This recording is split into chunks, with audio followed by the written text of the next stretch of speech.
Hello, and welcome to Let Me Bore You to Sleep. Today is Saturday, the 22nd of August, 2026. It is indeed 39 minutes past 17 o'clock. A bit of water.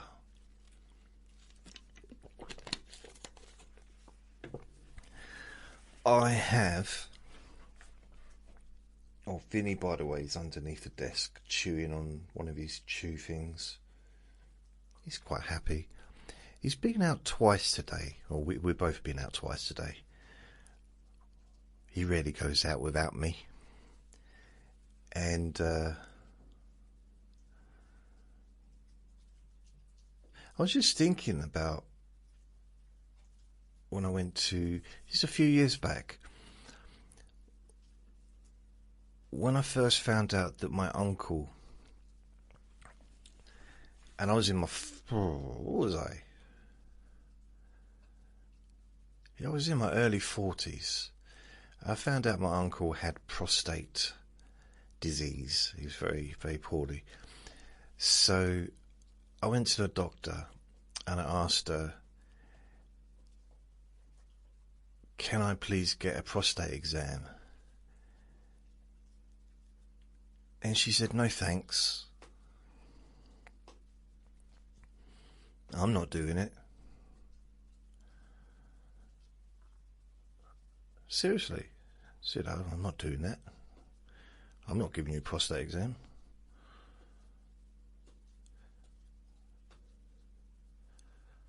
Can you take socks off so I can have a look at your foot? That's what you've come for. Okay. There's more to my body than just my foot. She said, yeah, but no matter how disgusting your foot is, I prefer to look at the foot than, you know.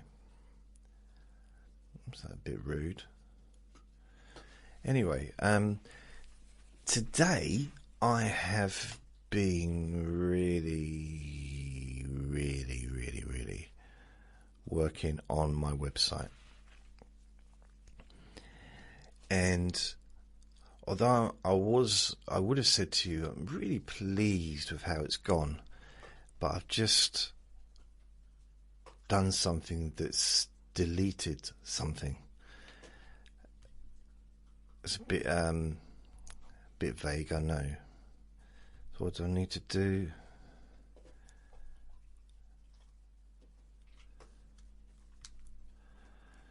Oh, I don't know.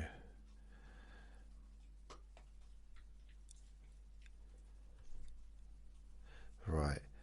So I have actually I put in so much work the last few days into making the website better and cleaner and more efficient and easier to use and easier to find stuff, tidier and all that. But I've also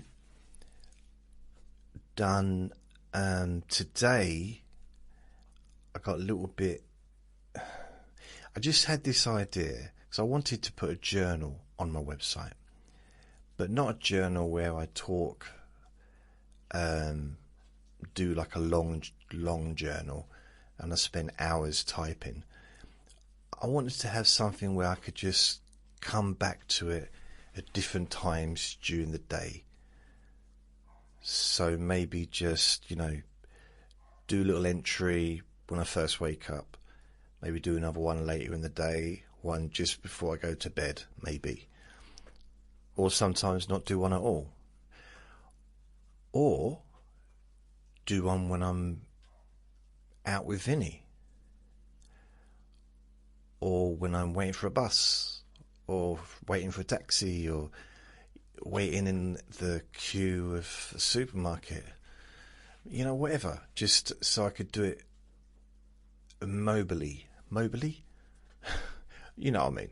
Wherever I am, using whatever I've got on me. So right now, I would use a laptop,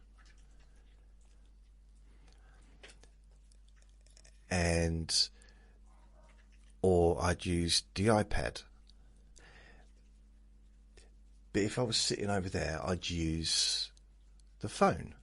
Or if I was in a bedroom, I'd use the phone. Or if I was in the garden or in the park, I'd use the phone. And I realised, well, first of all, I can't type into a phone. I can do very, very basic typing in a phone. My thumbs are too big. I say my thumbs, I only use one thumb. But I can't, typing into a phone is not for me. Thank you very much.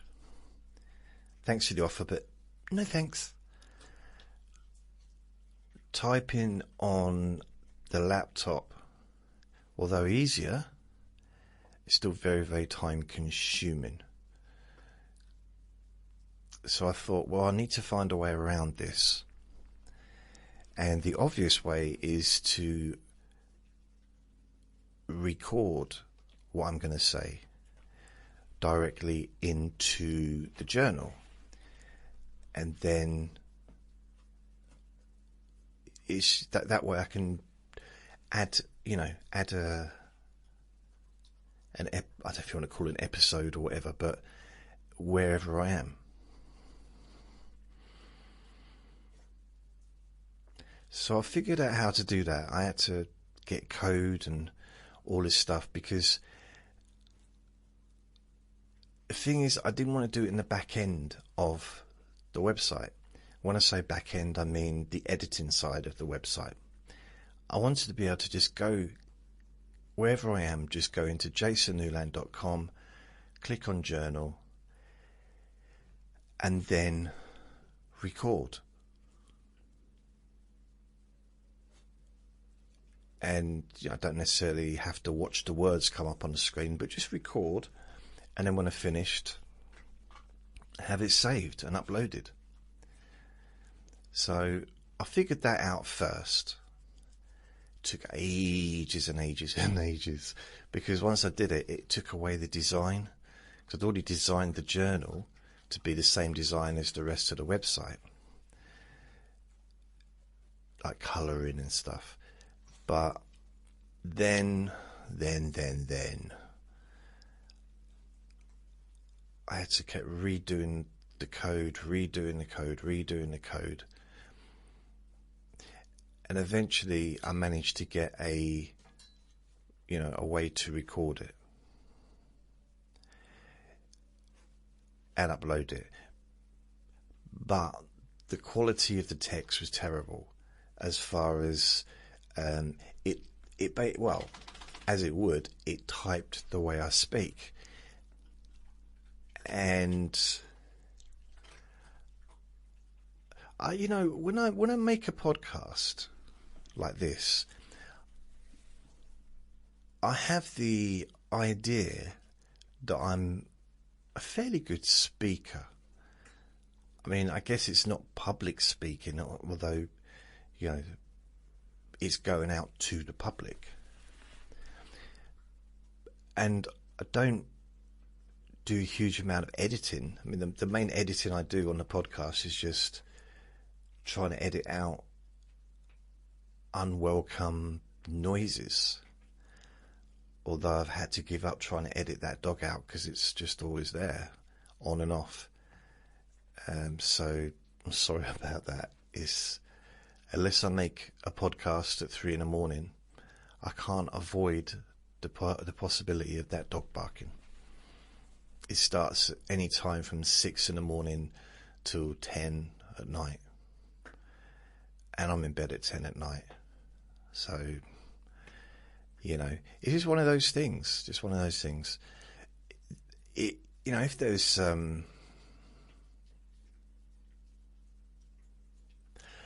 if a building was going up, next door, and the pile driving was going in, and just, smashing into the ground and shaking everything, I probably wouldn't make a podcast during that.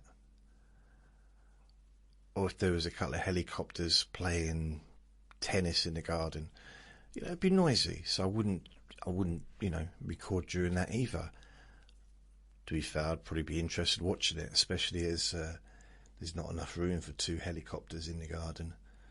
It'd be a bit of a... Yeah, it'd be worth watching it, but I'd like to watch it from a distance and to be out of this building when it happened, I think. So, I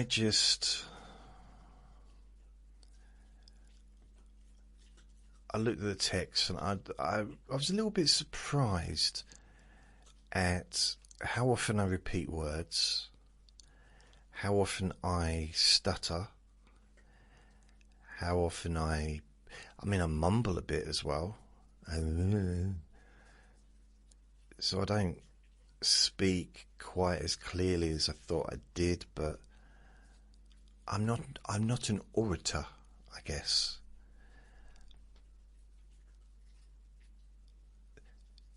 And the grammar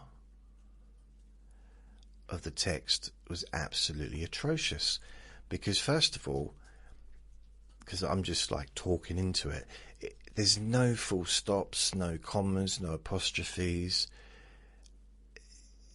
there was no gaps, no paragraphs, nothing. It was just one sentence, well, just one big paragraph really, but one sentence, because it was, so it was, if I was going to edit it myself by hand, it would take a while. I guess none of the entries are going to be particularly long. It's just an update. It might be an update on how I'm feeling, might be an update on the results of going to the doctors, or the results of, just, could be anything, just something I'm thinking about. It's just a record, it's a little journal, my ongoing journal of my life, really, I suppose. That's the sort of the purpose of it.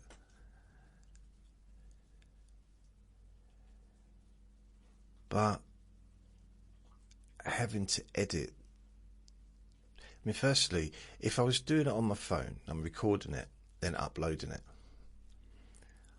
I'd have to wait till I got home before I could edit it, because I can't even really see the screen very well, especially not enough to be editing text.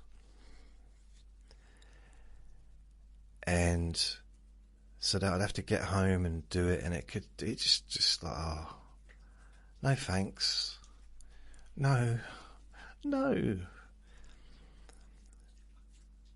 So I had to think, like, what can I do? I need a way to automatically edit this and also give it a title and like a signing off goodbye at the end, so I didn't have to say that in case I forgot. So I spent probably more than half the day working on the editing side of things. Not just to edit, but to be able to do it from the website itself, and to have a button on there so I can actually edit, so add and edit, add entry and edit, all on the front page, so even people visiting the website can see those 2 buttons, but it won't mean anything, it won't work for anyone else but me. So I'm like, oh, it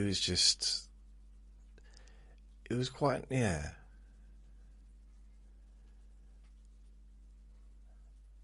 I kept doing it and it didn't work. I kept doing it again and it didn't work. And even up till about 5 minutes ago, I thought it worked. And I ended up accidentally deleting a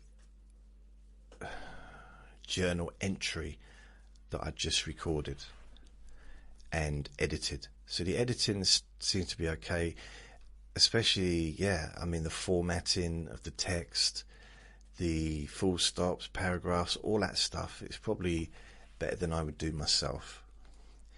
Because you might not believe this, but I'm not actually an English scholar. An English literature scholar. Literature? Yeah, something like that. And I ended up, it was all good, and then I had to try to save it. It wouldn't save. I couldn't figure out why.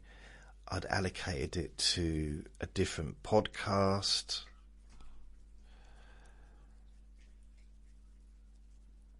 And I just I don't know what's going on here.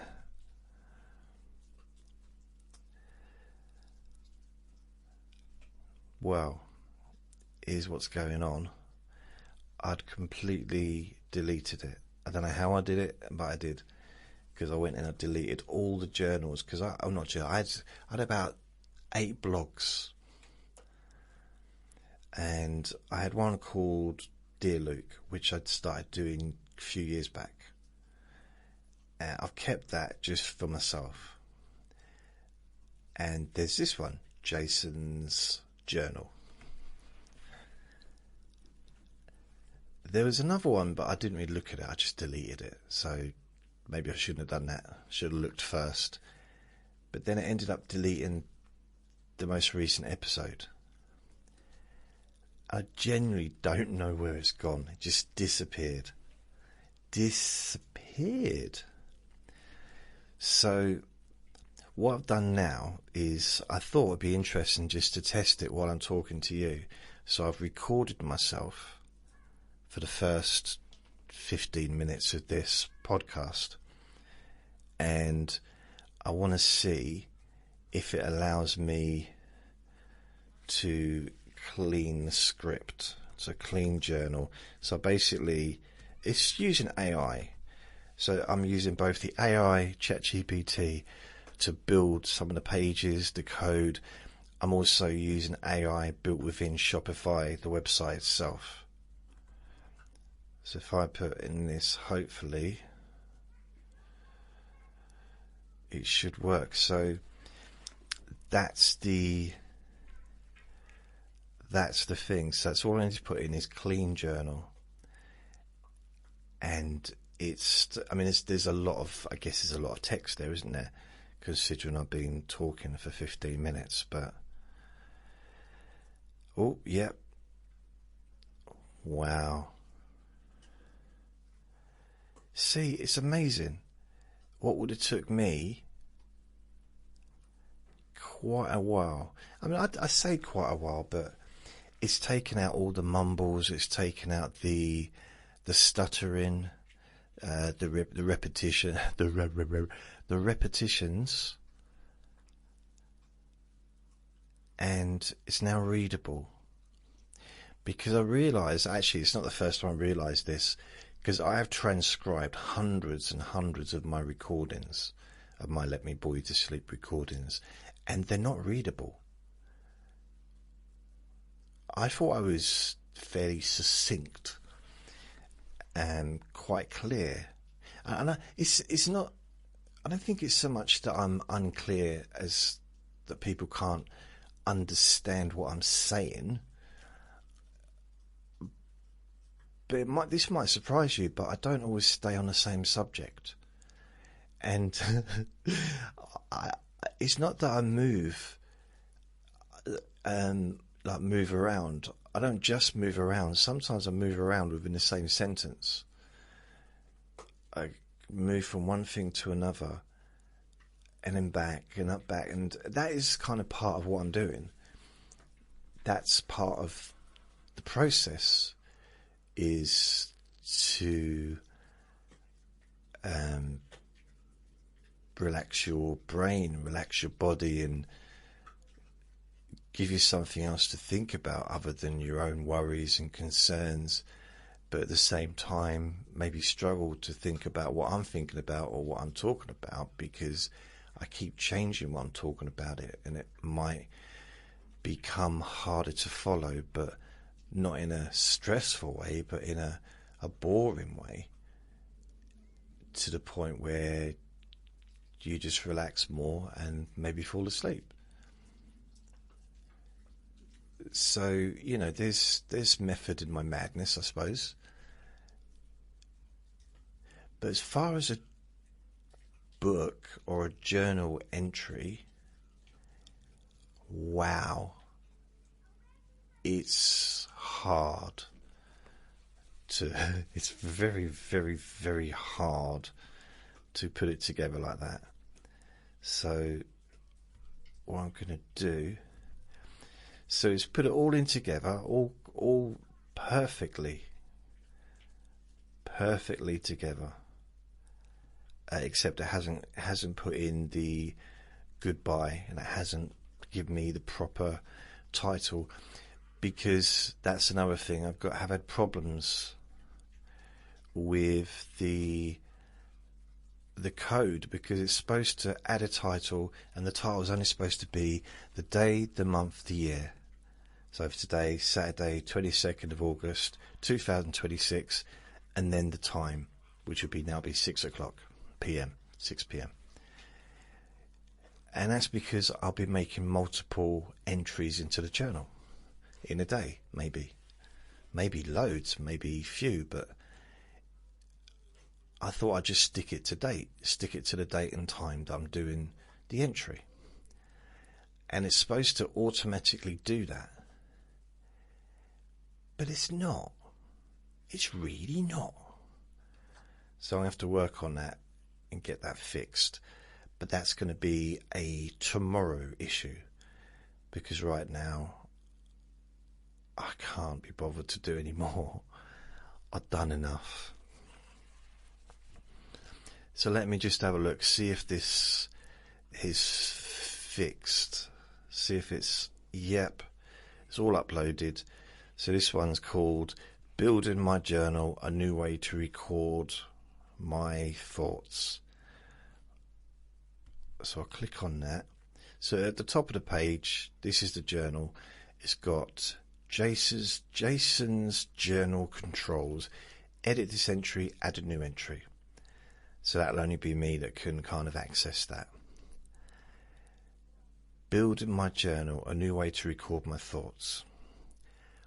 And it's just all the stuff that I was saying then, which is weird considering it was nearly 20 minutes, but there's not a lot of writing there. So it makes me wonder, maybe I'm not the quickest talker. So it says I put in so much work over the last few days, making the website better, cleaner, more efficient and easier to use. But today I had a new idea. I wanted to put a journal on my website. Not a long, elaborate journal where I spend hours typing, but something I could dip in and out of throughout the day. So it's you know, I'm quite pleased with that, because it's a good size font. I've not checked it on my phone, but I have tested it to record on the phone. So I've tested it, recorded on the phone and on the laptop. The phone's easier. The laptop I have to put in what do I have to put in? Something H to get it to start recording. But on the phone you just press the record, you know, image, microphone image. Thinking about it, I might just, no. I was going to say, I prefer just to do it, if I'm here, I prefer just to do it on the laptop, if I'm actually at the desk. Because the whole kind of, you know, the editing bit is much easier here, like the clean journal. I can do it on the phone, But, I feel like it's the writing's so small I have to almost climb inside the phone to see what I'm doing. It's so it's easier really to do it on a laptop as far as the editing side. And I can record and save and not necessarily upload it until I get home if I want. Because that's the thing. I can do the clean the journal part, but then I won't be able to read it on the screen so very well on the phone. Especially with my left eye. Mind you, with my left eye I can't even read the screen of the laptop. I've become a little bit obsessed with my left eye. Who'd have thought it? Really, I didn't think that I'd be that interested in a part of my body. Well, not since I was a teenager.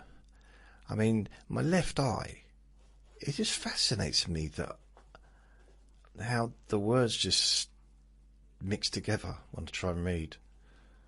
Just can't do it. But if I close my right eye, read fine. It's a little bit, it's not clear because I'm just using one eye. And my eyesight is not great, but I can read it. The words are not sticking together.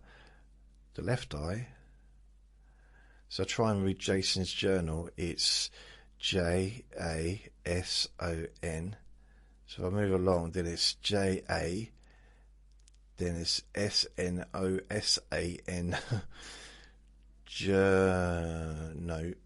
Urinal.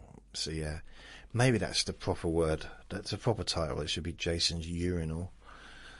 Wow. I'm a genius. Ugh.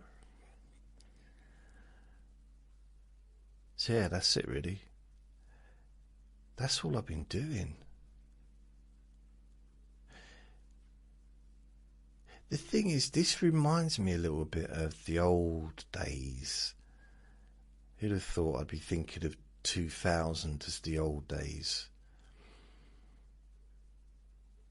Sitting at the laptop, working on code, website code, testing and retesting and testing again for hours and hours and hours and hours and hours.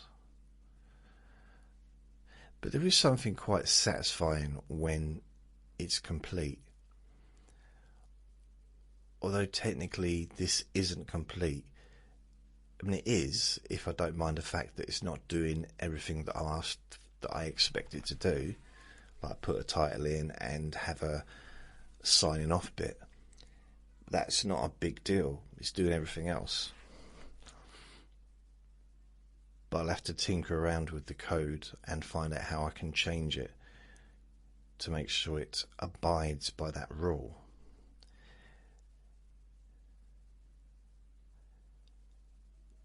And I'm wondering whether or not I should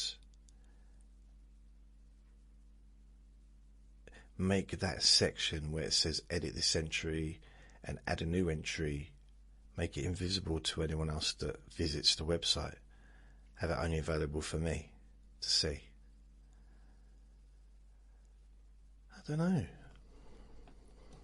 I don't know. So yeah, it's been quite good. In a kind of a way. Kind of. It's been alright. I quite enjoyed it. I don't know. Something's okay. Not bugging me, but when I watch YouTube videos of stuff from the past, it just amazes me. I know there's a lot of bots out there that go onto channels and just post stuff, and I think I don't quite know how that works. Are the bots just random, which doesn't make sense? Have YouTube created the bots to go on to make comments on YouTube videos in order to increase viewership or to increase interaction? to get other people to post comments and replies? Or is it the owner of the YouTube, or the creators of the YouTube channels that are using their own designed bots to add comments on their videos in order to make their channels seem more popular and to help with the YouTube algorithm to increase video views? So I don't know. I'm not sure how it all works. I don't know. Because, if I could create a bot that visits my website or visits my YouTube channel, I imagine that would be frowned upon. I wouldn't want to have, be put in fake reviews. I understand. Well, that was loud, wasn't it? I understand why people do it. I'm sure that dog's got a loudspeaker today. Wow. She's all silly Billy. She won't put the dog. Won't put the dog inside. Insists it's got to stay in the garden all day. Well, it wants to stay in the garden, no doubt, but it's no. It has to be available to make noise all day. All day. Dear Jason, I remember when you didn't complain about the dog. Now it's all you seem to do. Moan, moan, moan, moan, moan. Yeah, I'm sorry, I'll try not to anymore. I mean, part of the reason I was moaning about the dog in the past, by the way, that was me doing the complaint then. It wasn't a real message, a real letter. Is because it was stopping me from doing stuff. Now I'm not going to let it stop me from making podcasts, which means it's going to be in the podcast. And that does annoy me. I'm sorry, it does. Soz. But I don't want a barking dog that's barking practically all day long, on and off, to be disturbing my podcasts. But then I listen back to the podcasts and it's so low, because I can hear it way better than a microphone can. This microphone is not built for hearing things in a distance. It's built for hearing things some inches away from it. If I was standing in the garden, or if I was standing the other side of the room, it would hardly pick me up at all. If I was standing in the garden, it wouldn't hear me talking. It'd be hard to hear me shouting. It'd be like,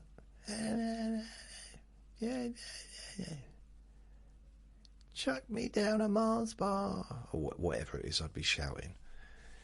So, there you go. And there's a kid out playing, and there's, we're coming towards the winter, so there's going to be a lot of wintry weather, rain against the window, and the tweeds blowing in the wind, the rattles of my bones as the wind blows through the window.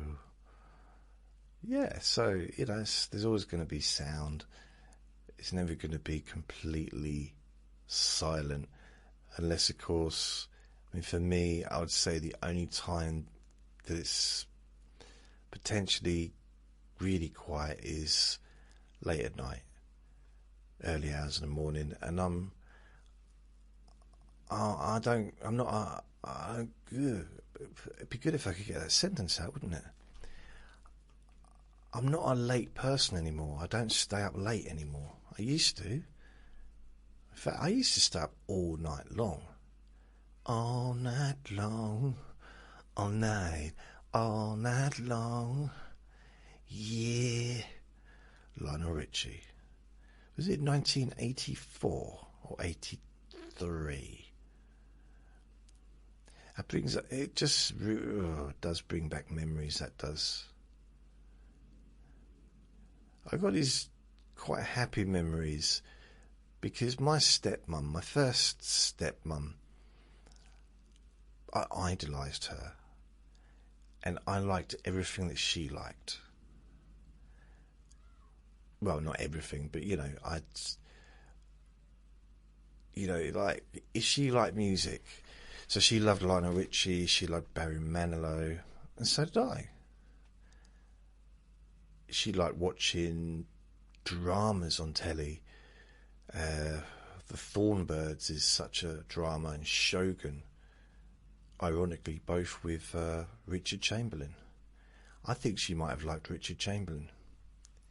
Dr. Kildare himself. That's a weird reference, isn't it? But yeah, he... those shows went on for hours and hours and hours and hours. I used to watch them with her. She used to record them on video. I think because some of them were on quite late at night. So she'd record them and then we'd watch them together. There was another show. There was a TV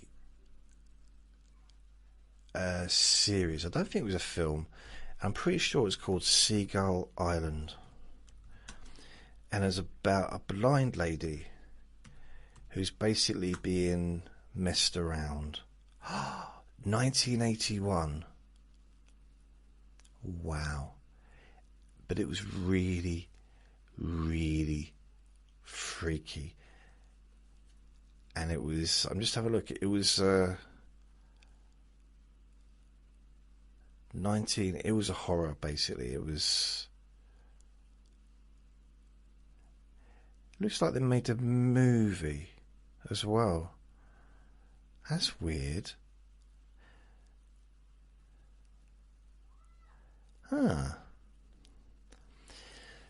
So it looks like they did a movie in 1979. They did a mini-series. Let's say they did, those people, whoever did them. There was a TV show called Seagull Island, TV miniseries in 1981. It's a 79 Secret of the Seagull Island. Then there was 1982, The Secret of Seagull Island, which, well, it's got to be a different thing. But then I'm looking at this, it's got a picture of the same woman. I'm very, very confused. Unless maybe they created the movie or broke the movie down into I don't know, broke the movie into episodes, TV episodes. They did that with Spider-Man, the original Spider-Man movie back in the late 70s, I think it was, and they turned that into a Spider-Man series just from that movie. Spider-Man, Spider-Man.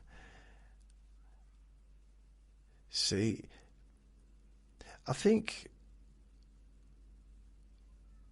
I'm not sure if the moviegoers now realise how fortunate they are to have the quality, the picture quality that we have these days.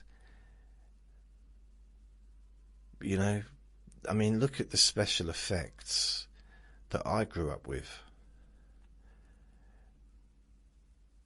I said, okay, you can think, well, I suppose the first movie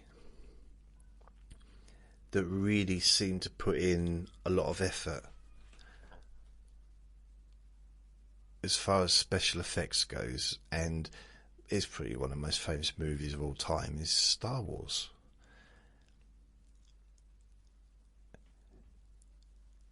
And Superman was another one. They went all out on the special effects and used the most up-to-date special effects for the Superman movie. And then they kind of did the same thing with Star Trek movies, and I think the ones that had the budgets, I don't know if Battlestar Galactica was where it was on the budget scale, to be honest.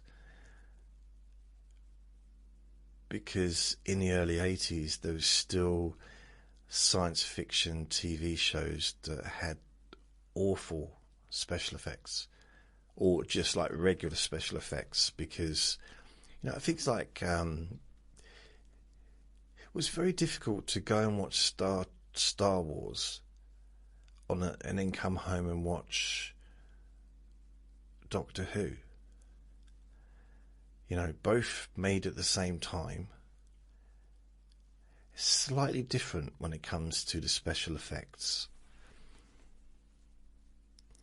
And I don't think Star Wars even had a huge budget to start with. And I'm surprised that Doctor Who didn't have a good budget, considering it was, well, I don't know about then, but it's been popular all around the world. It was one of the most popular TV shows in the UK for a long time. But the special effects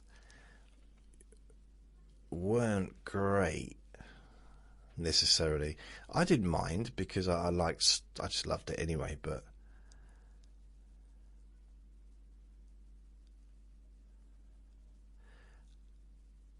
I mean, I think we're moving now from, like, in my lifetime, it's been quite an interesting period, I guess, to be alive, in a sense of, but I suppose it is for everyone. But then I imagine there's been some people that have lived their entire lives and nothing much has changed. They've been born, maybe they were born into working on a farm. For example, go hunter-gatherer or whatever. So maybe they lived on a farm, born on a farm, their parents were farmers, their grandparents were farmers, great-great-grandparents were farmers, and they were a farmer, and then their kids were farmers, and then their kids' kids were farmers, So they might have been born, raised, lived on a farm, lived that lifestyle their whole life, and the world maybe didn't really change that much for them, because there was no television, there was no radio, no newspapers. I'm going back a while, and the world was really the village you lived in, or the town you lived in, wasn't it? That was the world. And there was a time, a long time ago, there was a time when space really was the sea. People thought that was it. That's all there was their little island, or big island. Or maybe they thought that's all there was, in their village. And then one day they come across other humans and they don't know what they are. And they're just from like 3 miles away because people didn't travel. They didn't need to.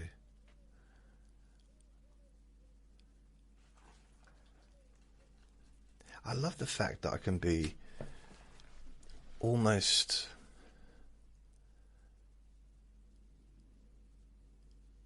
I don't know, quite open and thoughtful, and at the same time completely ignorant. It's great. It's such a wonderful position to be in.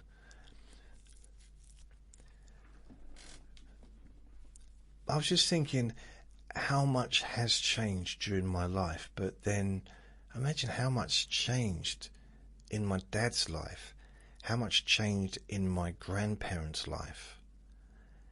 I mean, my granddad was born in the 1920s. No, he was 80. He was born in 1910, my granddad. And so he saw 2 world wars. He wasn't old enough to be in the first one, but he was in the second one. So he saw, so much stuff. But I guess I'm not really talking about that kind of thing. I'm talking about, I suppose, lifestyle, inventions, creations, way of living. Yeah, lifestyle, way of living. You didn't have to say it twice. Shush. So for me, I guess I'm thinking about phones, mobile phones. I grew up and we had phones connected to the wall. I mean, now, well, not, I don't know, hardly anyone has got one, but the term landline became quite well used. But I'd never even heard the term landline until, what was it, 1996, when I was a security guard. And that wasn't because of mobile phones, it's because I had a walkie-talkie. And they'd say, if it was something really serious or personal or private, call me on a landline. They wouldn't want it over the air, because other people could like tune into it and listen. So like if I said I wanted to talk about constipation or something, not over the air, landline. And or maybe I spilt some peanut butter on me tie, or I didn't eat peanut butter. Peanut butter is one of those things that I think of like, ugh. Then I think, actually, it really tastes nice. I just can't move on from the look, how it looks, and yeah, I can't. Yeah, it does taste really, really nice. Because I remember, even though I haven't eaten it for decades, I just can't. I couldn't get over the. I don't have to go into details, obvious, but but it's nice. Bovril, on the other hand, oh my goodness, the whole you either love it or hate it. It is. I'm not a big fan of Bovril. But then I guess maybe it's because I've got a bit of a sweet tooth, what's left of them. So bitter things, which I think it's fair enough to say that Bovril, or Marmite, sorry, Bovril's the drink, Marmite is the paste. I think it's safe to say that Marmite is bitter. It's not sweet, is it?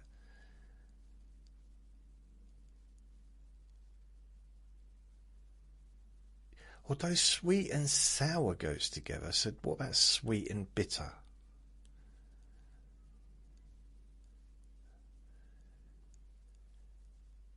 I wonder how they came across that.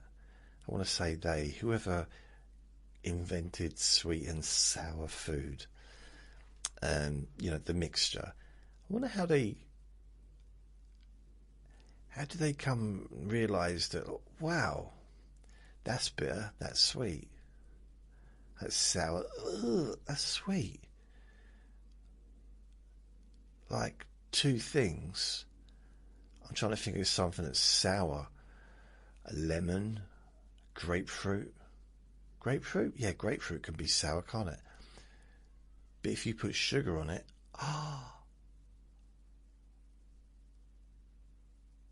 it's weird.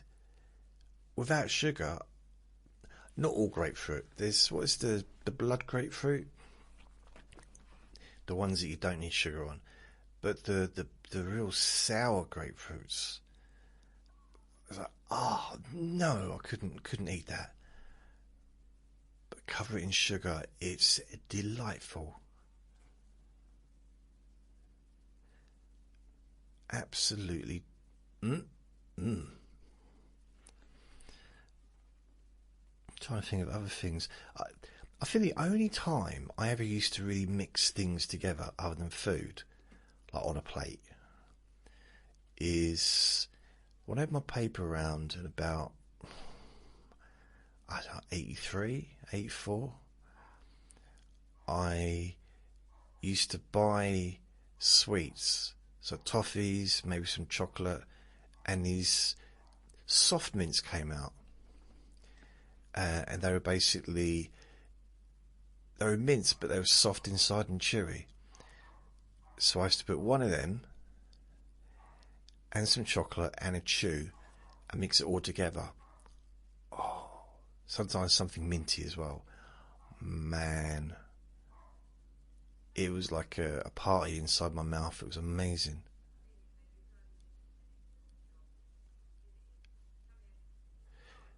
The problem is,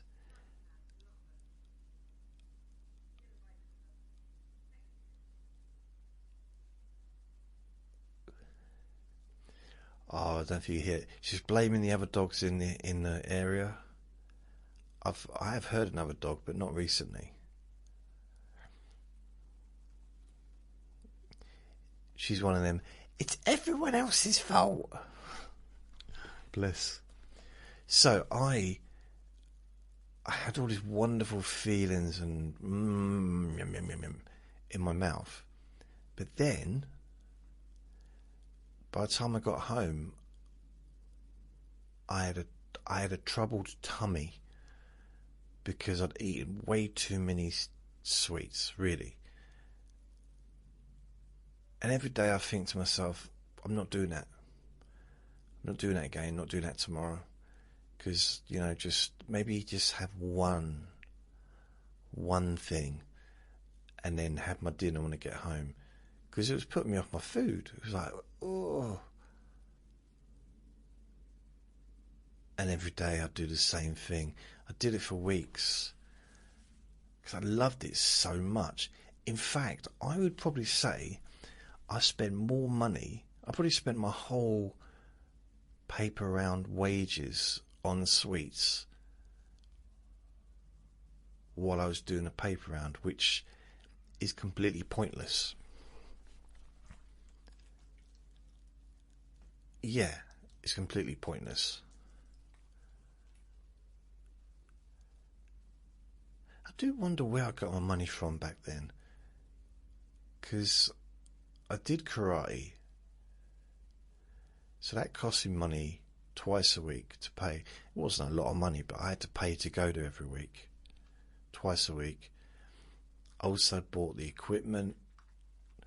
I bought loads of gym stuff, weights, punch bags, free weights, bench, all that stuff. So I paid for that. I was buying books constantly.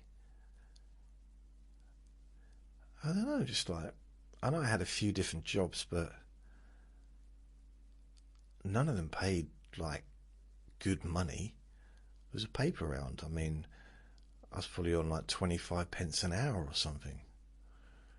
I mean, generally, I don't think I would have made more than about £3-4 a week, if that. Yeah, I reckon I'd be lucky if I made £5 a week. Probably less than that. It's such a long time ago. That's why I wish I'd had a journal and I could go back. It's like, wow, because as far as annual hourly wage, an hourly rate, the lowest I remember was about 75 pence an hour when I worked in the bakery in the restaurant near the seafront. And I do believe that was about 75 pence an hour. And I get paid every day, I think. Because if I worked during the summer, I'm pretty sure they paid me every day. So 75 pence an hour. I was there from... Hello, Vinny. Hello, darling. Right. So, are you ready to eat your dinner? Because I had to put it in the fridge. Wouldn't eat it. He hasn't eaten all day. And when I say all day, I'm talking all day long. Have you? You haven't eaten anything since last night? Because he turned his nose up at the food I gave him. He didn't eat the food I gave him last night because he'd had something earlier in the day. And because he had a lot of treats yesterday, you see. So I thought, I'm not chucking away another packet of food. So I put it back in the fridge. And he's licking me. It might be because he wants to go out, to be fair. But he does also need to eat. What is it you want, Vinny? Are you hungry? Are you hungry? What was he flipping you with? Are you hungry? Do you want din-dins? You want num-nums? Do you want num-nums? Hey? Do you want num-nums? Oh, I didn't tell you. The other day, I went into the pet shop. And I got him a treat, but I also got him... Well, I've realised that he doesn't want dog toys. What he wants is cat toys. Maybe it's because of his size. I don't know. So I got him a little squidgy ball, a blue ball for a cat. He loves it. It's like a little sponge thing. He just chucks it around and stuff. And I got him a little white mouse. Not so bold about the mouse, but he definitely likes the ball. So what I'm going to do probably every month, go in there and see what other like little mouse toys that I can get for him. Because I don't know, that seems to be the sort of thing he likes to play with. I know, you know, he's very little. I mean, he's the size of a big cat, basically. Or even a small cat. You're only the size of a cat, ain't you? Hey, you like the size of a pussy? Yeah, you are. And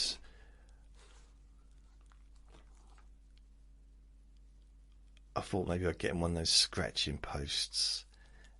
What do cats have? Like little... Should I get you a little cage? Get you a litter box. A little litter box. You know, if I got him a litter box and he actually used it, it'd be terrible because I would never leave the flat. I wouldn't have to, so I wouldn't do it. So the fact that I have to take him out so he goes to the toilet is good. Otherwise, we'd never go out, would we? No, that's not fair on you, is it? It's not fair on you. It's not fair on me either, but... And now the weather's started to cool down, I'm taking him out 3 times a day again, like I used to. Just had to wait for it to cool down, didn't we? Yes, we did. Yes, we did. Had to wait for things... Oh, what are you doing? What? Oh, no, not inside my ear. Sound weird, doesn't it? He's licking me.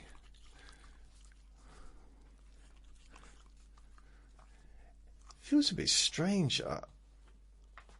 I'm not sweaty.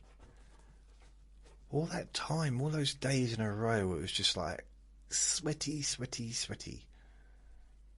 Now, he's almost sitting on me, waiting to go out, aren't you? You really want to go out that bad? Yeah? Okay, right, let's go then. Sorry, he doesn't normally hassle me like this. Well, he's not hassling me, but before we go, I just want to quickly look. This Seagull Island mini-series. I remember this because it was freaky. It was very strange. A 5-part Italian language mini-series about a young Englishwoman searching for her blind sister in Italy. Ah. Not to be confused with the English language feature film version, The Secret of Seagull Island. So, okay, but it's got Prunella Ransom in it. The Secret of Seagull Island.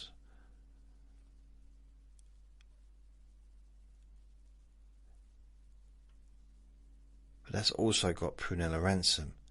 It says not to be confused. Of course it's going to be confused.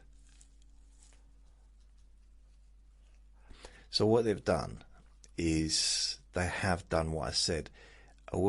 They've basically done a feature-length version of the miniseries. So they've turned it into a movie. I'm sure I watched it as like a mini-series. I'm pretty sure I did. I don't remember having it all in one go. And how many parts was it? Episode 1. Oh, there's only 2 series.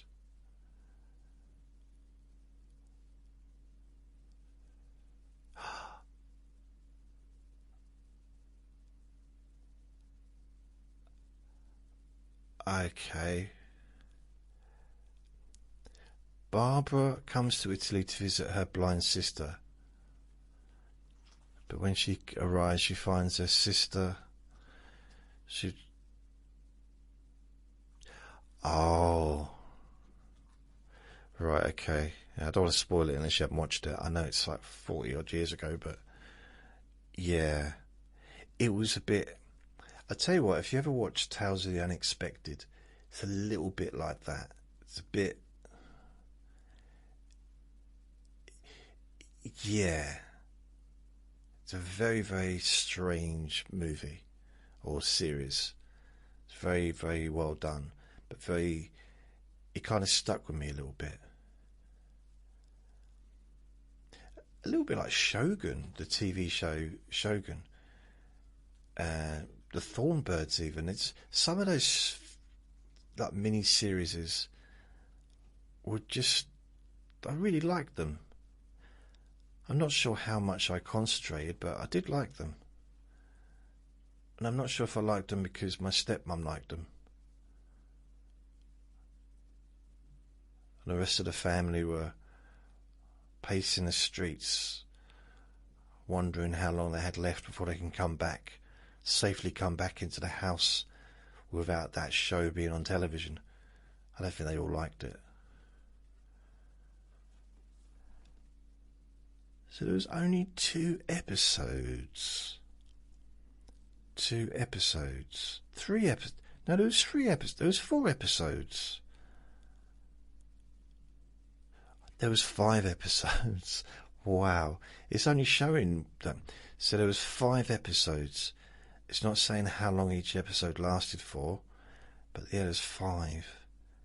That was a really, really good show. So it was on TV, well, according to this, Saturday, July the 18th, 1981. Years, top rated. Top rated? What's it coming up? What's the television coming up for? By the way,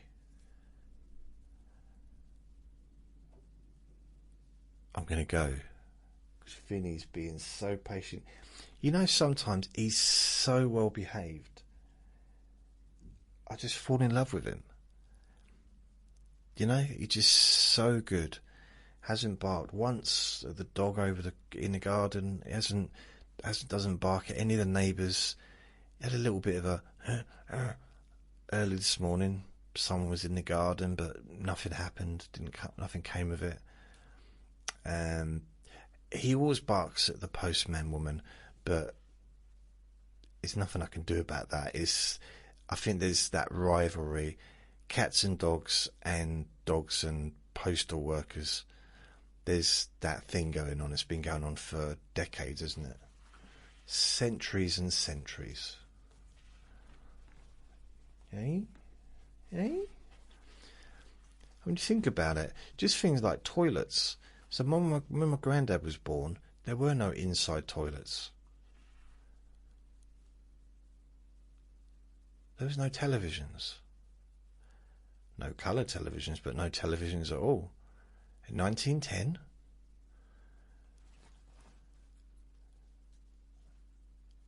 I don't even know if there's any cars on the road. In London, probably not much. I don't know when cars kind of started being like a lot of cars were on the road. Planes, I don't think there's any passenger planes in 1910, was there?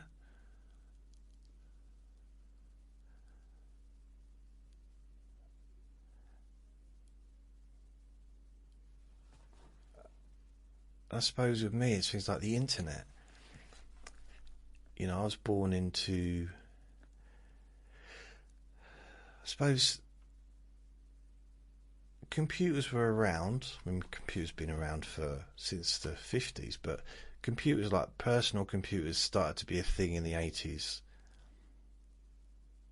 like late 70s, early 80s, and it became popular when I was like in my like 11, 12, 13, 14 kind of period. But I was never interested in them. And I literally didn't touch a computer until 1997. 1997, I touched a computer screen or a keyboard because I worked on a reception when I was a security guard, and the receptionist was teaching me a little bit about how to use the computer. So I'd never even, I'd seen them, but I'd never had any interest. So I was kind of learning how to put stuff in the bin and how to move stuff with the mouse and things like that, because it was a Macintosh they had. And then I got my own computer, which was probably 98. And that's when I really sort of took notice and really got into it. Or was it 99? I don't know, but it was... In fact, no, when I got the computer, the only thing I really liked was the internet. Without the internet, for me, a laptop was pointless. Technically, it still is. Without the internet, there's no point.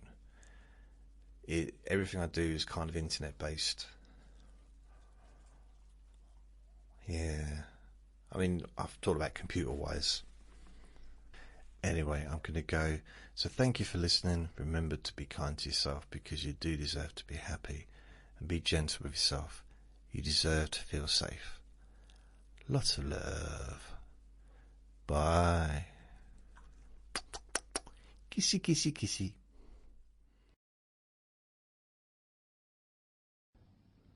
Relax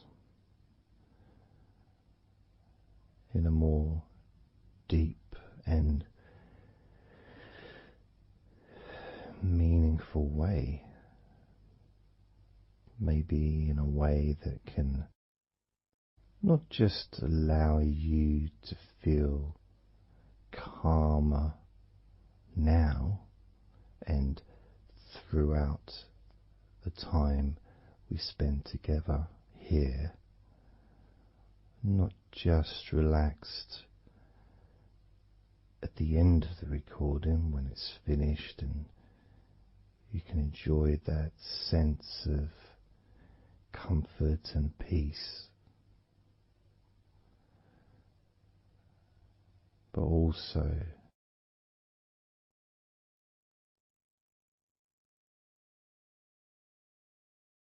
I think it would be nice to have those feelings of relaxation continue for longer after the recording is ended, so that you can still benefit from listening to my voice, maybe in a few hours' time, perhaps tomorrow.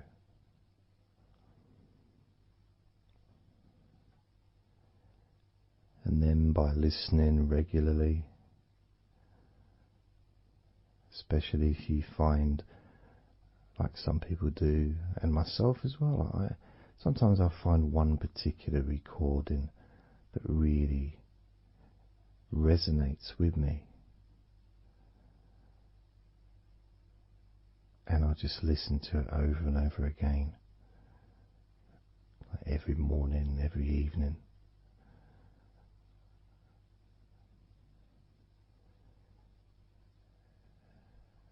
There was this recording from, we're going back to about 1999.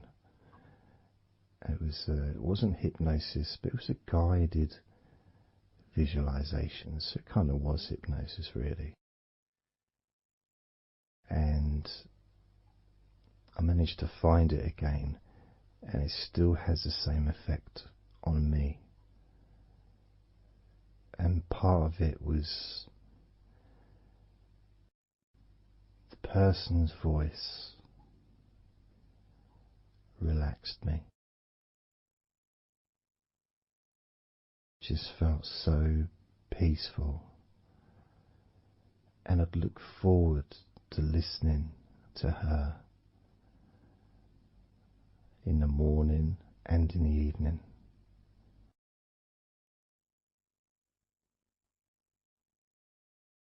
And I knew before even pressing the play button that as soon as I'd done that, pressed the play button, this was in the days of CD players, pressed the play button. In fact, it might have even been a tape recorder. I'd lie down on the bed, and then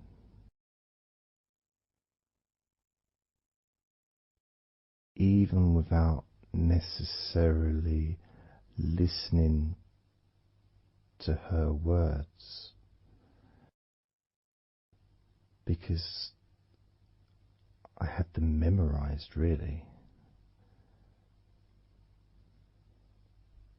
It was as if my body knew exactly what to do. And the muscles just almost went into automatic relaxation.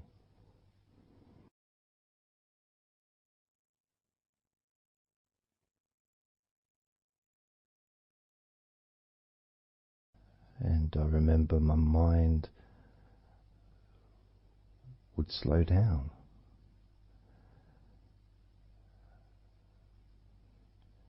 Now, I was listening to this recording in the early days of learning hypnosis, and long before I ever made any videos or audio recordings myself, because I didn't start doing that till 2006.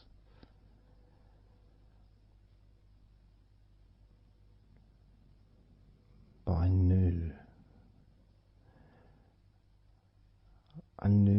how helpful I found being able to just let go, to have that trust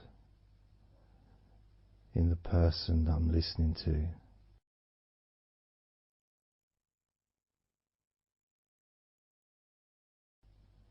Knowing that it's going to be just as relaxing, if not more so, each time you hear my voice. You may feel the same.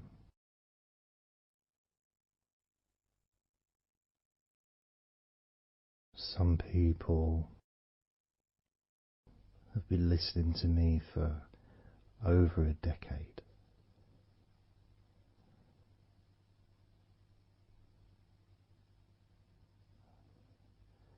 Maybe not solidly, obviously not 24 hours a day, but maybe people come back. Some people maybe listen every day.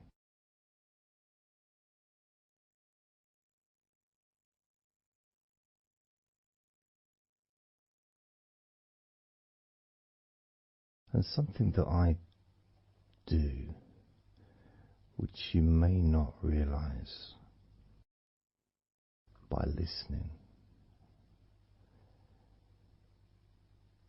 is when I record these recordings, now, for example, I also am affected by the words that I say.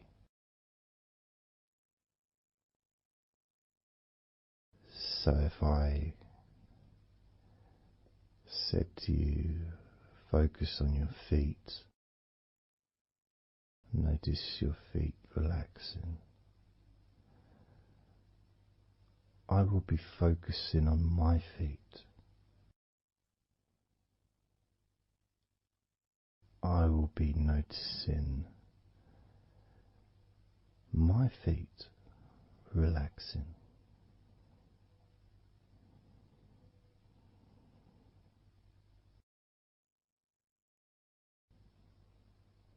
If I said focus on your hands, and maybe notice the difference between each hand. Perhaps notice the air in the room, the temperature of the room on the backs of your hands.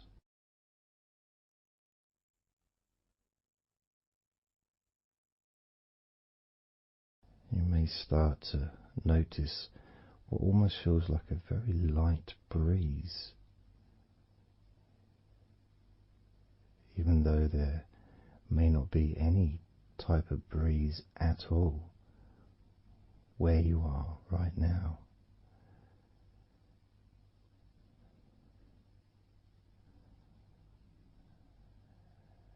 And as you become aware of your hands,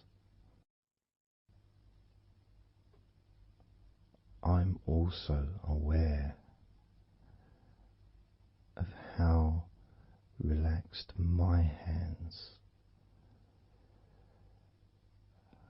are feeling now.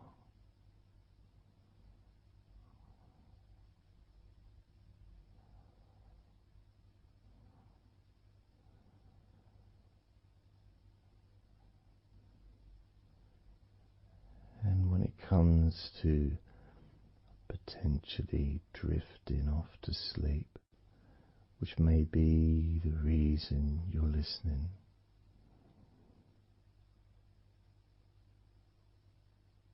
I also feel drowsy when I make these recordings.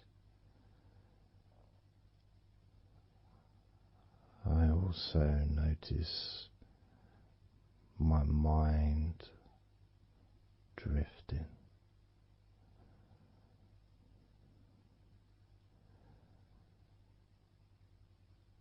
In fact, at times I've actually fallen asleep.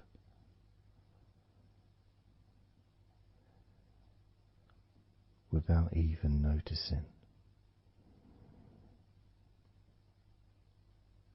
And then I carry on talking.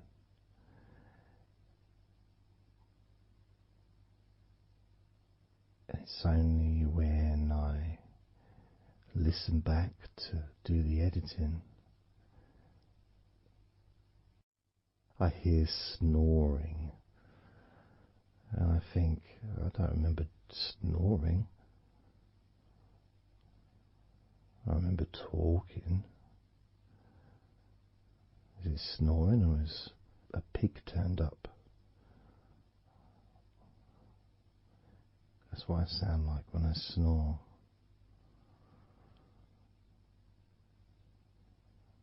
And I get really into the whole experience.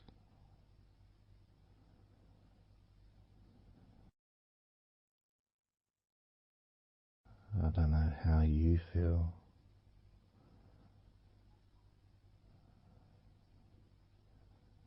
How relaxed you feel in your feet.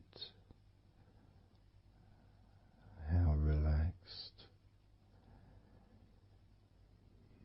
you feel in your hands.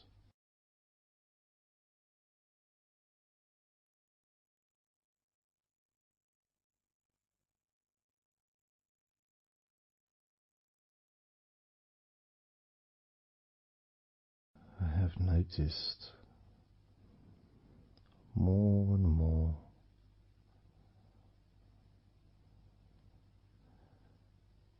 that the more relaxed, deeper level of comfort you feel, the easier your breathing becomes.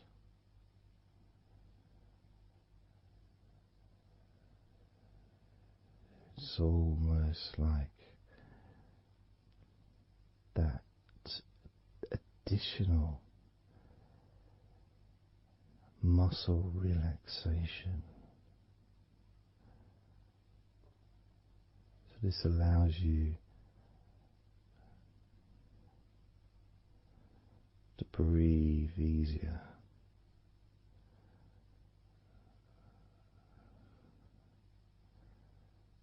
without necessarily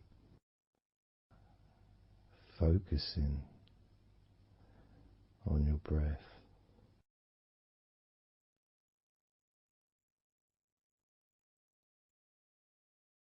However, being able to notice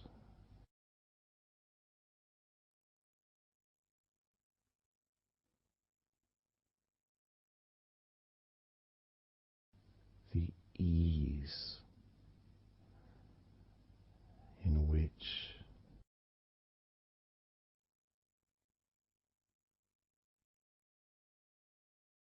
you breathe so naturally.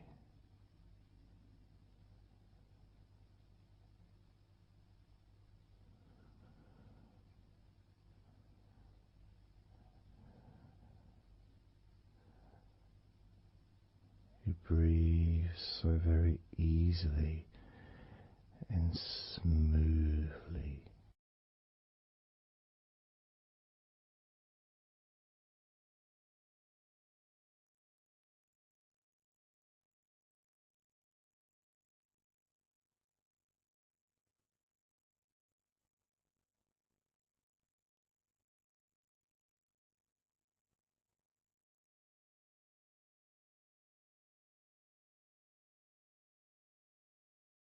Whenever I imagine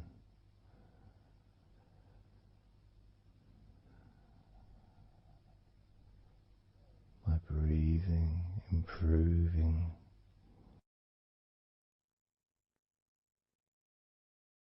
when I've got my eyes closed,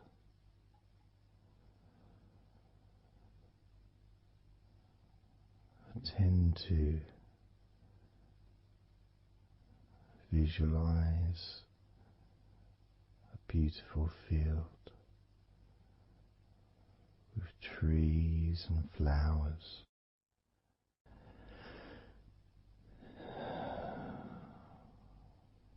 producing all that life-giving oxygen.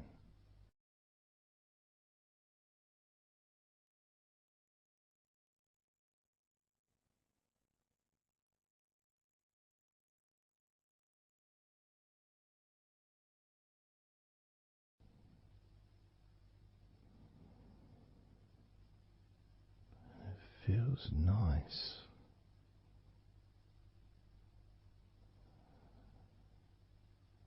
to, if nothing else,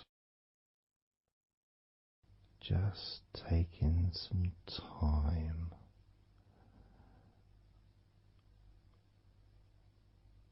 away from everything.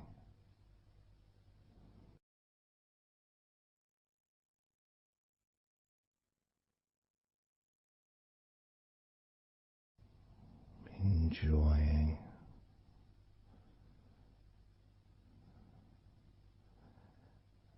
that feeling of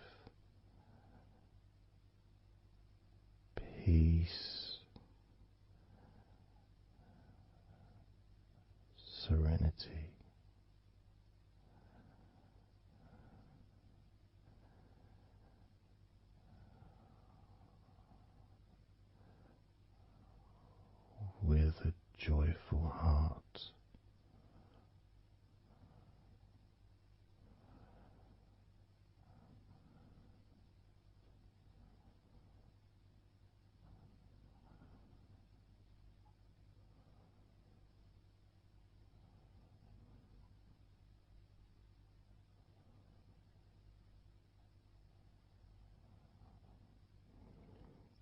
Time seems to just drip by so very slowly.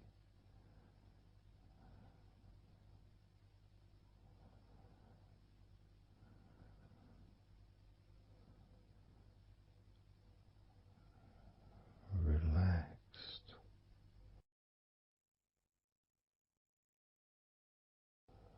so deeply peaceful,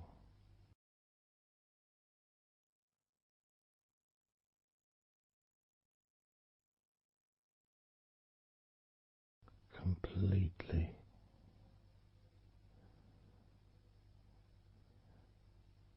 unattached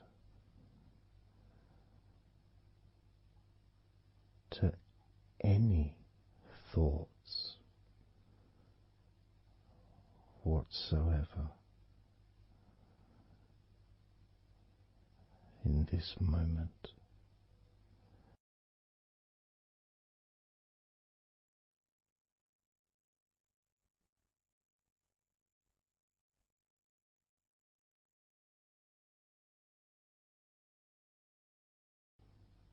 Completely free.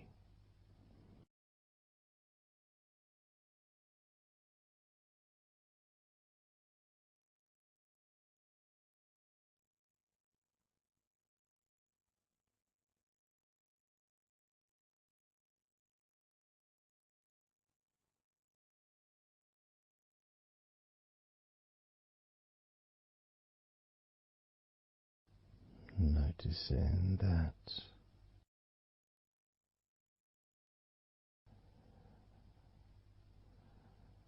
your mind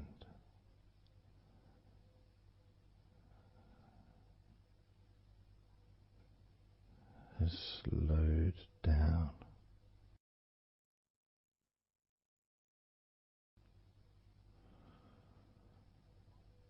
slowed down,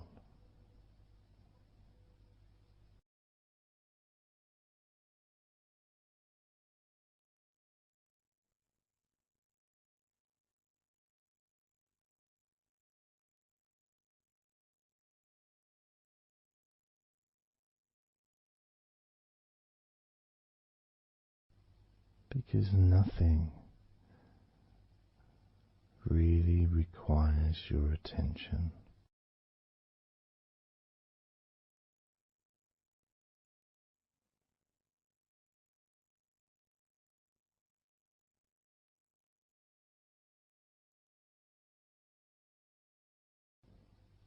You can enjoy the physical sensations of allowing the stress to drip out of your body,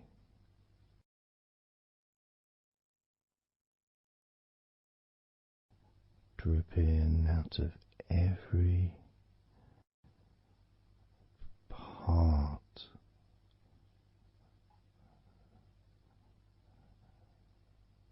of your body.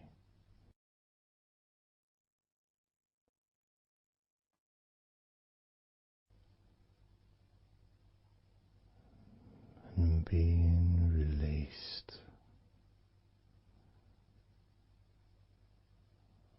from your brain and your mind.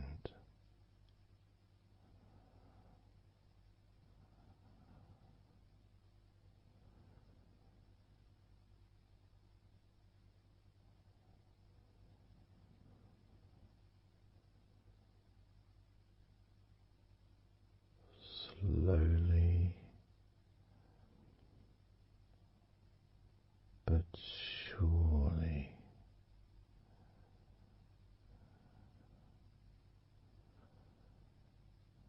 muscles in your legs.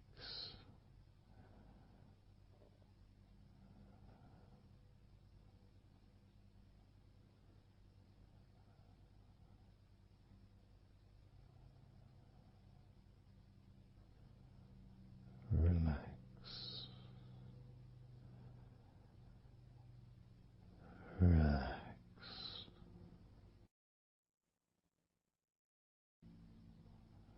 relax. So very deeply.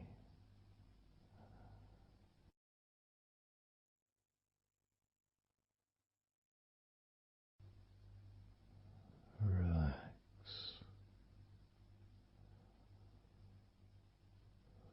so deeply.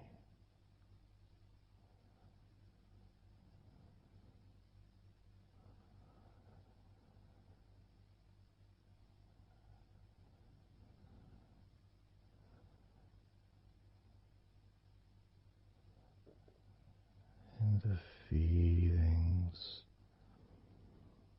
the pleasant feelings in your arms and shoulders,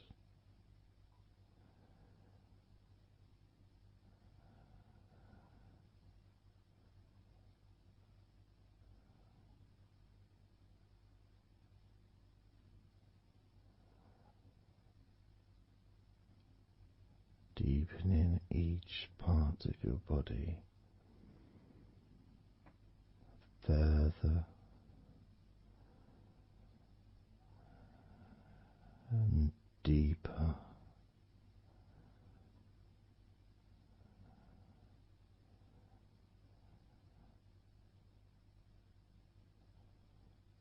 and deeper.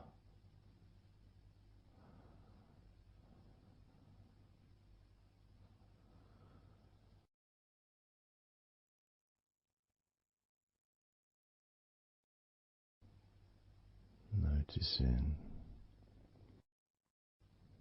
the feelings in the back of your neck,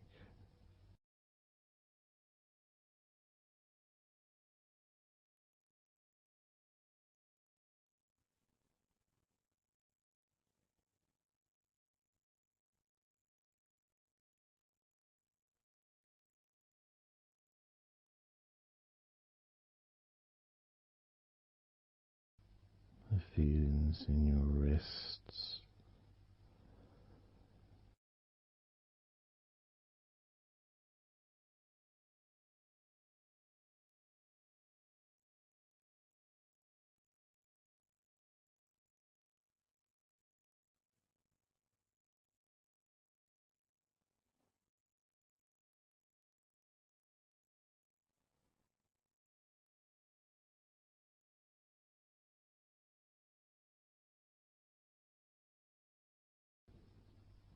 the muscles in the front of your body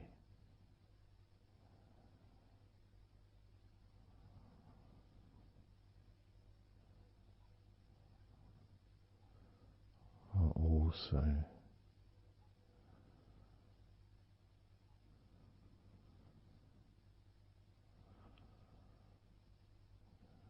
feeling peaceful,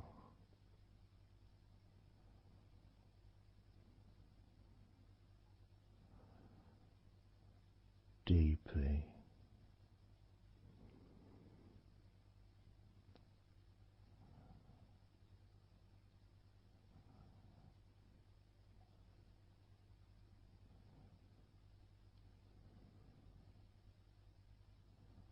as a sense of peace spreads through your very core.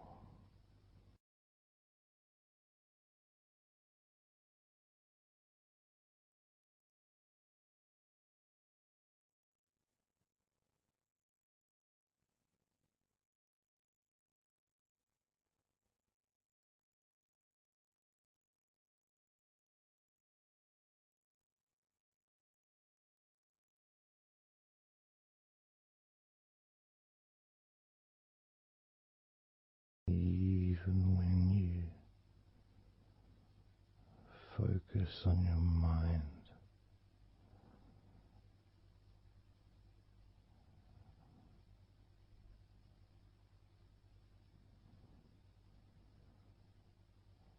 Your mind becomes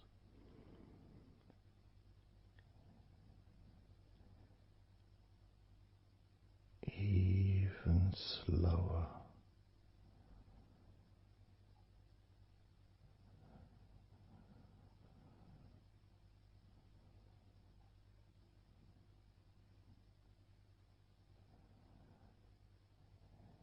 Even deeper.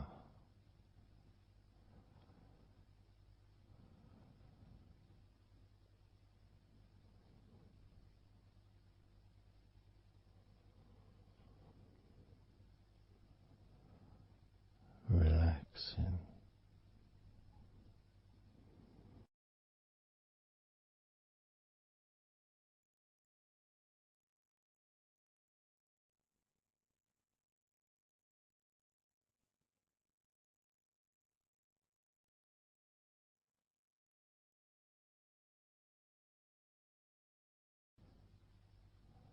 So very slow.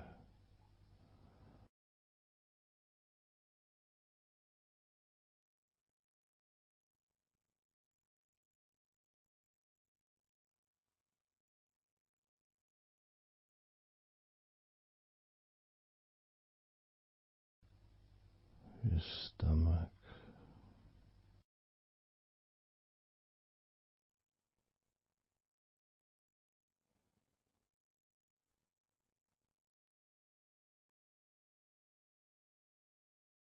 Peaceful in your stomach.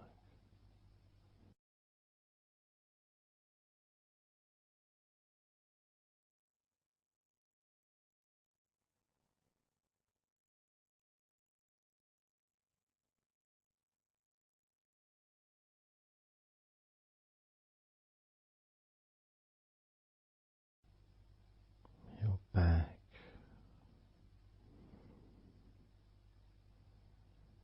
Notice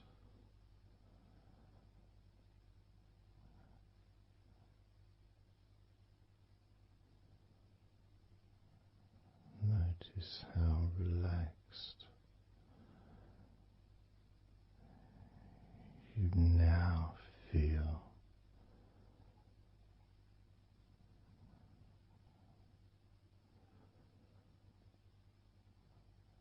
in the whole of your back.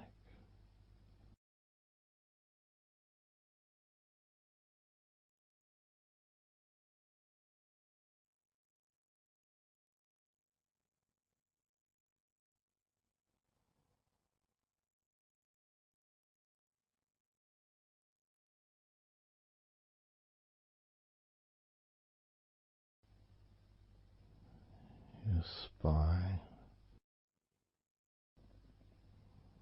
from your brain all the way down the middle of your back,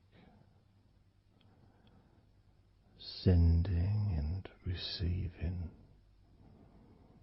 millions of messages every day.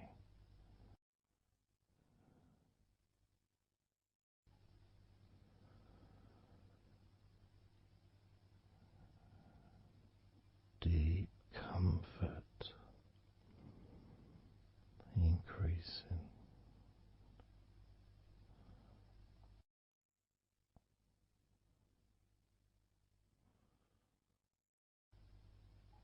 Deeply relaxed.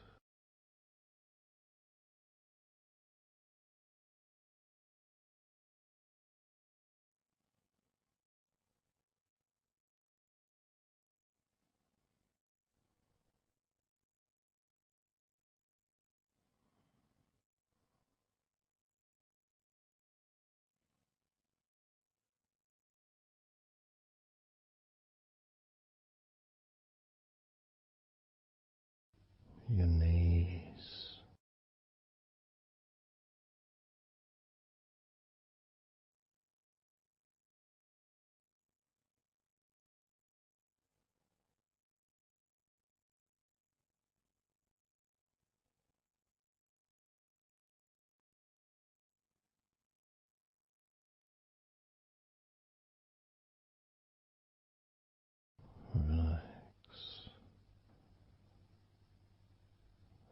Spreading those signals down your spinal cord into every part of your body.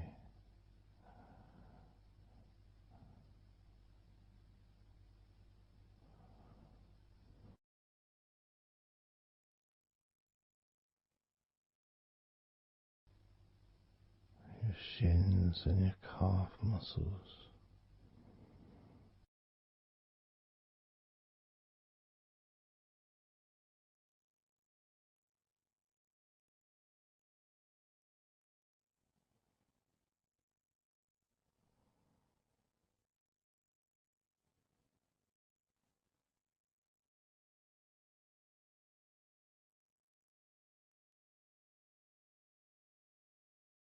Your elbows.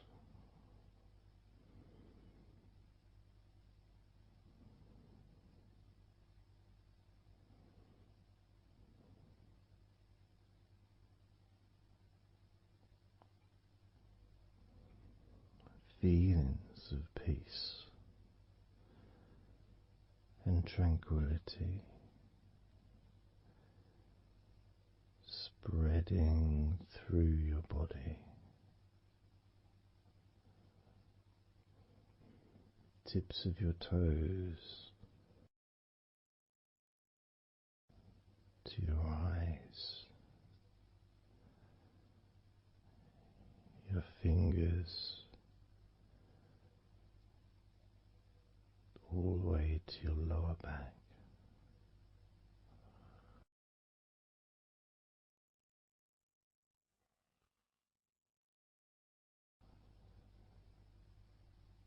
And letting go, really letting go.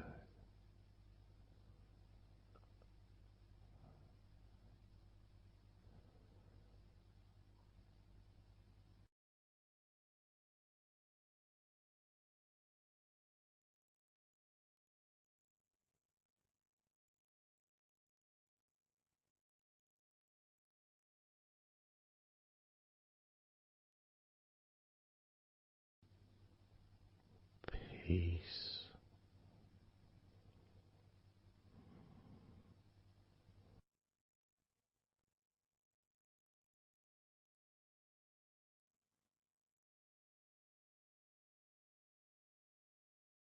Drifting.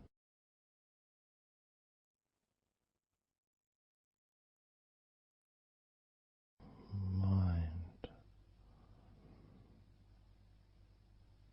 just wandering away.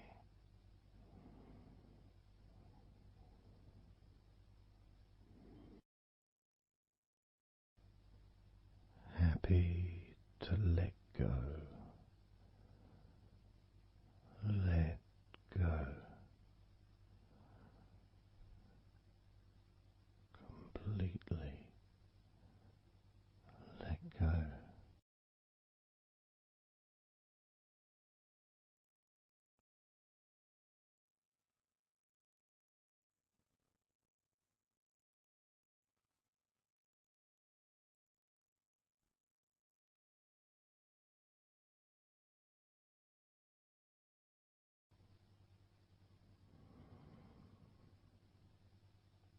So tranquil.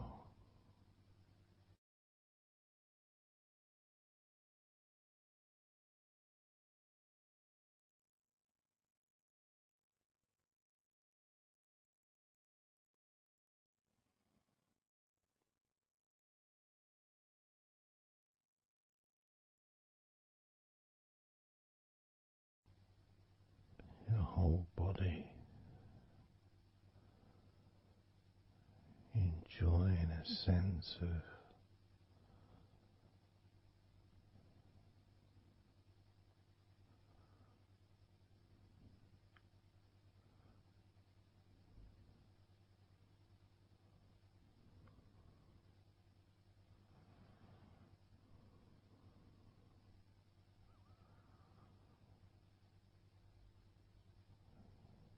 letting go. Even more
peaceful.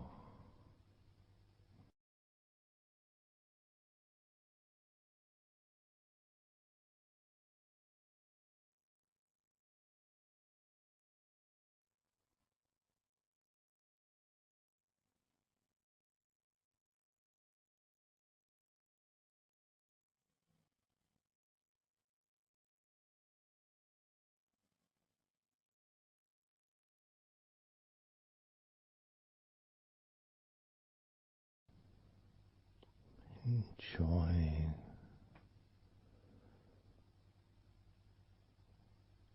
the space,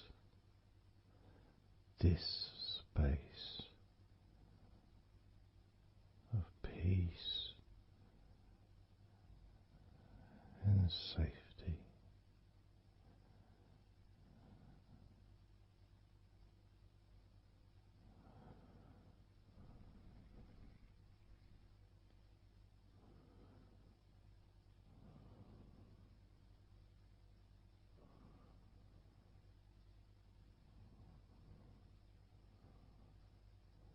So very, very relaxed.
Letting go.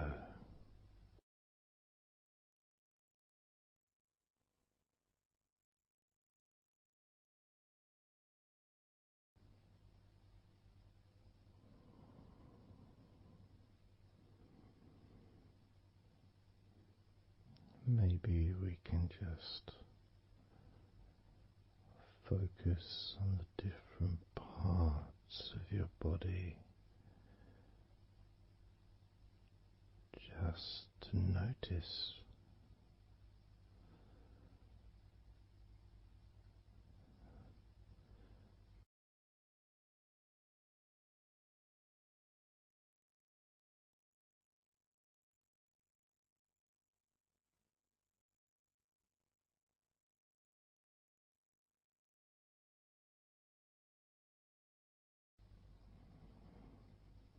your forehead and your eyes.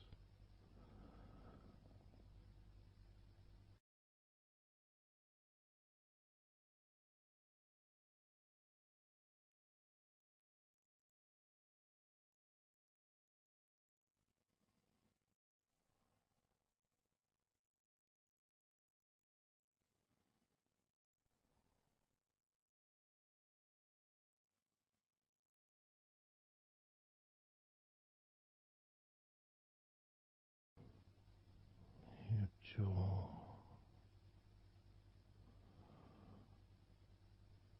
so loose.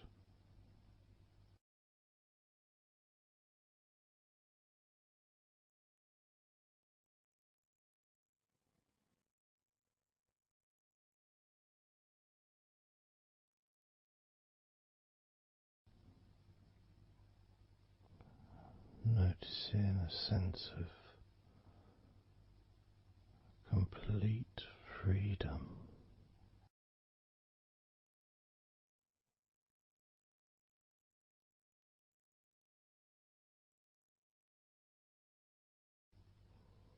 Absolute freedom.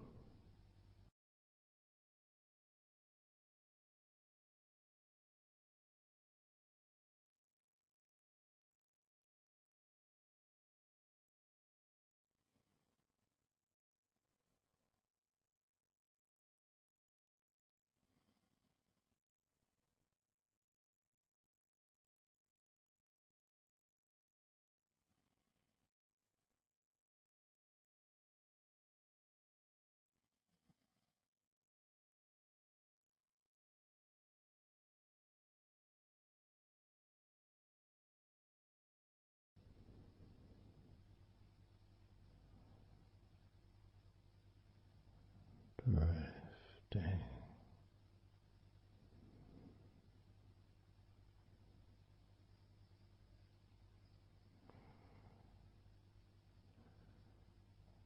Drifting.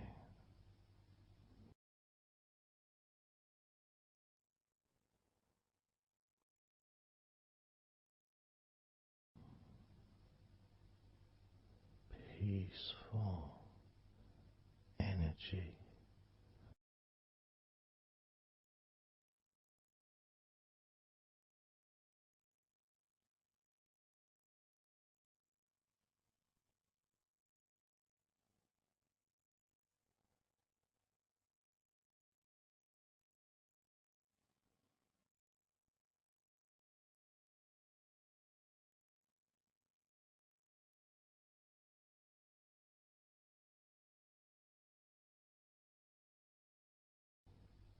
Peace to breathe. So much easier.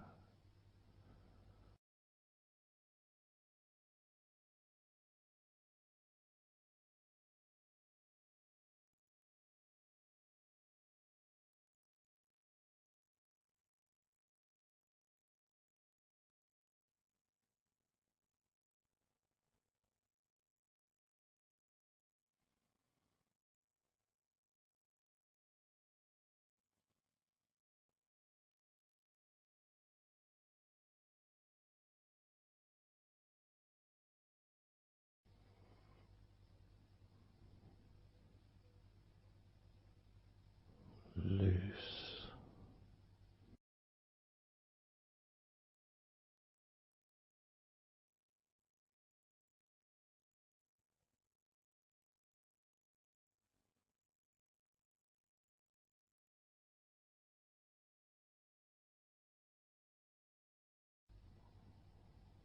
You may have or may not have noticed your mind drifting.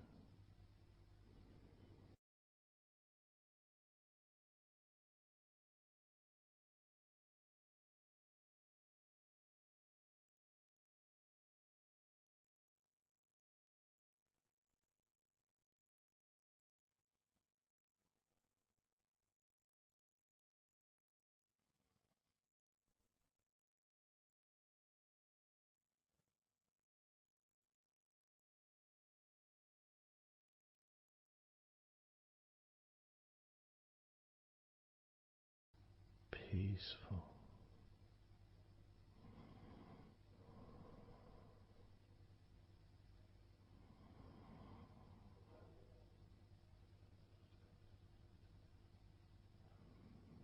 Moving even more deeply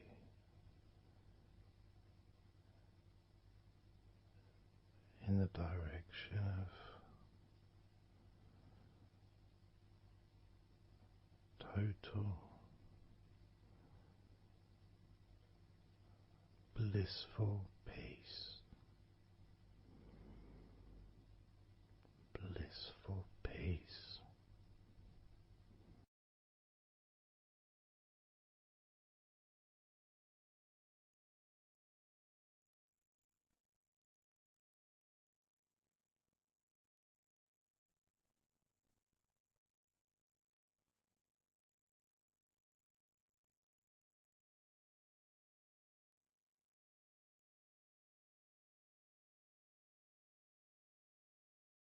drifting.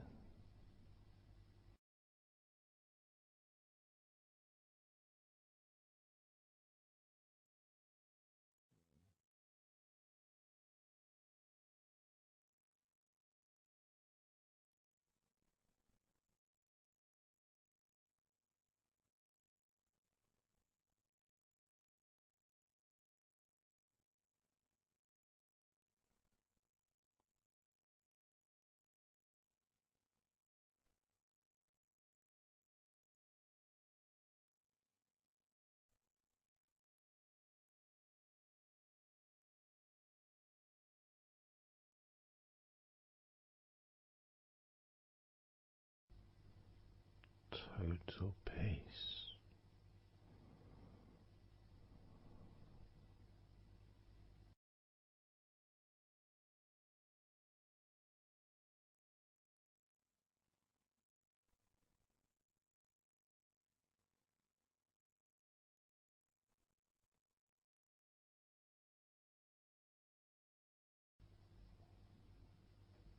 Calm. So calm.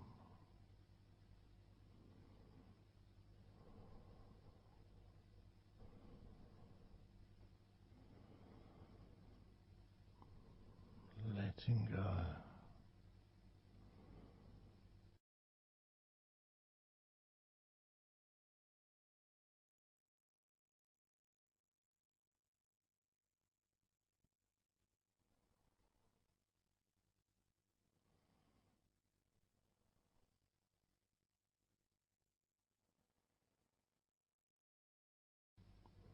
Peace of mind.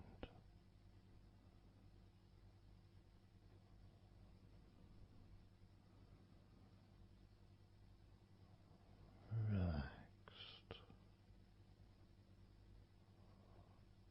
body.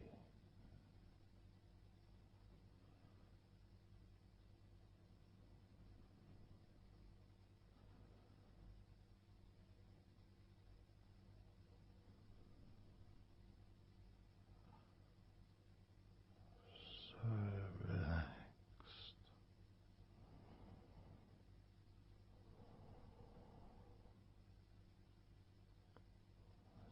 So relaxed.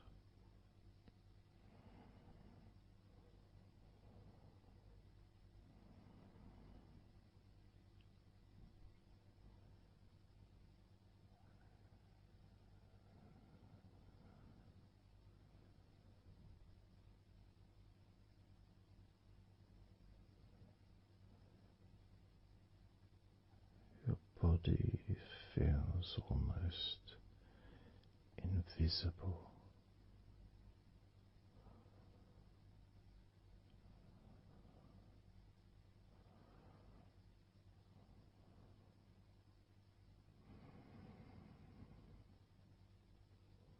So very relaxed and peaceful.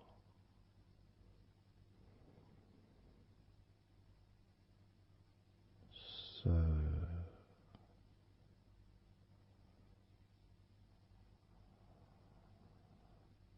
peaceful.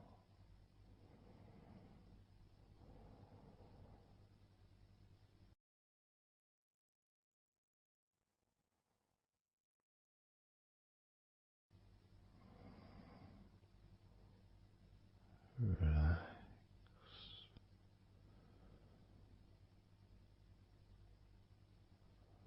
Let go.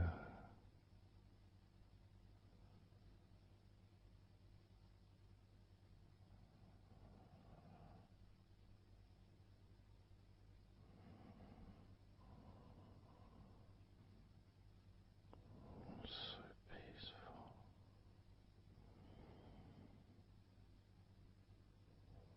So very, very peaceful.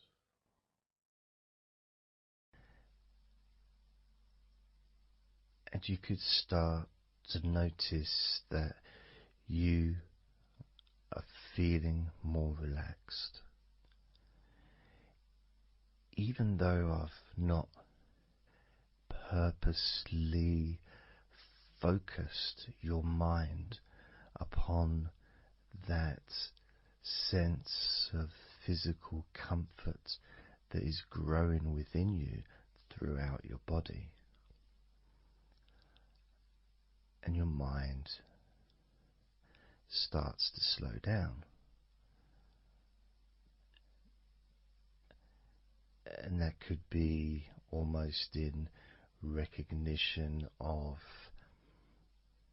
I guess, my speech not being particularly fast.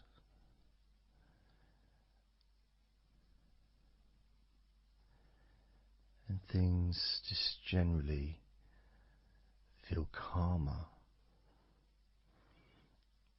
just by listening to my voice. You give yourself an opportunity to take a break from the day. Take a break from your life as it is. And to give yourself a rest. Giving yourself permission to take some time off. And to allow your body to relax. And allow your mind to slow down. Which in turn releases the tension, any stresses that you had in your body.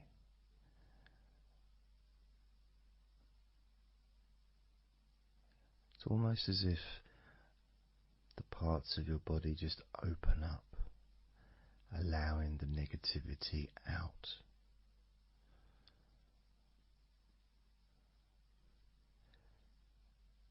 And at the same time, replacing that negativity with positive, healing energy, which then fills your body up, and your mind too also starts to appreciate those feelings of increasing confidence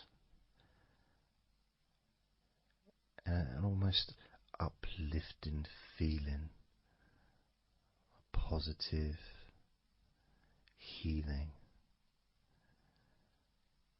an energy that spreads through your body like a wave of comfort. And all this comes from just allowing yourself a few minutes, maybe half an hour, however long you want it to be, to just rest.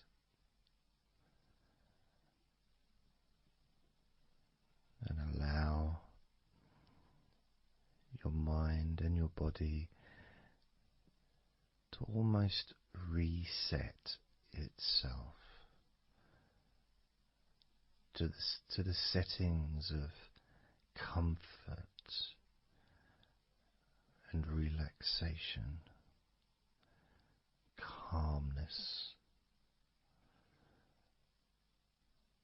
which allows more room for feelings of pleasure and happiness to move around your body and into your mind, almost as if your mind and your body are sinking together, almost mirroring each other with that growing positivity and calmness. And it feels nice. It really does feel nice.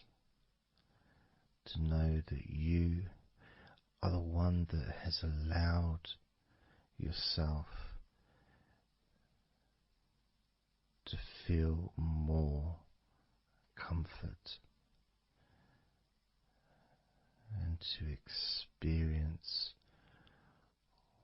more of this deep relaxation spreading throughout your body.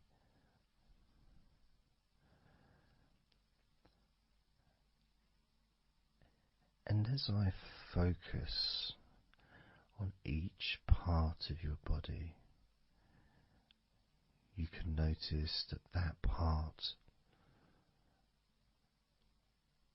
becomes even more relaxed just by focusing on it.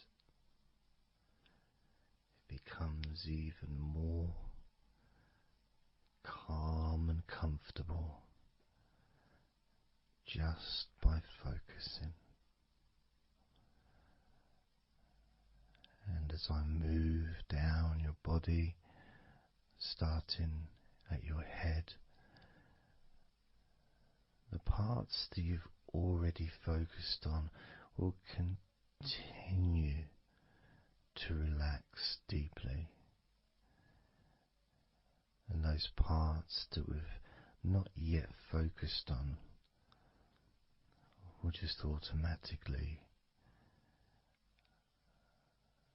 release any remaining tension in anticipation of even more comfort about to come.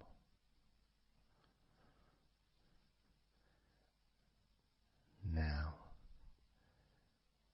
I'm going to start by focusing on your forehead. Just being aware of the feelings of your forehead. And any background sounds, like Mr. Herbert the pigeon, can just allow you to feel even more relaxed. It just means you're in the moment. This isn't a sterile environment. This is the world. I live in the countryside, so there's lots of nature sounds around.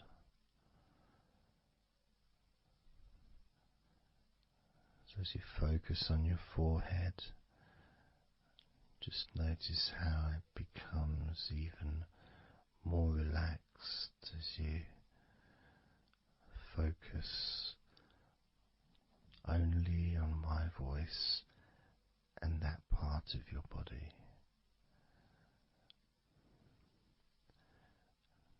Moving down to your eyes, focusing on your eyes, noticing how your eyelids feel so heavy, yet so light at the same time. And all the muscles around your eyes relaxing completely.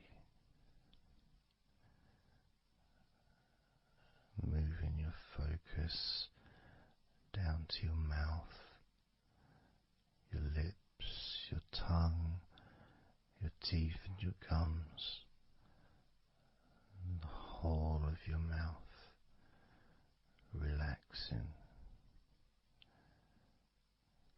calm and loose. As you focus now on your jaw, not just the part of your jaw near your mouth, your chin, but all the way up the sides of your face to your ears, that whole of your jaw feeling more relaxed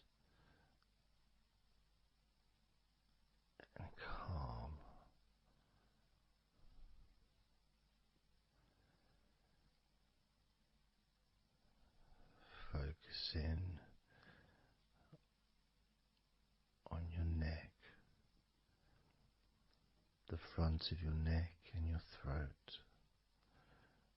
Relax in and loose and calm. The sides of your neck,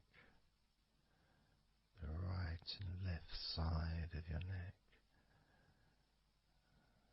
relaxed and loose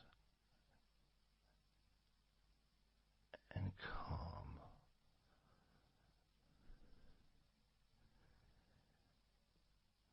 And now the back of your neck.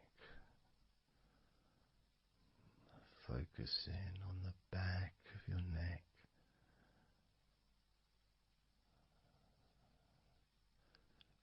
Letting go of any tension that may have been there before and enjoying that sense of increasing comfort and release that you can experience in the back of your neck.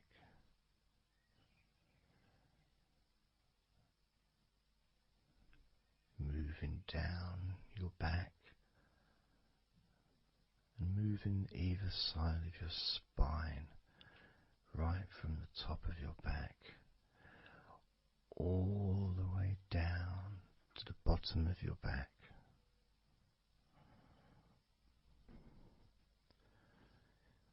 Down to your lower back.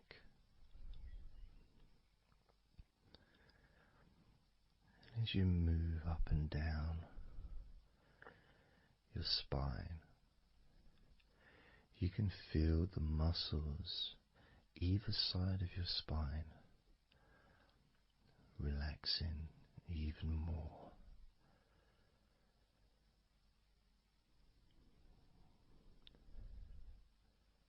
And as those muscles relax, that sense of comfort starts to spread outwards from your spine into both sides of your back. The top of your back, the middle and your lower back. And as you scan gently and slowly up and down your back, as the muscles in the top of your back relax and become looser, the muscles in the middle of your back also seem to just almost divide from each other, separating and almost melting.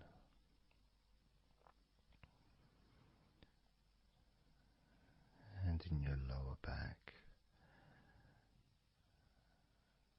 there seems to be an extra special feeling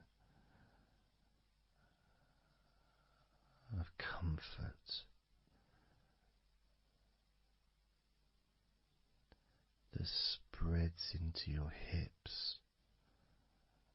So down your lower back and into your hips, into the area where your coccyx are,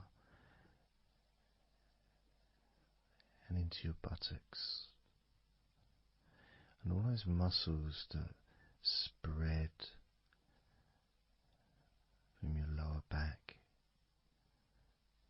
into your hip area start to melt, start to really let go.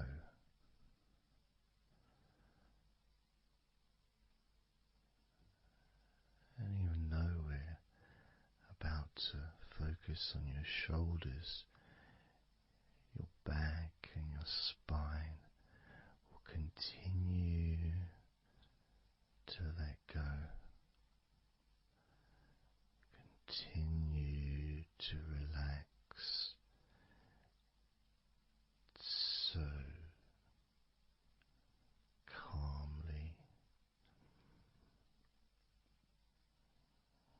as you focus on your shoulders, you may notice that they're already feeling really loose. They're already feeling calm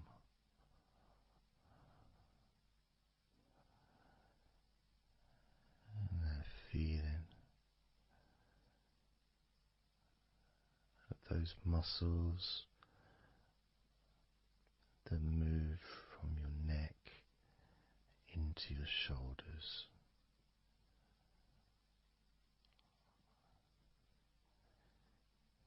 Feel so soft and gentle, so smooth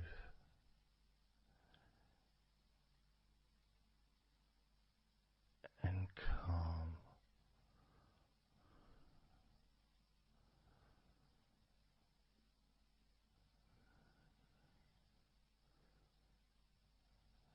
And the feeling in your shoulders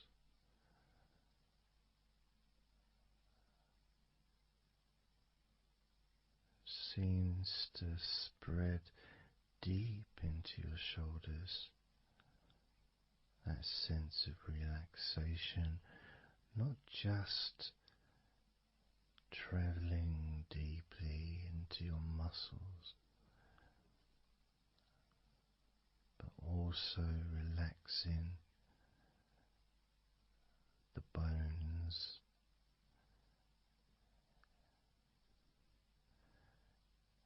and moving all the way to underneath your arms,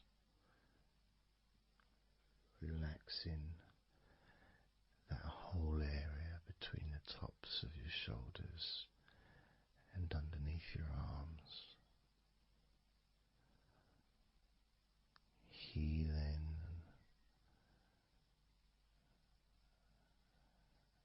You feel so relaxed and comfortable in your shoulders, which sends that deep healing message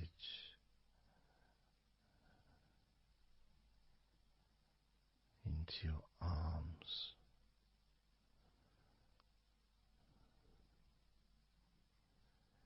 And you may feel almost as if your arms are not even there because they're so relaxed, so deeply relaxed.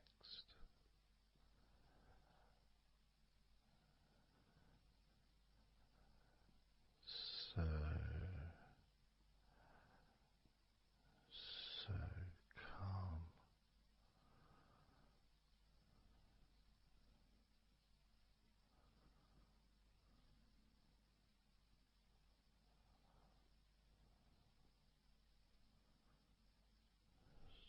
So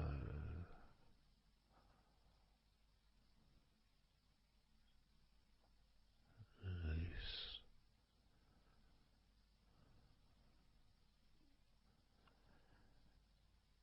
That feeling spreading all the way down your arms to your elbows, including your elbows.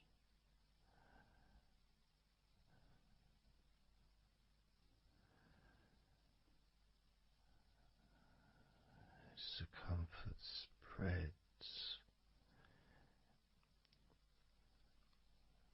all the way into your wrists, your forearms and your wrists,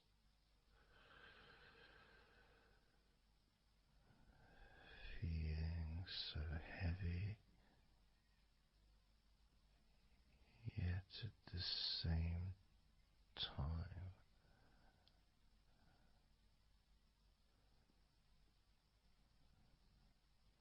so light and gentle.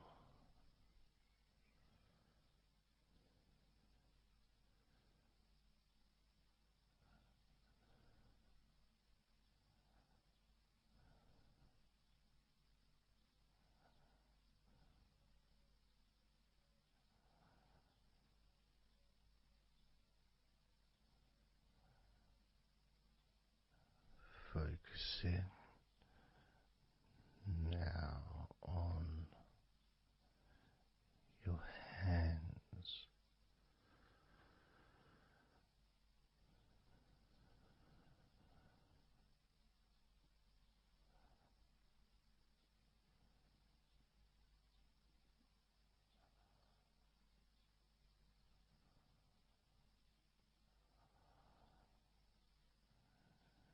your hands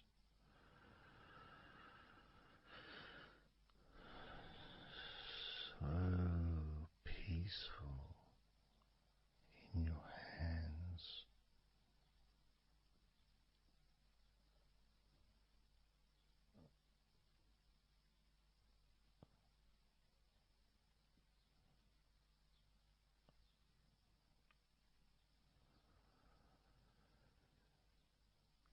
There's a sense of real peace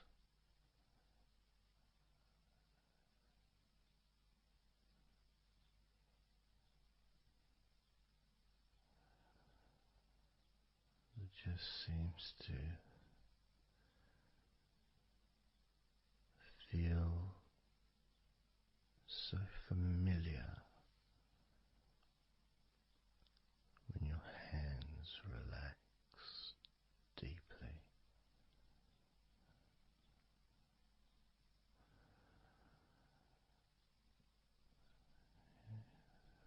Feels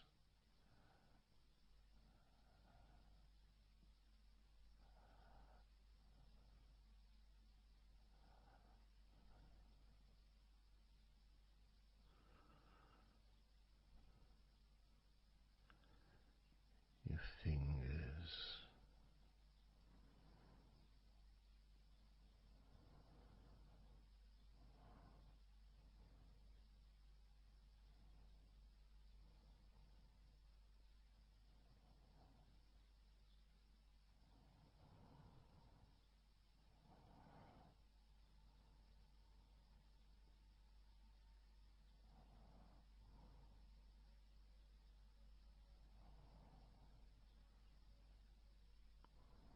your fingers so loose,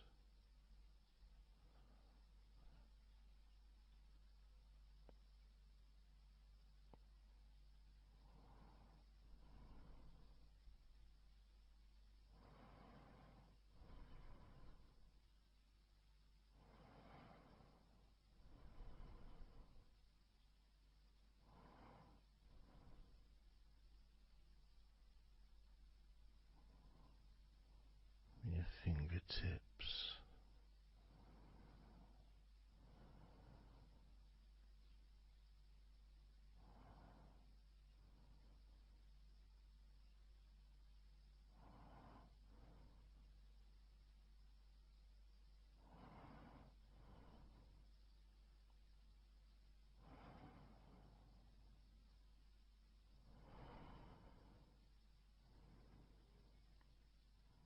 moving your attention to the front of your body,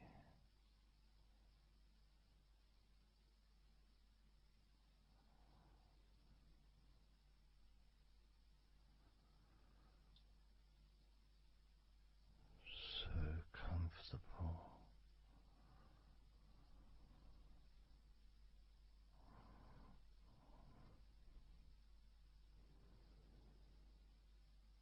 Moving your focus to your legs,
muscles in your thighs.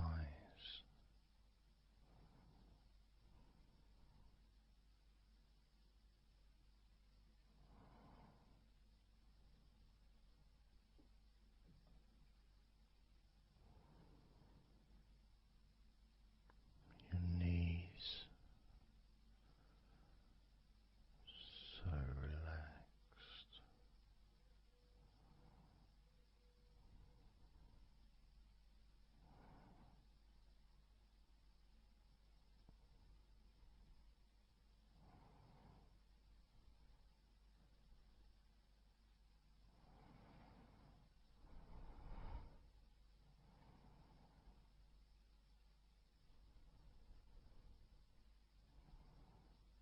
Your calf muscles and your shins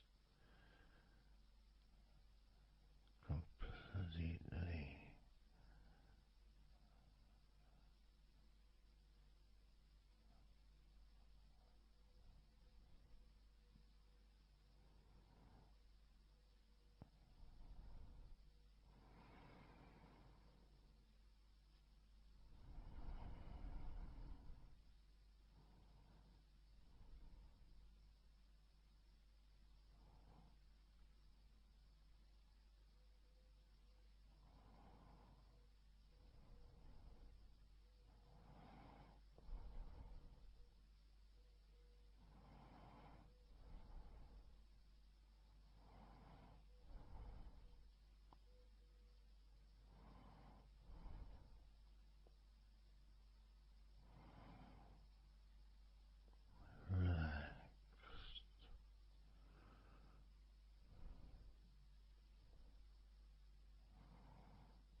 letting go of everything.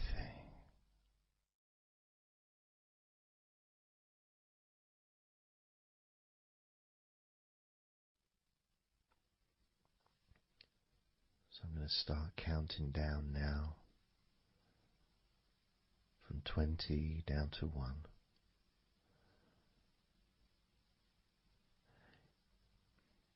You can imagine, in a way, it's like just walking down some steps.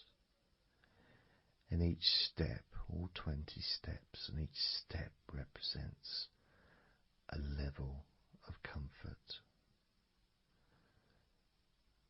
Each step represents a deepening of that comfort.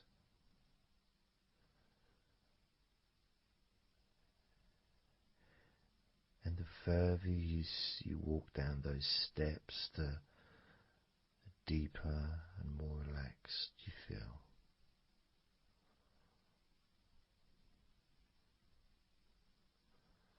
So, starting with number 20.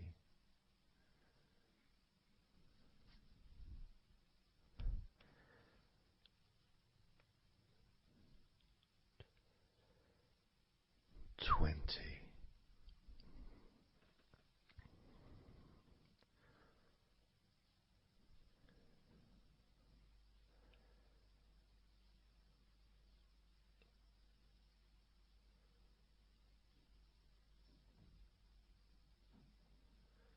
19.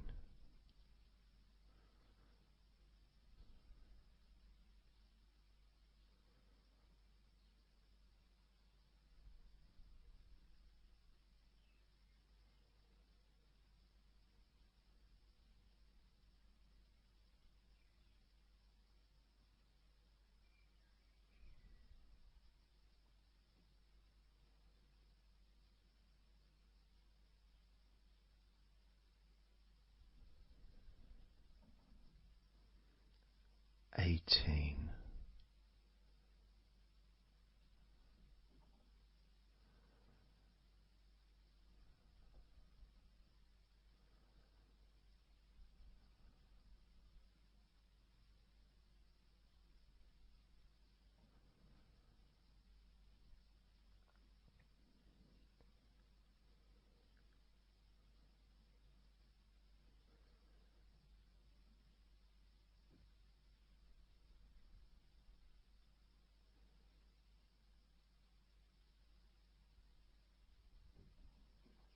17. 16.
15.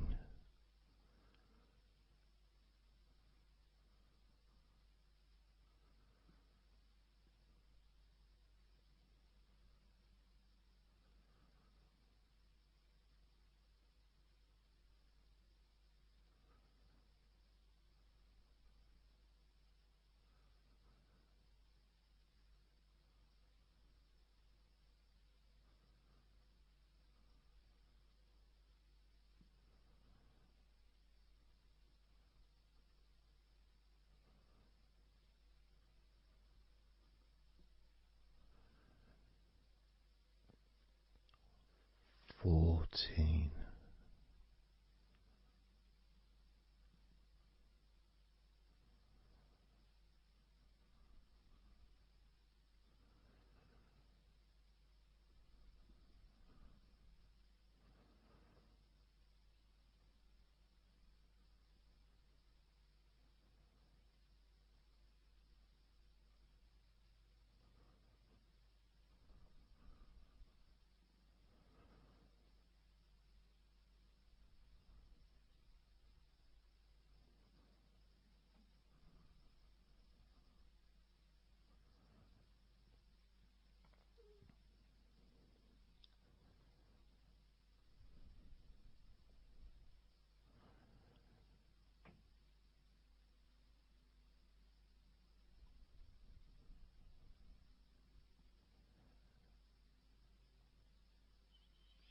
13.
12.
8.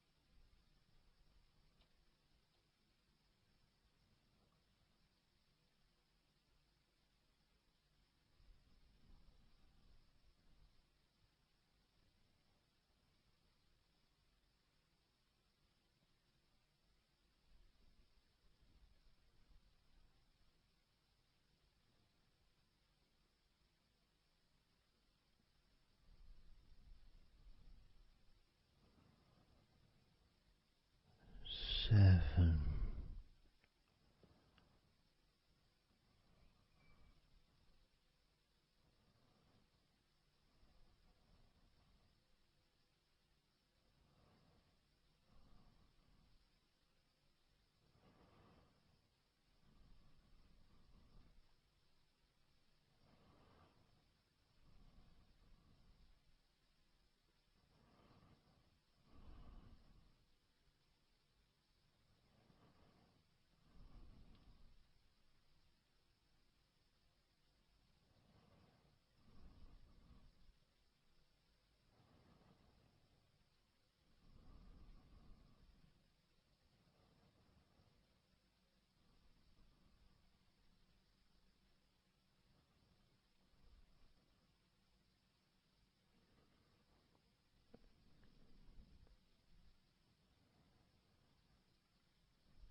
6.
5.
4.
And now,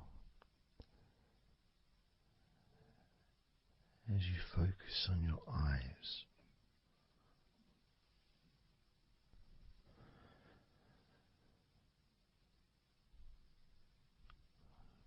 we're going to count down from 10 down to 1.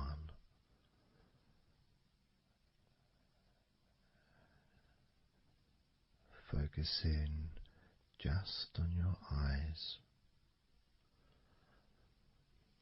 your eyelids, the muscles around your eyes, your eyeballs themselves, that whole area that makes up your eye.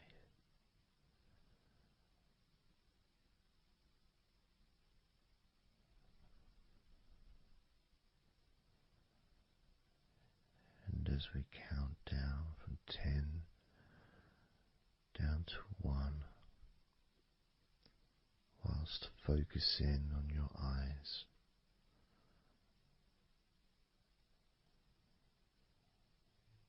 you will become twice as relaxed with each number counting down.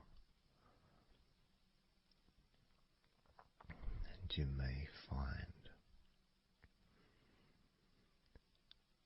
that all you want to do is just drift off to sleep. And if that's what you want, then just allow yourself to do that.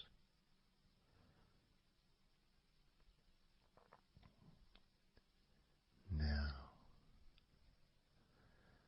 focusing on your eyes, I'm going to begin counting down from 10 down to 1 right now.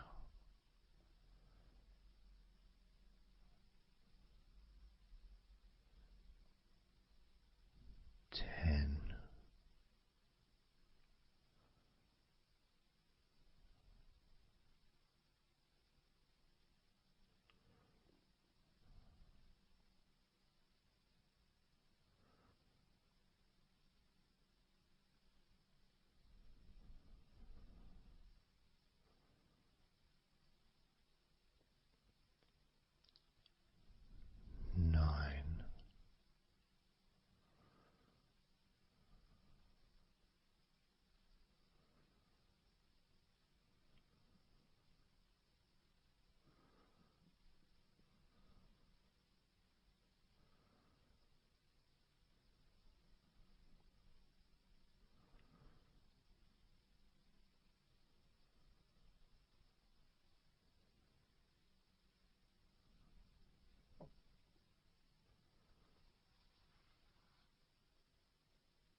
4,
3.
Two,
1.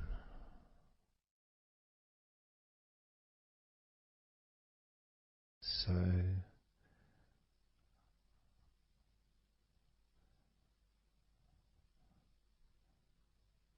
counting down from 10 to 1. 10, 9, 8, 7, 6, 5, 4, 3, 2, 1.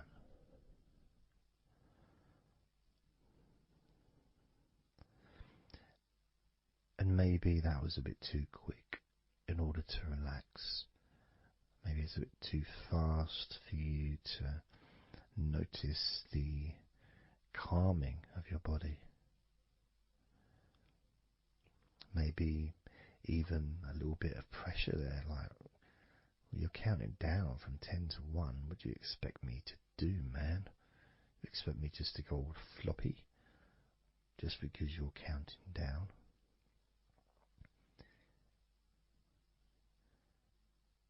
We could try again, but this time I'll go a bit slower. This time, as you focus on the whole of your body before we focus on your legs,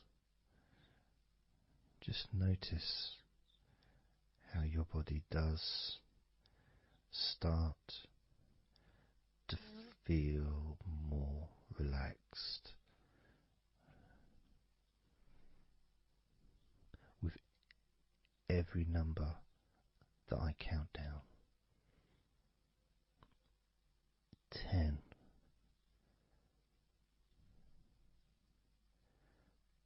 9.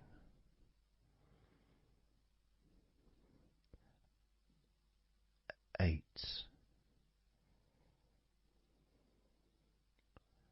7.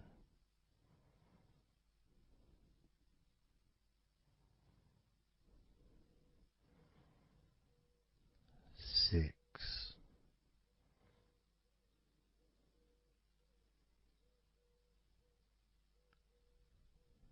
5.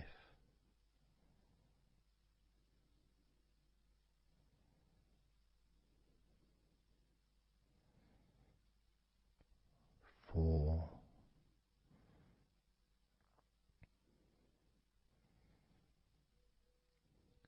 3.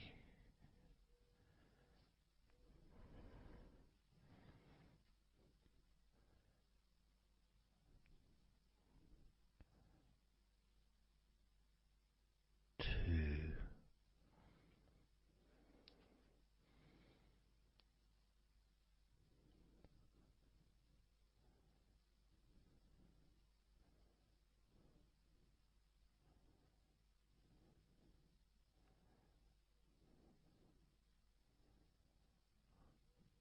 1.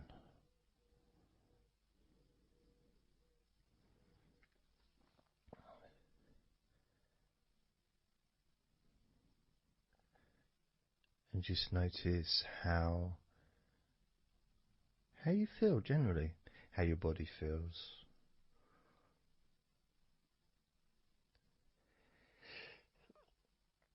It's not necessarily even about counting down from 10 to 1.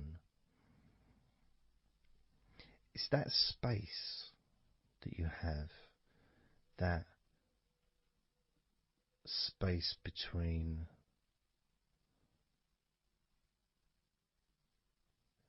being active physically or mentally to just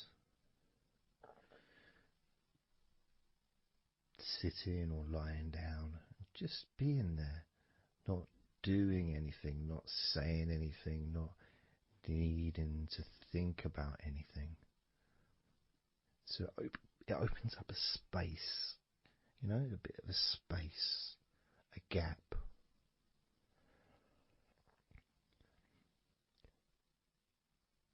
And the more I count down from 10 to 1, the bigger that gap becomes.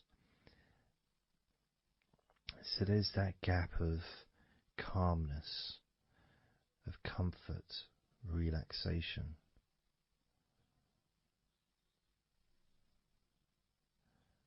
It's a nice feeling.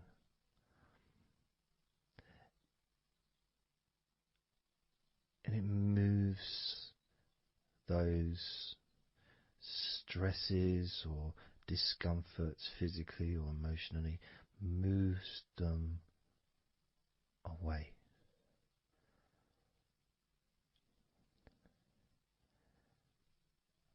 Allows you to just slow down. So I'm going to count again from 10 down to 1 and notice that gap widening. the gap. And as it widens, it's almost like the stress and attention falls into the gap.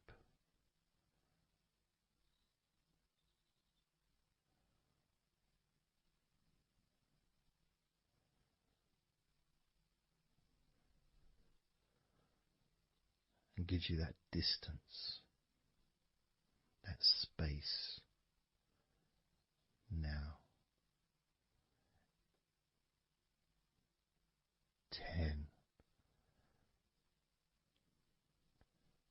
9,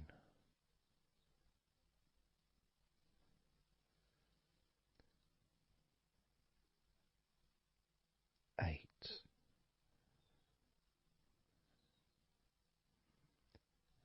7,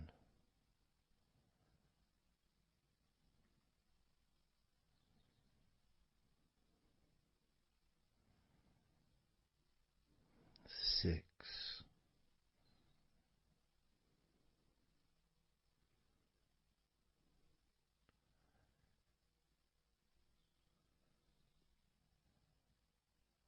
5,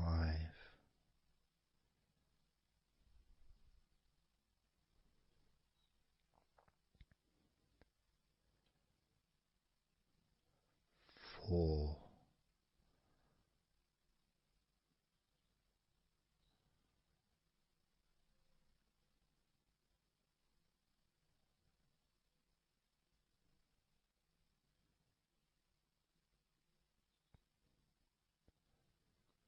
3,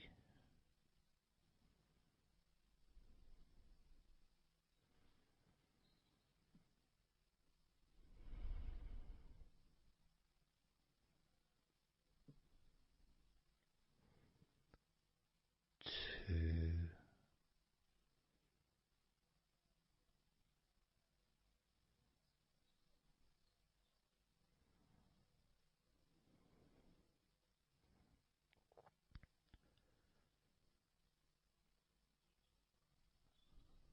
1.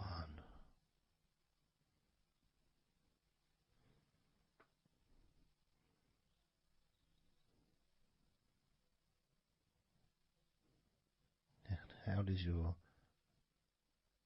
body feel now?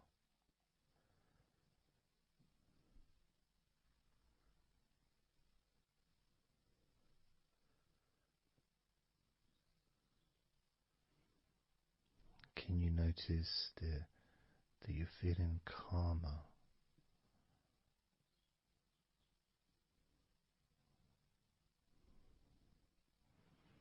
That you're feeling more relaxed?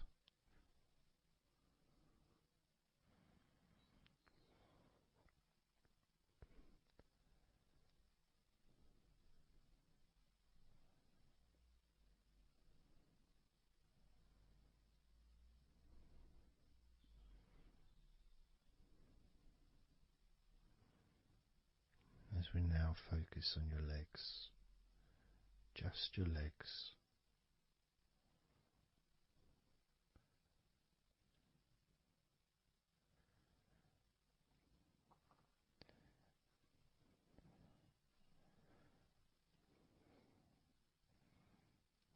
We're just going to start with focusing on your thighs.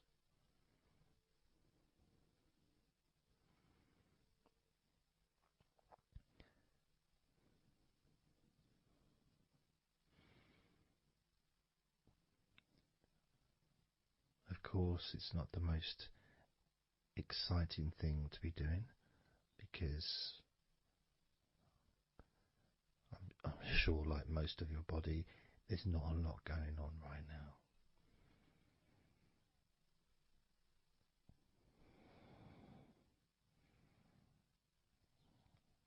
Just focusing on the whole of your thighs,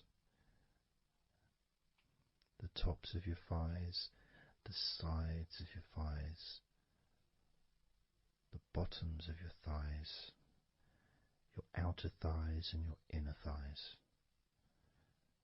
Basically, the whole of your thigh that leads into your hip then goes down to your knee joint.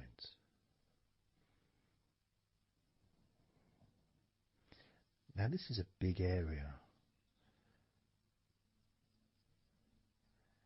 It's a very heavy area. It's very strong. Probably the strongest muscles in your body are in your thighs.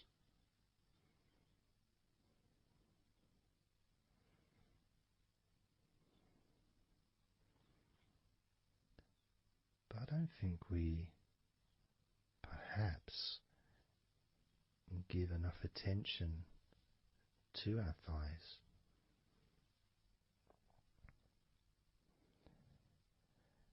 Perhaps we don't acknowledge how important our thighs are to our lives.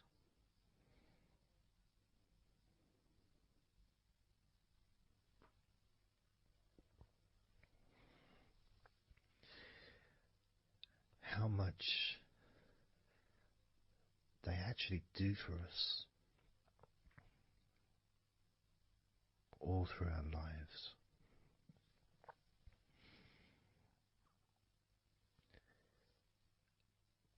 And it may sound really weird, but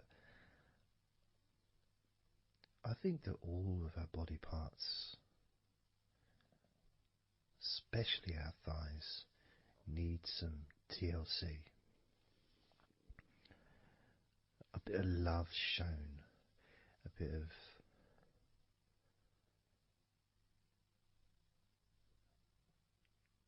acknowledgement,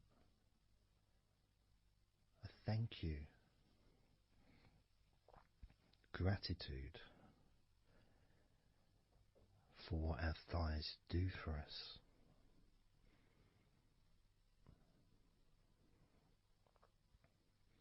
And I know this may sound a bit strange. Maybe you think, why am I? Surely I should be out in the garden hugging a tree or something. Well, it's hard to set a microphone up on a tree. That's why I'm doing this indoors. Otherwise I would be outside hugging a tree. No, I can't see the television from the tree.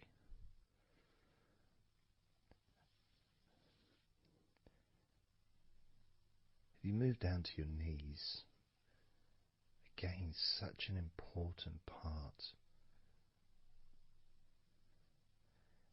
And I think we don't necessarily, I'll speak for myself here, I don't necessarily appreciate all that my knees do for me until I have a problem with my knee.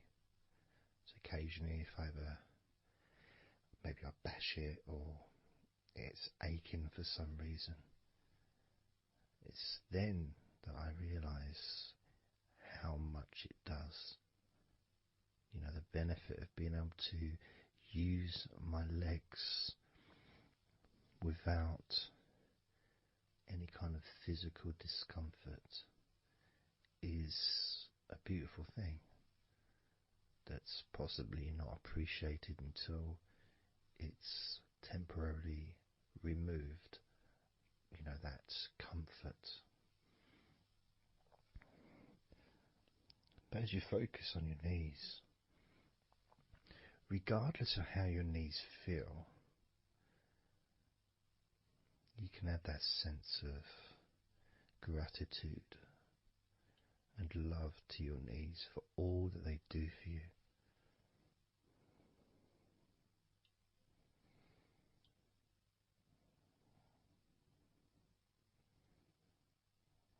And you can still have that attention on your thighs and maybe notice how your thighs feel.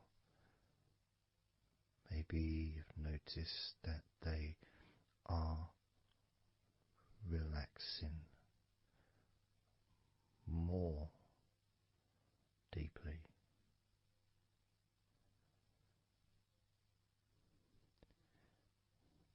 As you focus now on the bottoms of your legs, your shins, and your calf muscles, and the bones between your knees and your feet, incorporating, of course, your ankles. So important.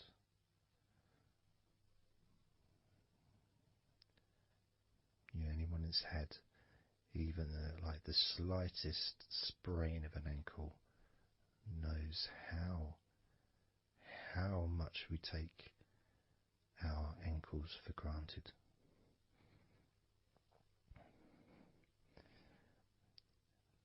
And it's kind of strange in a way when you think that,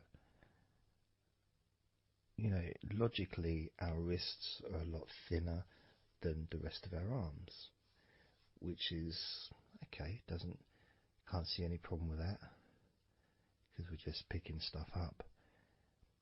But our ankles are so much thinner than the rest of our legs.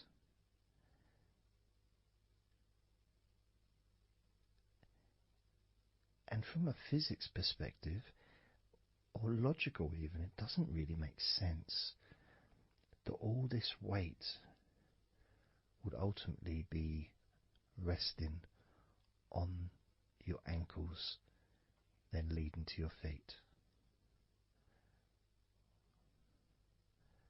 That thin area, thin bone,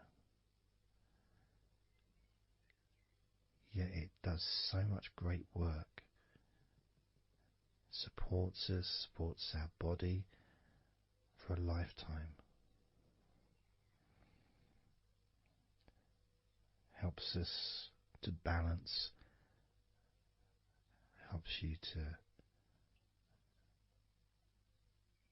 get around and be mobile.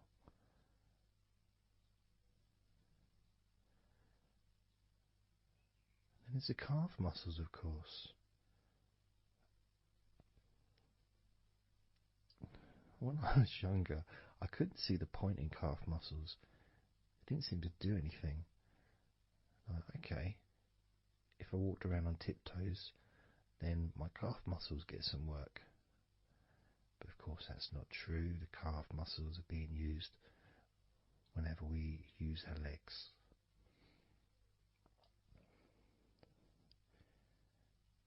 And your shins, there to protect your lower legs, shaped in a way almost as a protector for the bone.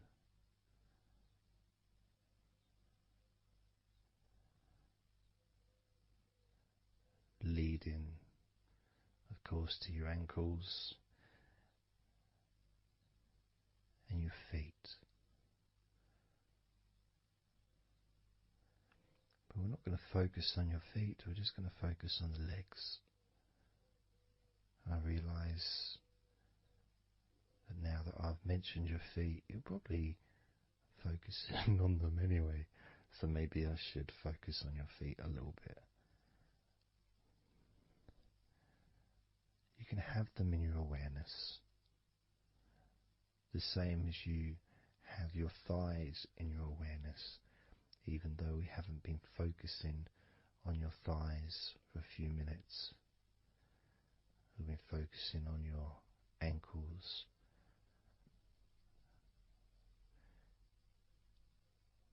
there's still that sensation of comfort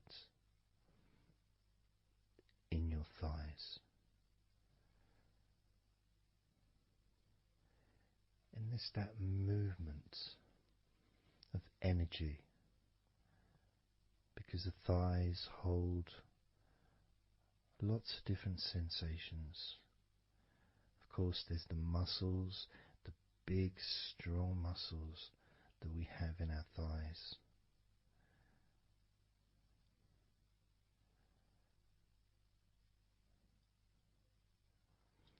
But the skin on the outside of the thighs, as in the outside of all of our body, can be very sensitive. sensitive to the touch, sensitive to temperature.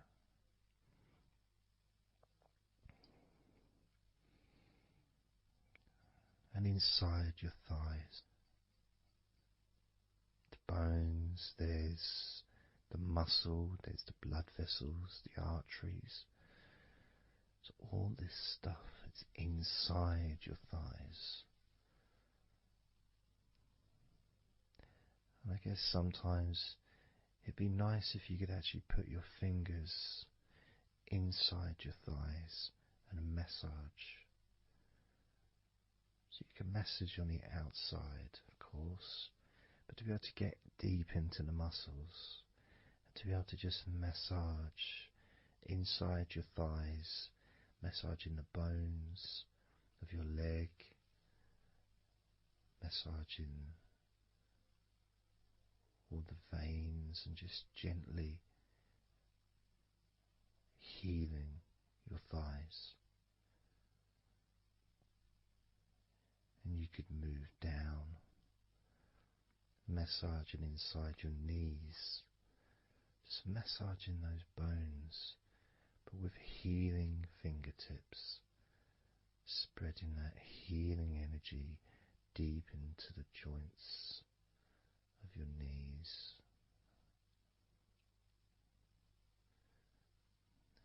Of course, there's the back of your knee, you know, the inside crease where your knee is. It's a very sensitive area. Feels very nice when you stroke it. That might be because it's an area that's not really touched very often. It's almost like a hidden part, that crease in your legs. It's almost like a part that has a sensitivity which is a little bit different.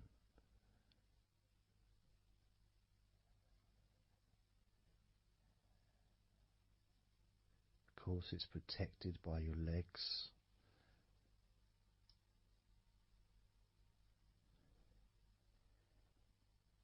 So you can imagine putting your fingers into that crease in your legs.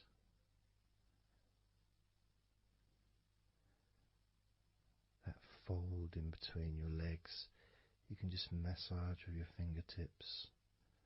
Imagine your fingertips going inside, massaging the muscle tissue. You can of course feel the bones of your knees healing through your fingertips.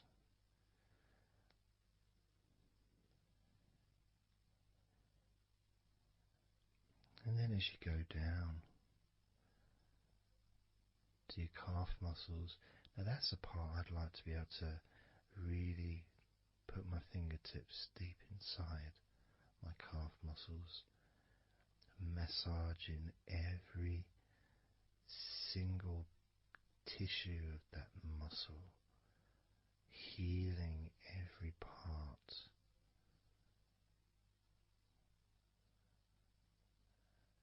And then doing the same for my shins,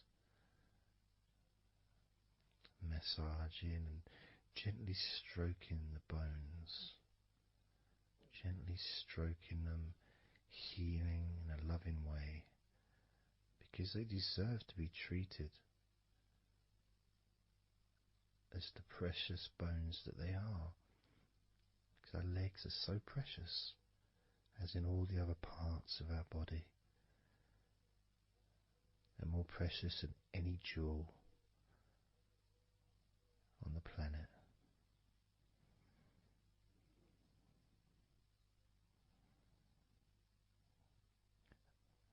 And when you start to think about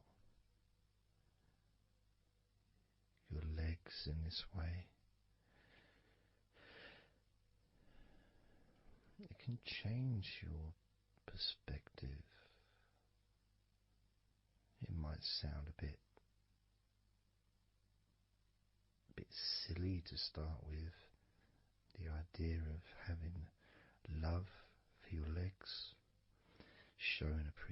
relaxation for your thighs,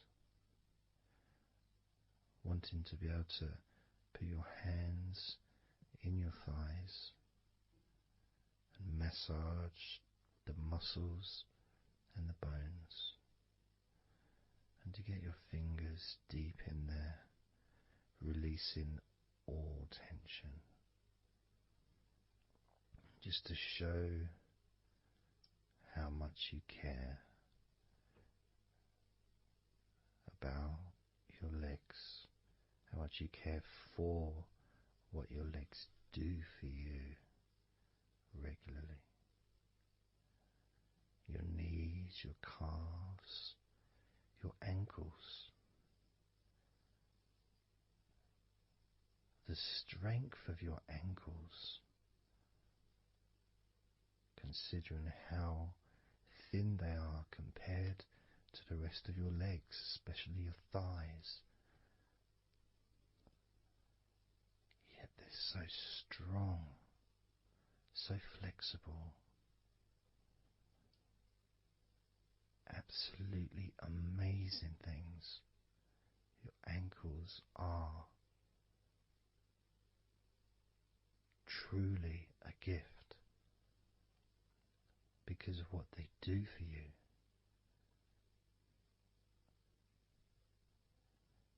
Supporting all that weight, regardless of what weight you are, even if you're only 8 stone, it's still a lot of weight for these little ankles. Now I'm a lot heavier than 8 stone, double that. Yet my ankles support my body all the time. Although they do give off a sigh of relief when I sit down. In fact, my whole legs do. My feet also go whew, and my toes clap. They're so happy.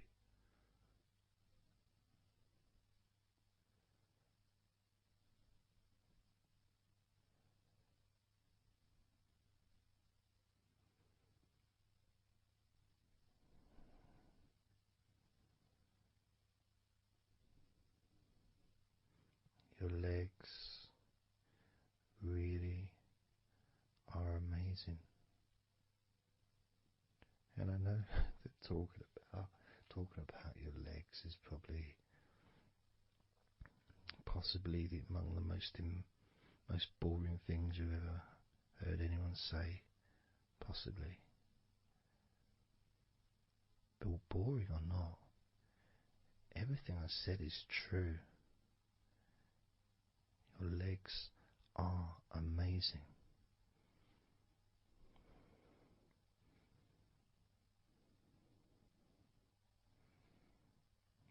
Your legs deserve not just respect,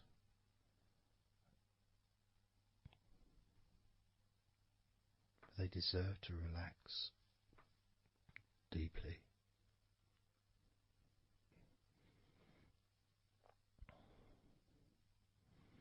They deserve to take some time out of the day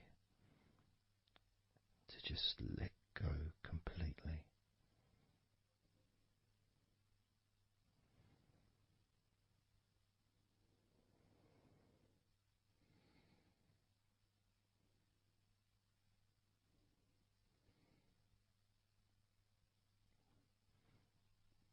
Your legs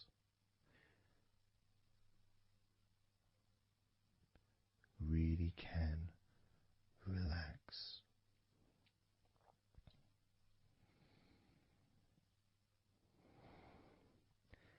And because the legs are such a very important part of your body, when you relax your legs, the rest of your body also naturally follows in that journey of comfort.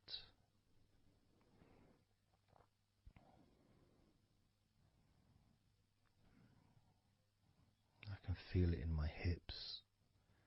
My hips feel really loose.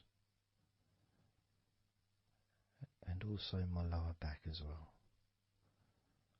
My lower back really feels stretched, even though I'm just sitting in a chair and there's no stretching as far as I'm aware that I'm doing. But it's almost as if the muscles are just relaxed so much that there is a natural stretch as the tension has reduced a lot.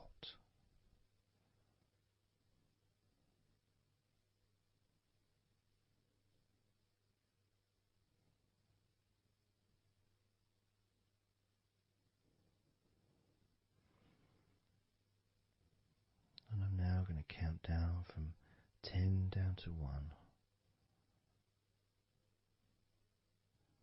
And you can continue to feel wonderfully relaxed. 10, 9, 8, 7, 6, 5, 4, 3, 2,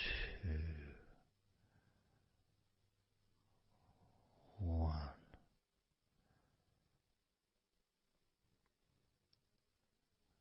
Relax.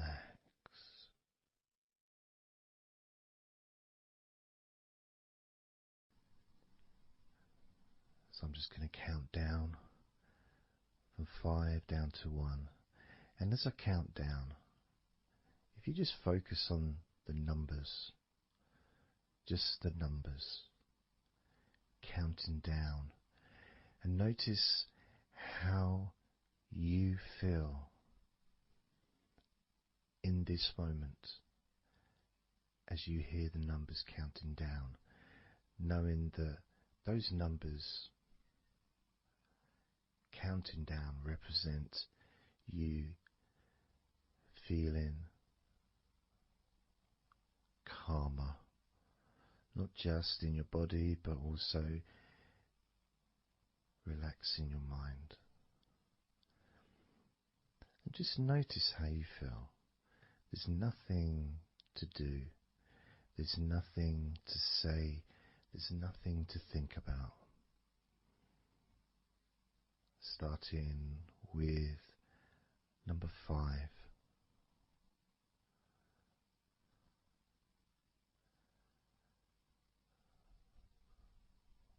4.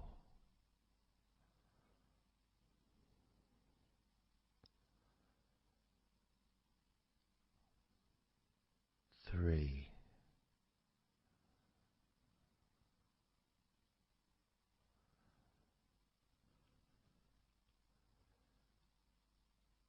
2.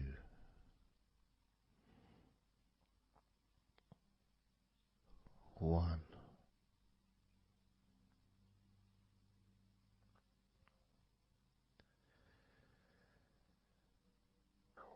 As you notice the gradual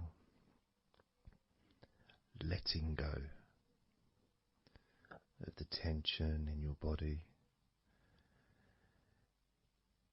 you may also begin to notice and be aware of how your mind is starting to slow down. This is just a natural thing that happens. It's not really a special procedure. It's just natural because as your body relaxes, your mind also starts to relax. And the more your mind relaxes, the more your body relaxes. It's just a continuous circle of relaxation.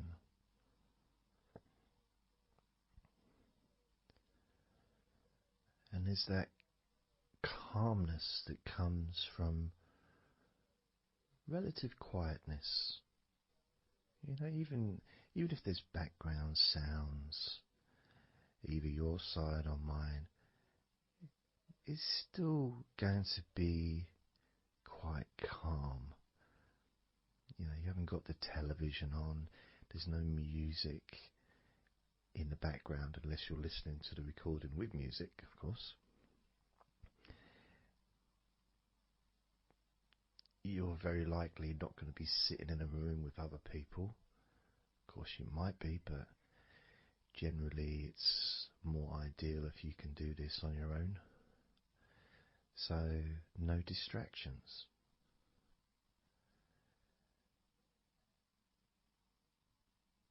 And when you stop thinking about stuff,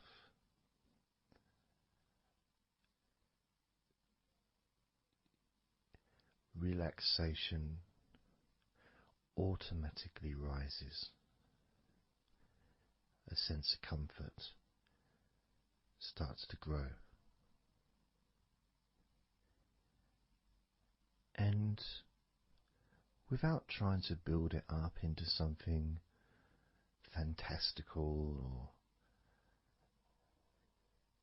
something magical, this is just a natural process, something that's easy to accomplish. In fact, it's almost, the sense of relaxing completely happens really when you put no effort into it. It's not something that you can really force. It's something that happens naturally. And part of the process of this recording and others is simply to allow you to take advantage of this space, this time, to just let go, to just be here, to be in tune with how you feel.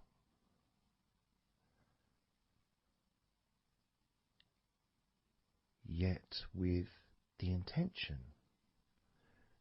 of wanting to relax deeply.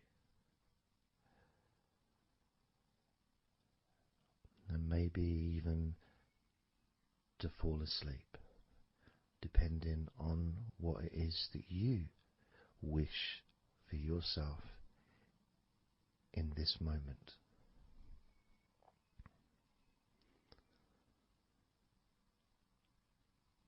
As we know, relaxing is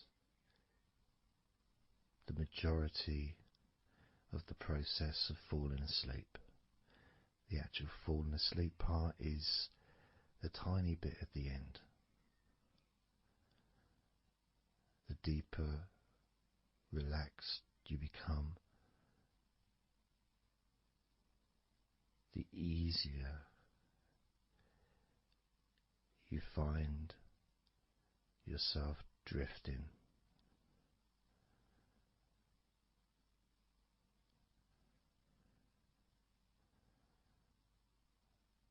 But you can also, if you choose, stay focused on my voice and really enjoy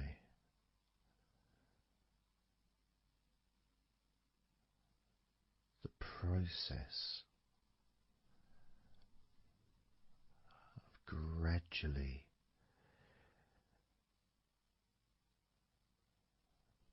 relaxing each muscle in your body,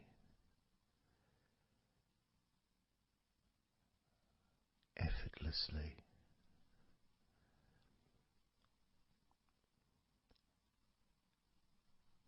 And just observing the sensation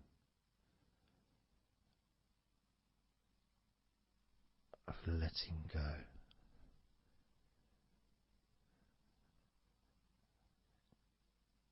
Completely.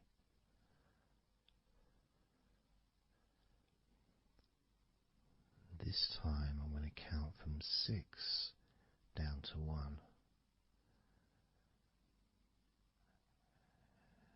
And you can notice your mind calming down more with each number that you hear me say. Naturally feeling calm and slow and peaceful.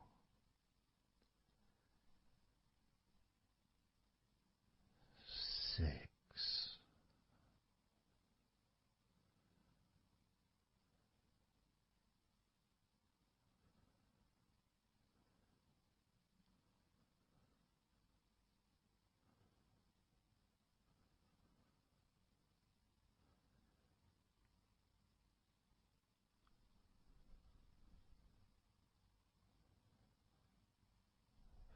5.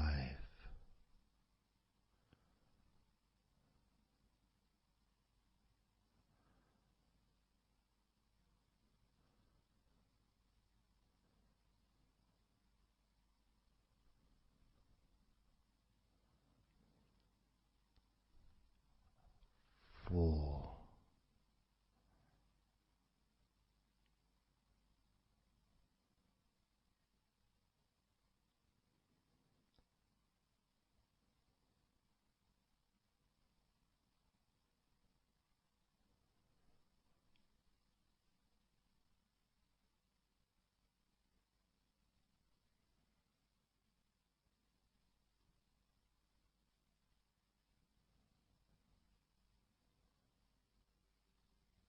3.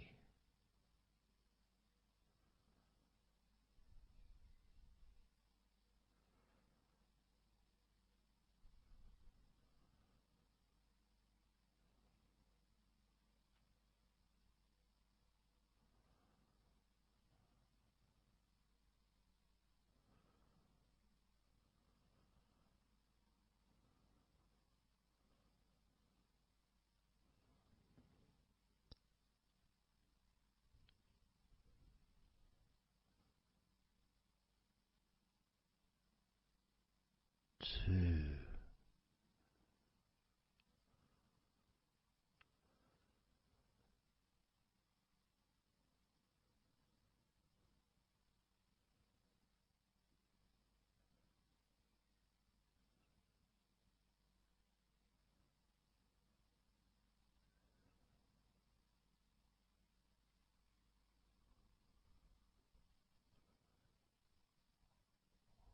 1.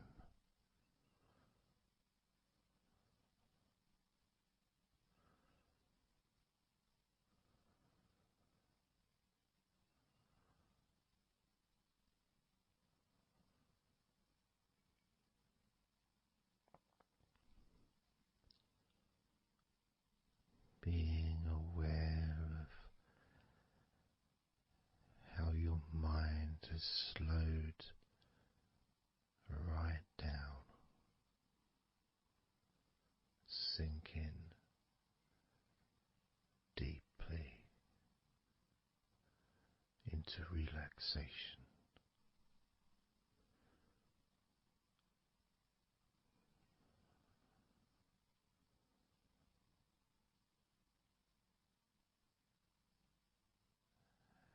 And as you focus on your mind, you may notice that there are some thoughts still there, maybe some stubborn thoughts that for some reason perhaps need your attention.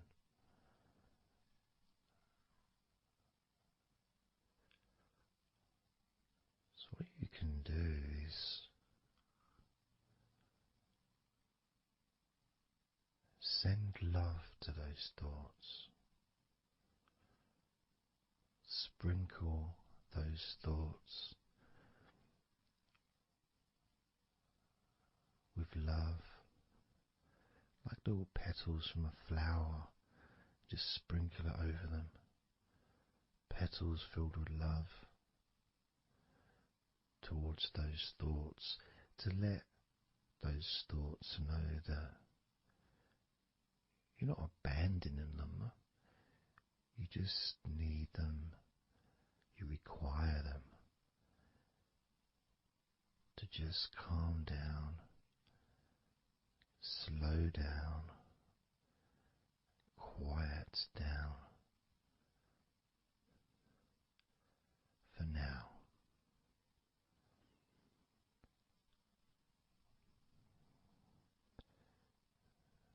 So as you focus on those remaining thoughts, as we count down this time from 7 down to 1, with each number, just imagine sprinkling those flower petals of love,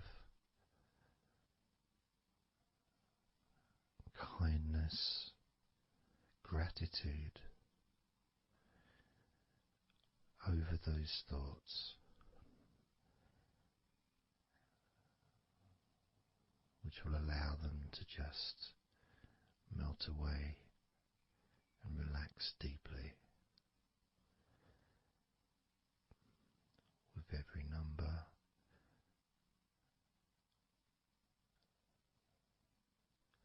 those thoughts will become more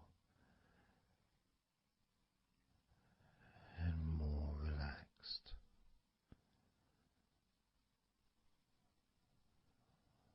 Starting with number 7.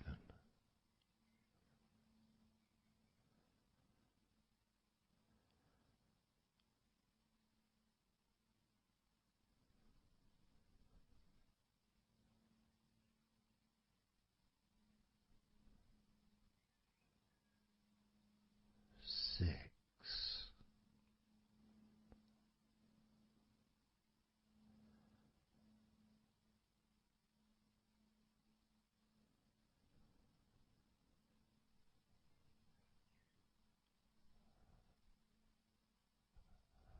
5.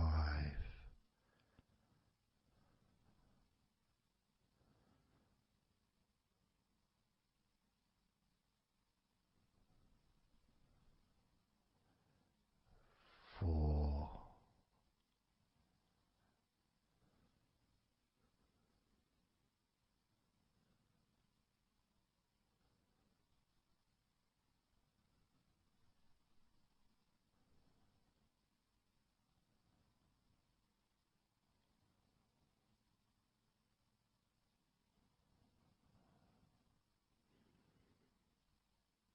3.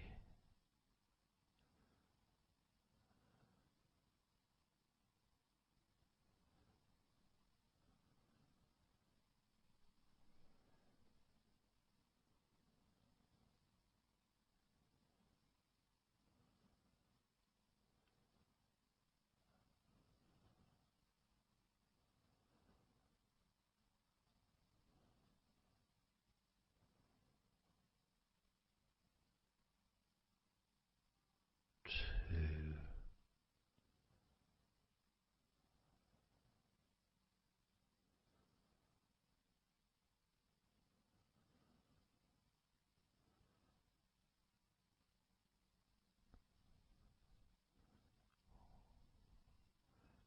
One.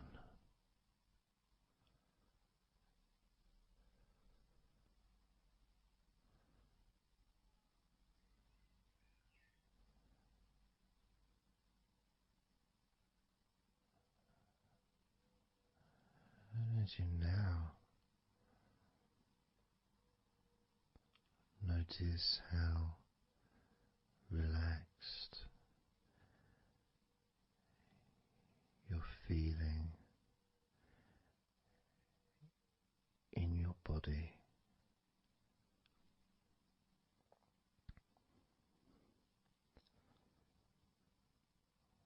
We're going to focus on your hands.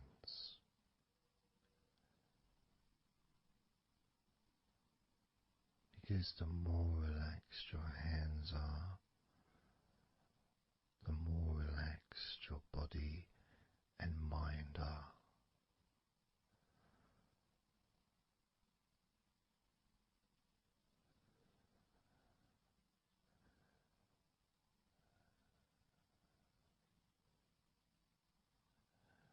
And as you focus on your hands and your fingers,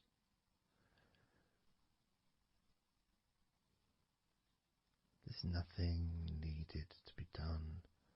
There's no clenching of fists or tensing the fingers or anything like that.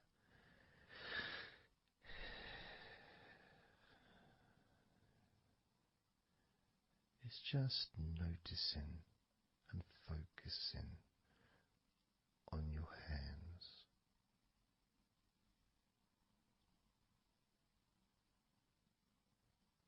Noticing how they feel.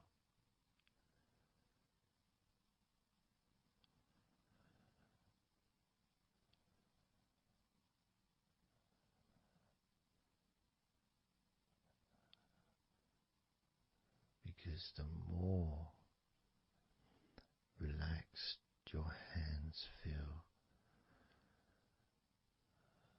the calmer your mind feels, and the more comfort you feel throughout your body.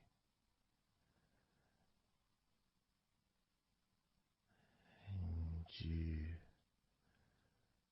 may have already noticed that your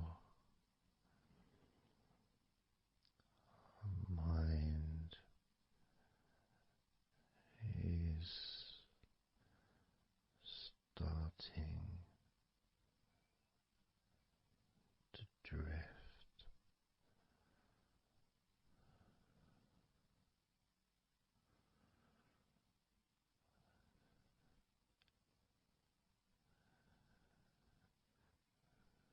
Focusing just on your hands and fingers, allowing them to experience a real deepening of that relaxation in your hands and fingers.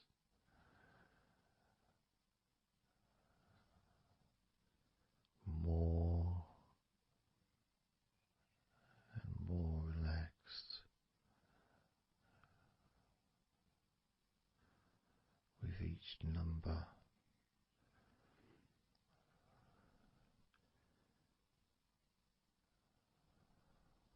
From 8 down to 1.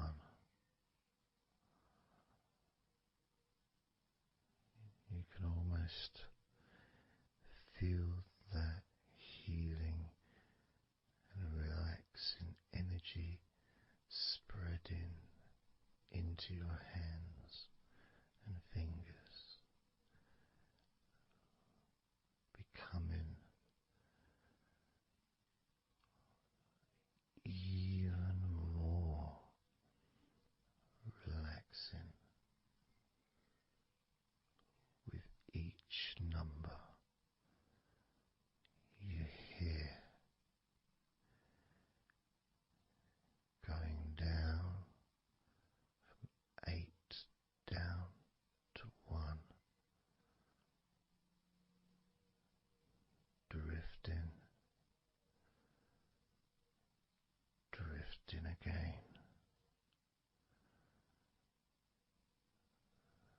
starting with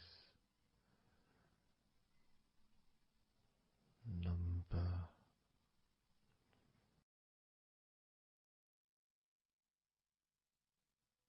8.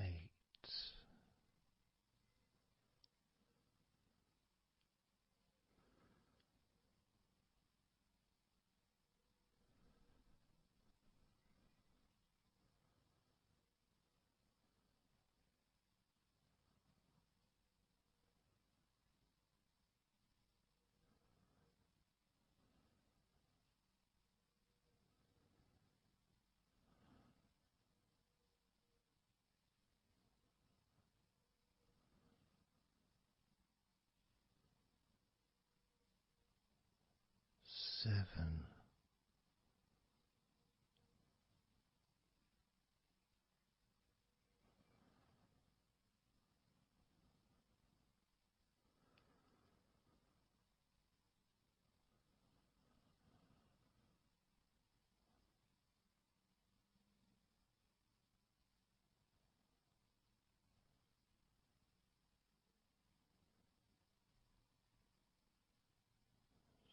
6.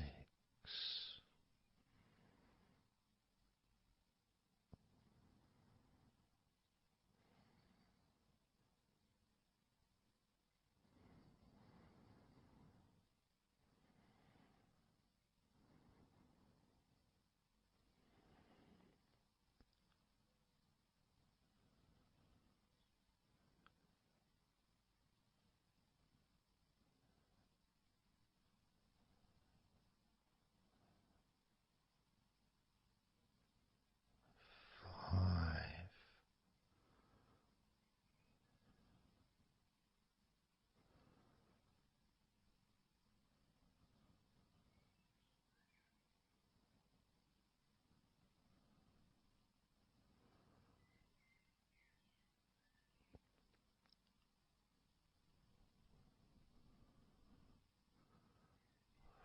4.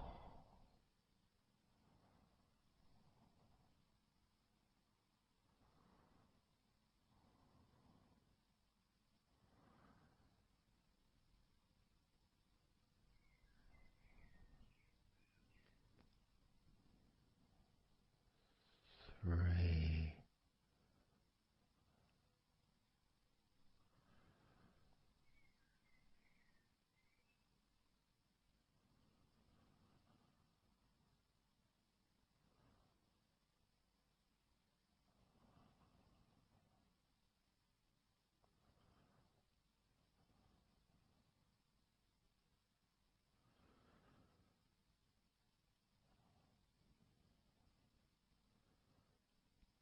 2. 1.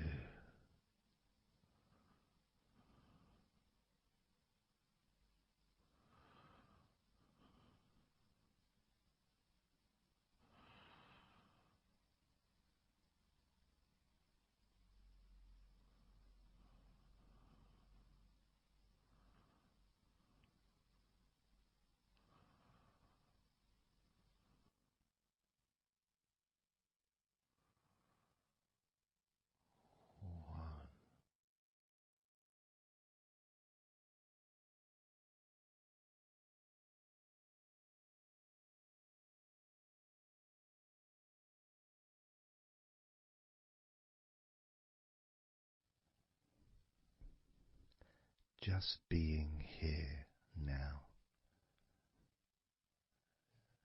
Nothing to think about, nothing to do, nothing to say. And everything just feels calmer. And this is your natural state of being. This is how you just normally feel when you take away all of that other stuff that we add. Things like stress and worrying and overthinking and anxiety, tension, generally thinking about stuff. When you take that away, which is what we're doing now,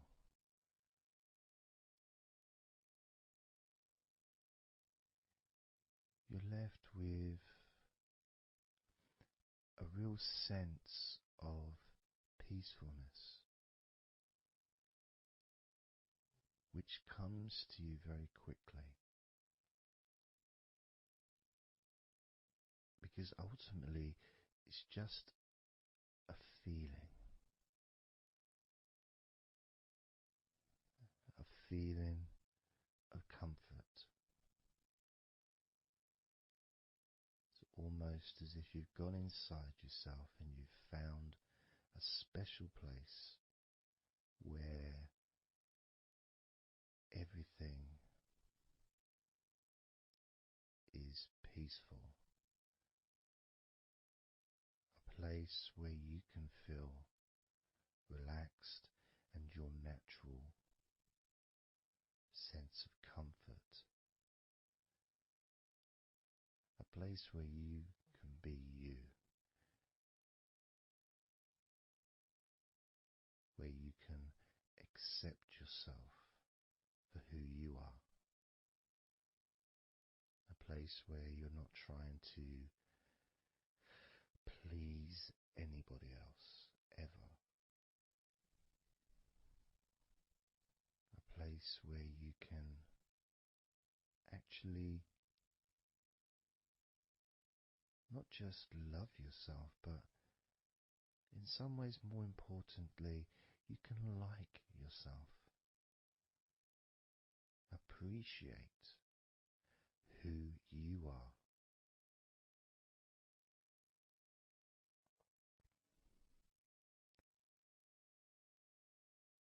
And that sense of gratitude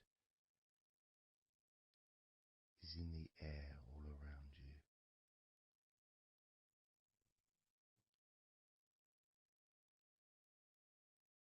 And that's also a place where you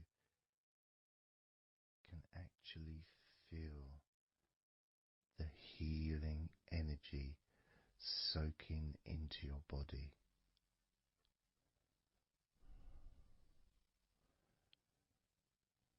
Healing energy soaking into your body. And that healing energy spreads through your veins,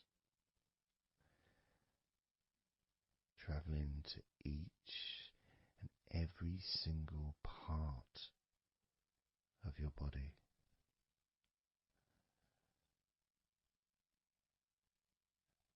And you start to realize that actually that healing energy has not just entered into your brain, it's become part of your brain. And that spinal fluid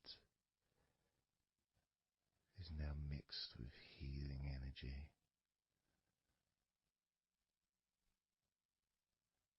Not just allowing you to feel so much more relaxed and healthy in this moment, but also you start to realize that actually what's happening now with that healing, relaxing energy spreading through your body is actually changing your life.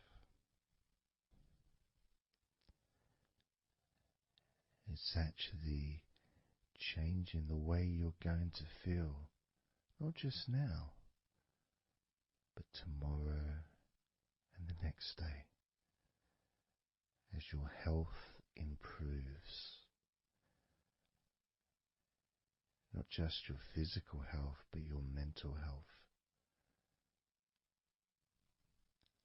Things that used to bother you in the past, for some reason no longer have the effect that they used to, because something has changed deep within you. Maybe things that used to cause you to feel anger no longer have that power to control you the way they seemed to be able to before. As you realize that you're the one who decides what affects you. You're the one who decides to feel relaxed and calm when you choose to enjoy noticing these natural developments of healing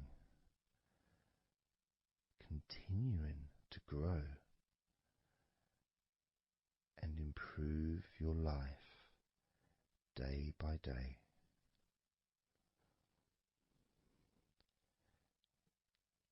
Including, of course, your ability to relax so much easier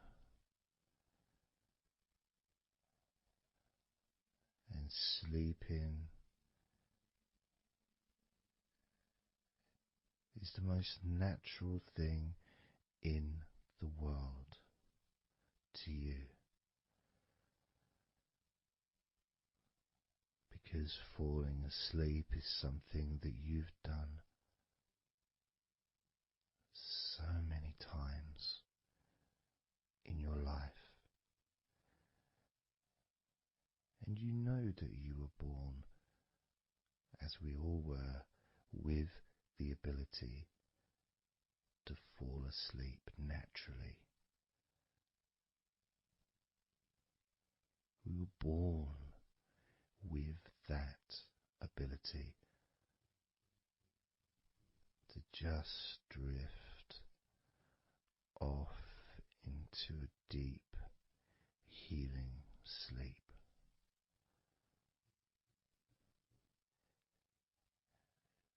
Even when we're kids, sometimes we'll fall asleep when we don't even want to. We try to stay awake.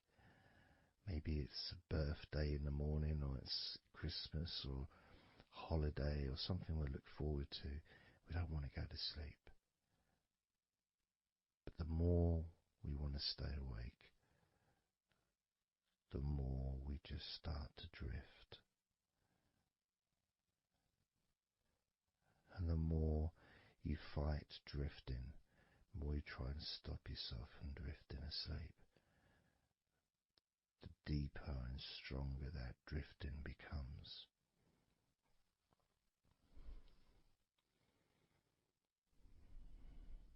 Because we're born not just with the need to relax deeply and to naturally fall asleep, but it's our birthright. It's part of our DNA.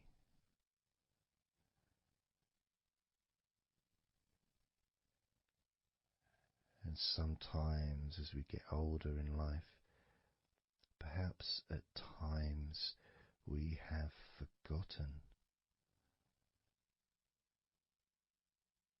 that relaxing completely is not only a wonderfully pleasant experience,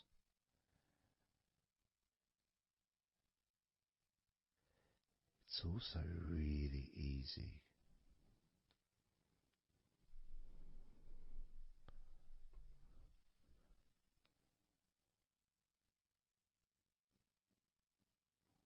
very, very easy to let go, because that's all it is. It's just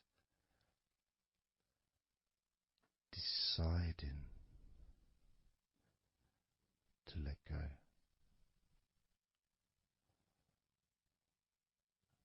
And when you press the play button on my recordings, you have given permission for my voice to relax you. When you press that play button, you have given me permission for my words to affect you in a positive, only a positive way, opening up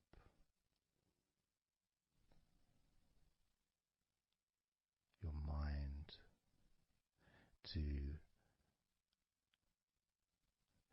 useful and healing suggestions that can have such an amazing effect on how you feel right now, as well as those changes that continue long after the recording ends, those changes within you that continue to flourish and grow, transforming your life in a positive, beautiful way, allowing you to move forward in your life in the direction that you choose for yourself.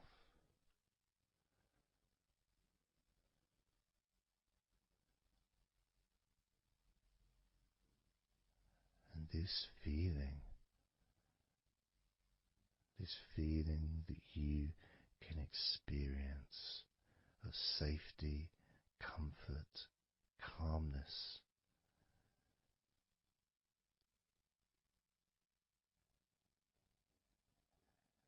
just feels so nice.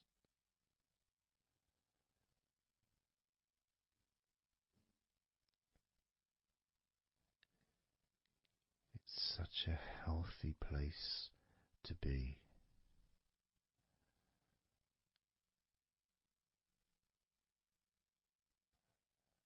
And that positivity grows within you.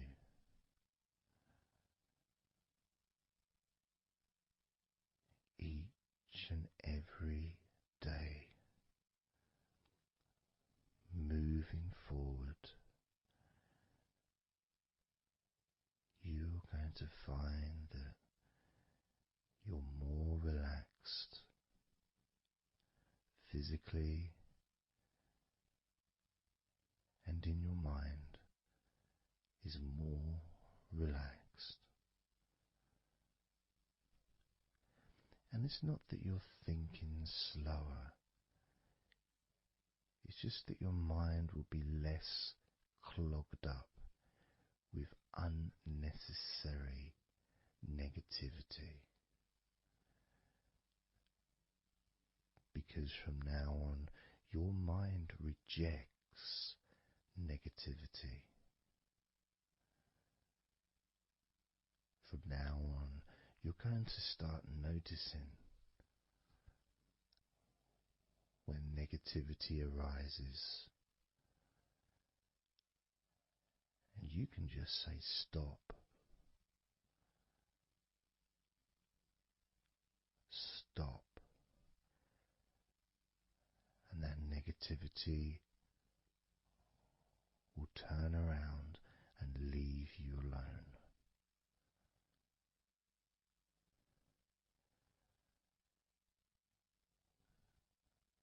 Stop, and that negativity will disappear.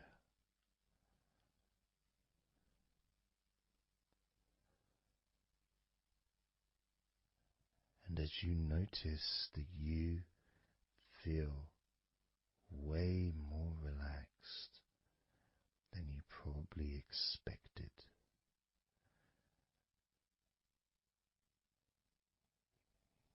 you can now congratulate yourself because you're the person that has done this.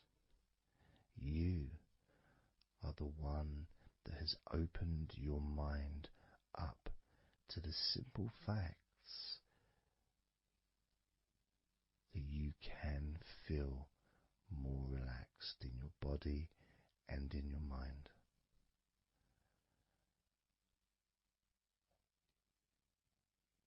You've opened your mind up to the birthright of being able to just fall asleep easily when you choose.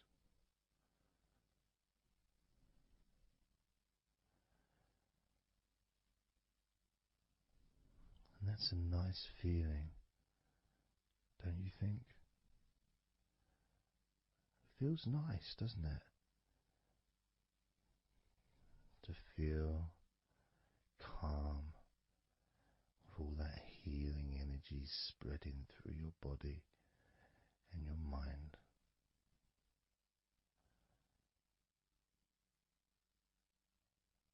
To spend time in that special place where negativity can no longer enter.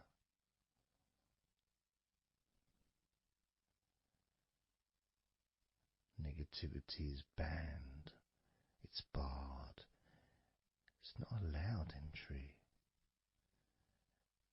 It doesn't deserve to be here, it doesn't belong here. Negativity has no place in your life.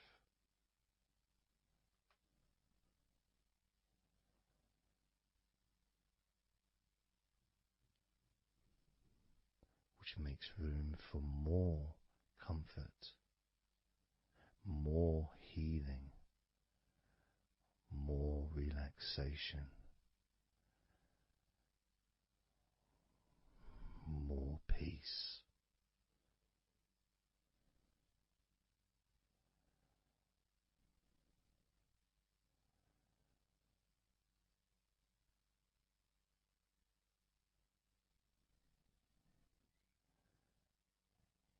It feels nice, doesn't it? To just let go of everything.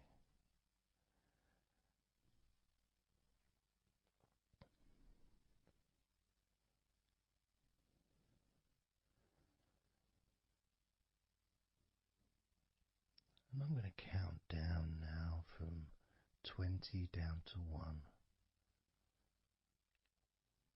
You can continue to relax. If you choose, you can drift to sleep. With every number you hear me say, you can feel twice as relaxed. Or if you choose, you can feel twice as sleepy.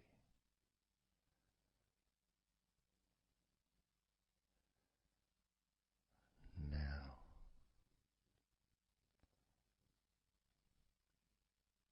20.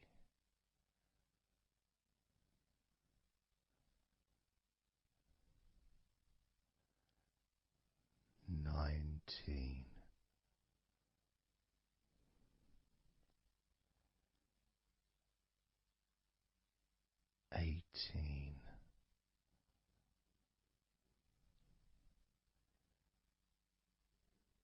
17,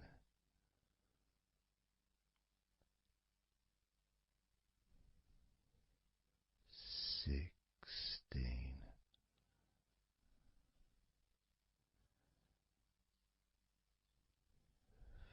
15,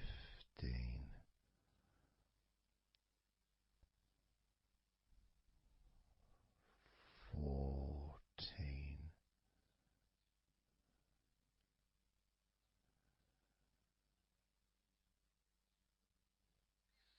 13,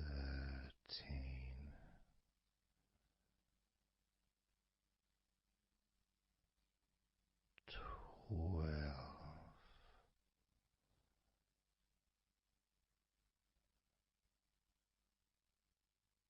11,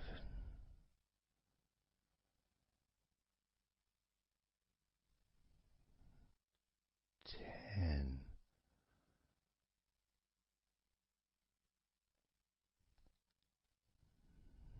9,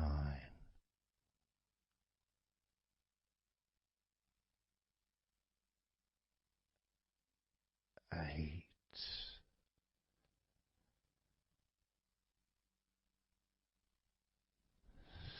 7,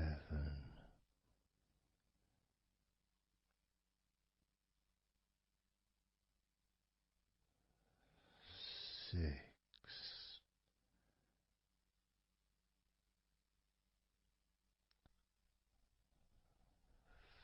5,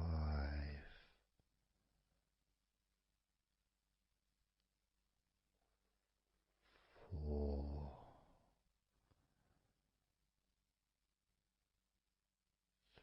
3,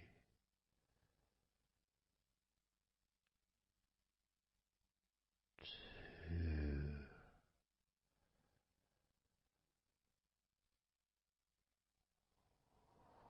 1.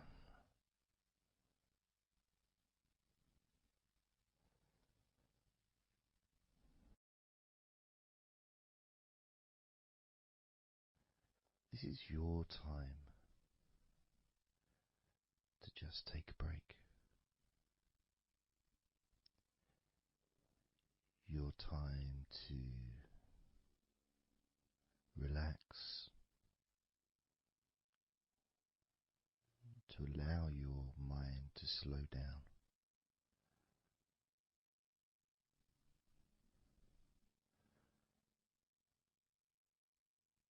To give yourself permission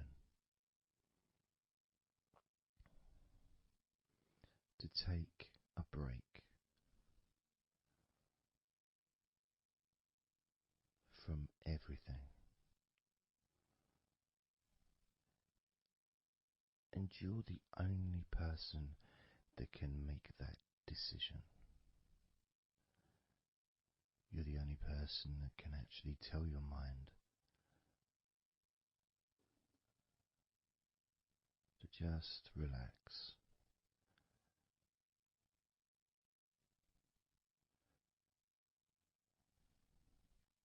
To just take some time off.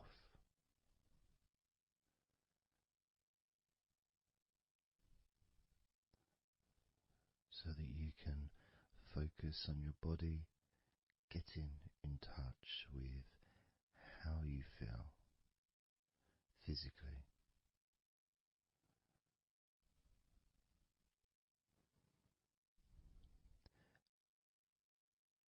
And in the process of this body scan, where you focus on different parts of your body,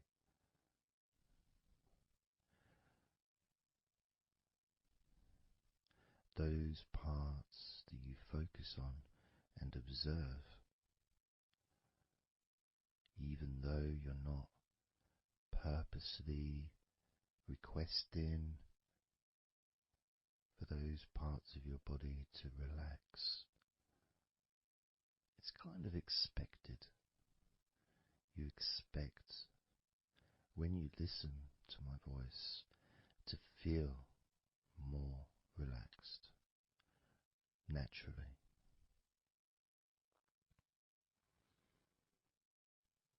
Because when you're listening to me, your attention is focused on my words. And as my words guide you to focus on those parts of your body, your focus increases.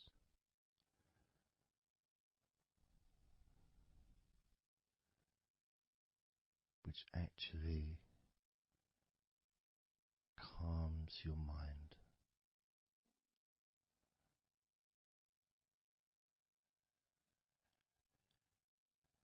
And when your mind calms down,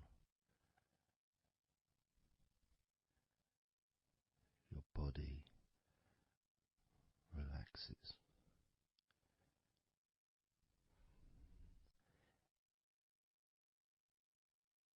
And when your body calms down,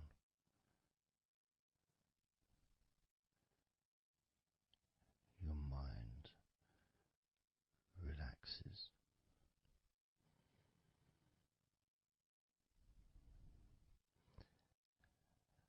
And even though we've not really started to focus on your body, you can already feel that healing energy spreading through your body, pushing out stress and tension,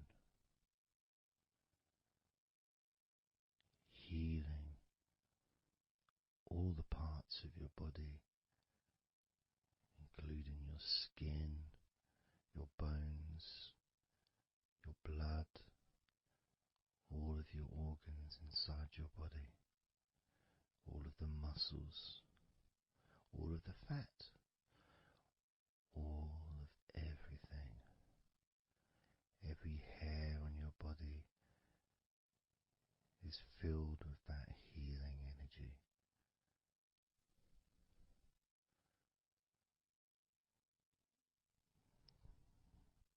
And when your brain fills with that healing energy,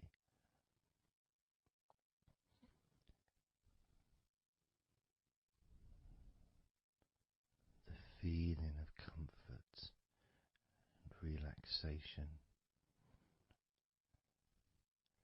increases.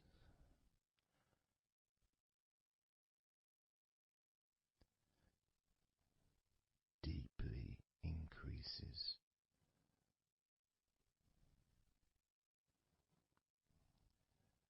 In a way that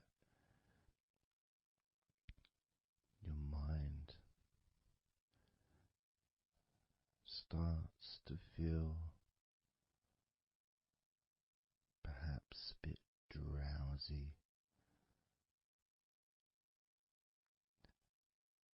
because it's not needed, and it may start to drift.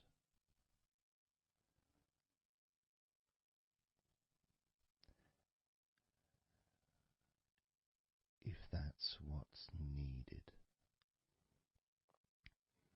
So if you're listening to this and what you need is deep relaxation, that's what you'll get. If what you need is to fall asleep naturally and easily as your mind drifts, that's also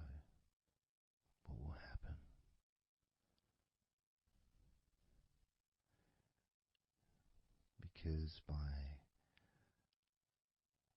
pressing that play button on the podcast and listening to me, you give permission for your body and your mind. In fact, you give the command to your body and your mind to relax deeply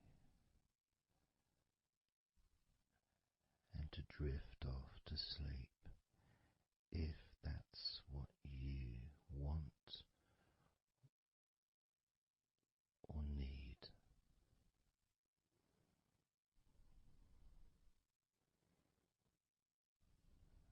And as I focus on the different parts of your body,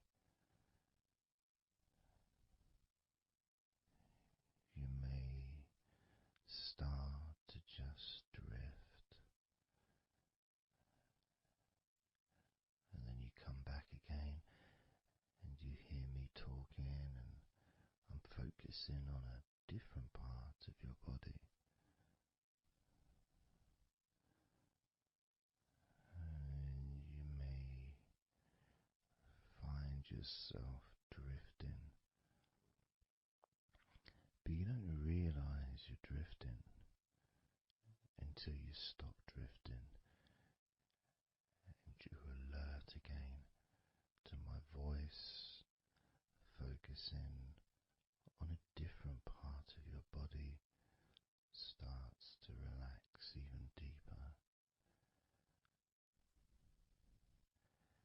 because that drifting is basically you already in the sleep zone.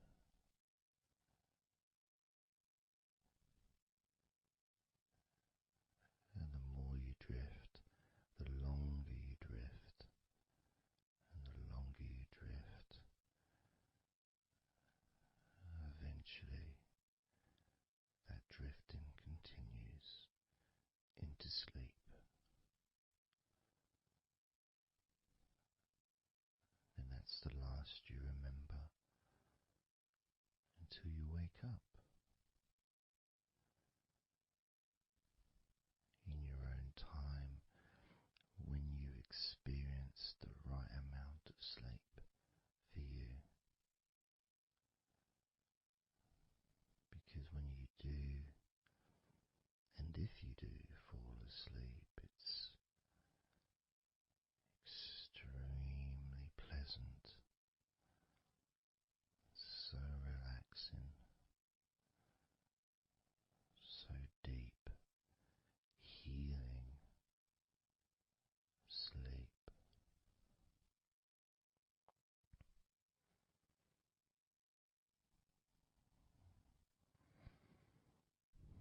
And it feels so nice to relax into your own body and mind as you feel that healing energy spreading through you, relaxing you so deeply,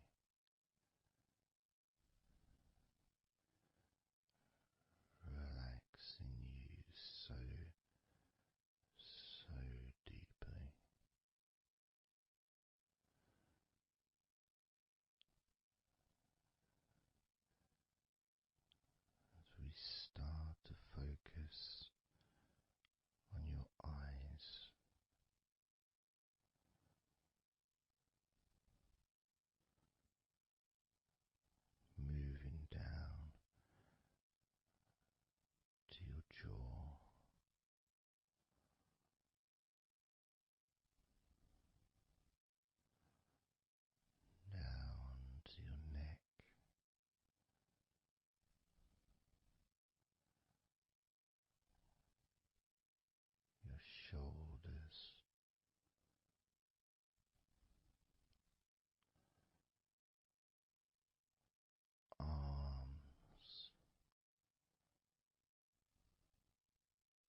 Let's focus again on parts of your body. Focusing this time on your forehead.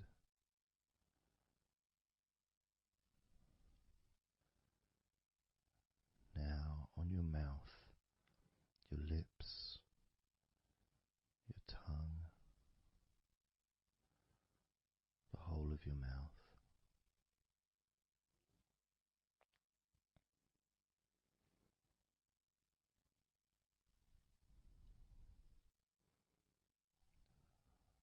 Focus in on your fingers.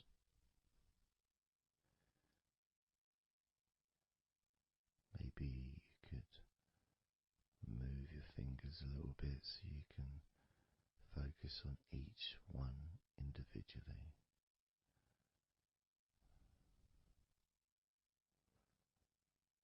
Both hands.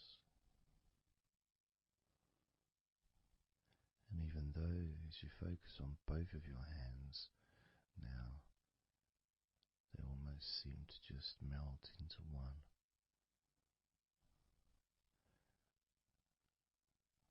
Where does your right hand start and your left hand end? It's almost as if they just mix together.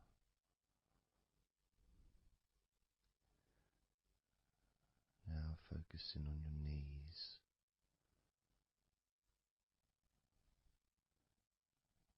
Just noticing how your knees feel.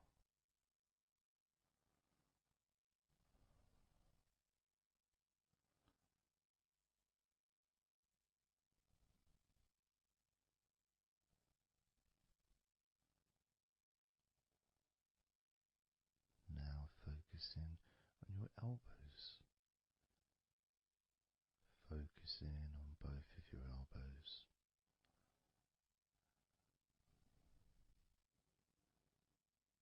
Just observing the feeling of your elbows.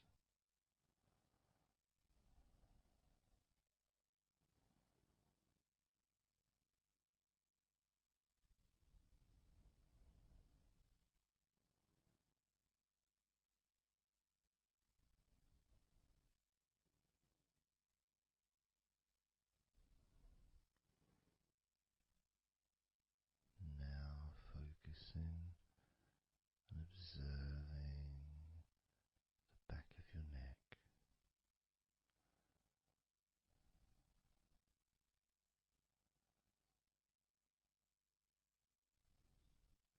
Feeling that energy in the back of your neck.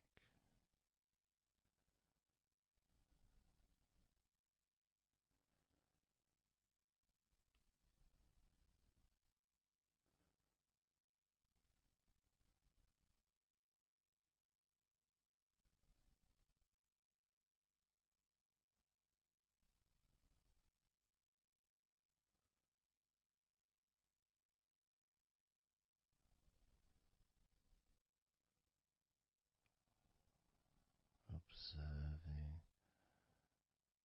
your ankles.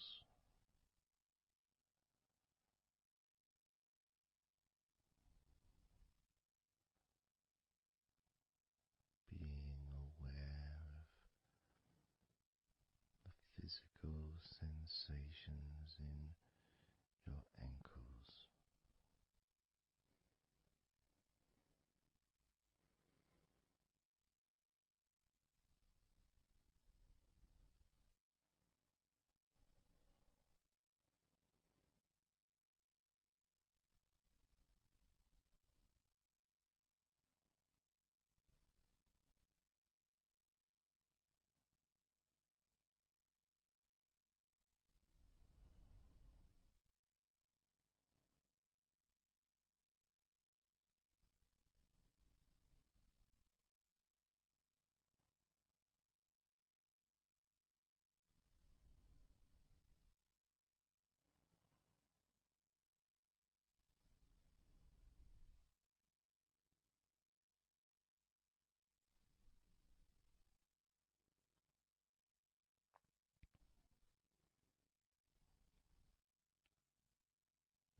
now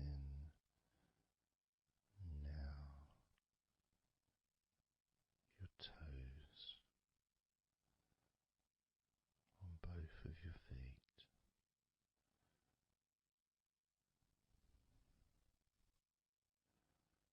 Being aware of how your toes feel right now.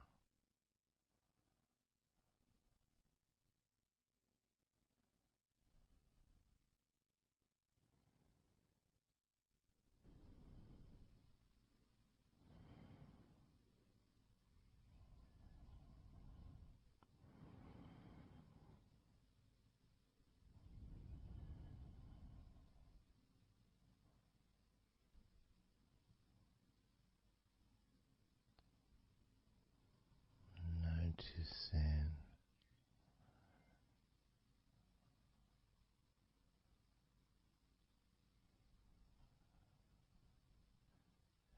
how your entire body feels.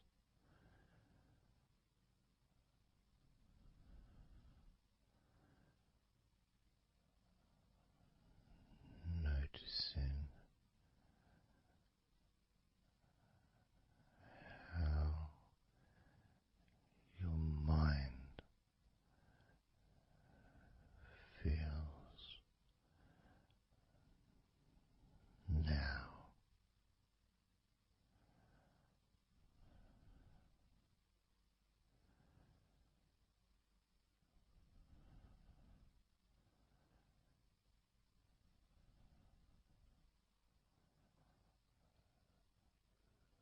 Letting go.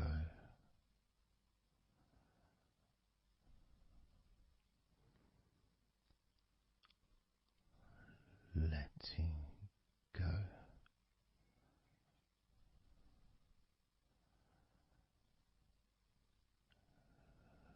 Letting go of everything.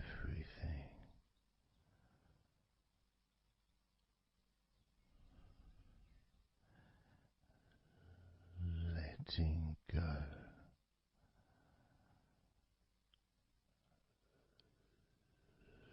Letting go.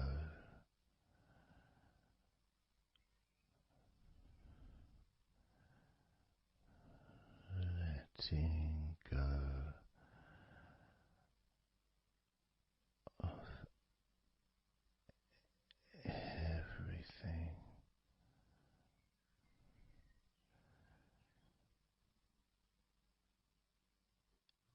Everything.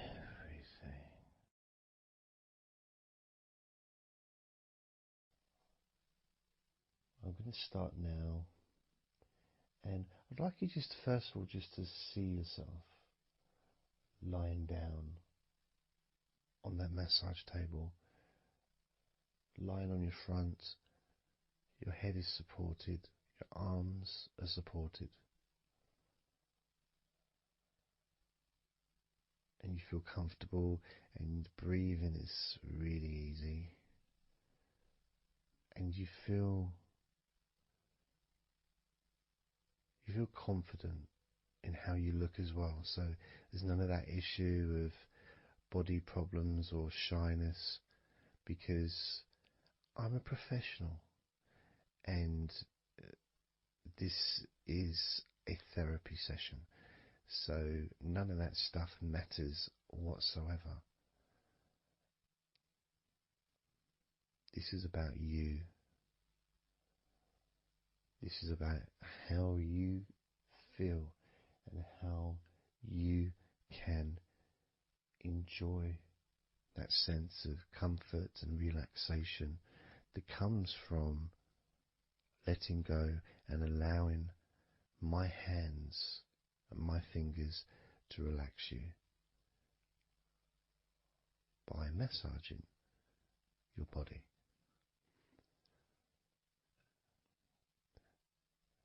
So I want to start off just by placing my hands on the back of your head, just gently, just so you can feel what my hands feel like really on you. So you can maybe feel the warmth of my hands on the back of your head.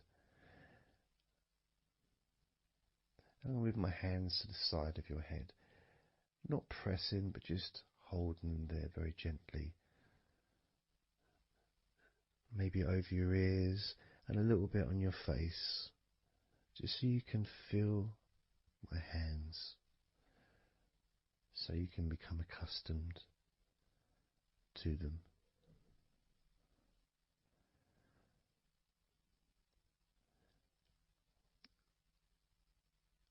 And now put my hands on the back of your head again and gently let them slide down onto the back of your neck.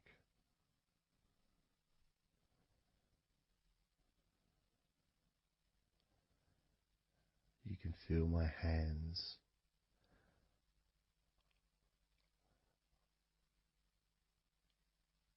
gently stroking the back of your neck to start with, just so you can get used to the feeling of my hands on your skin. Get accustomed to it. Realize that you're safe and it's all good, it's all fine.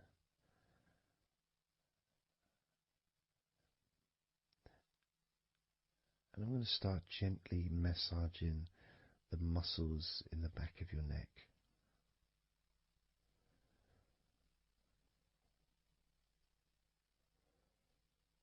With both hands.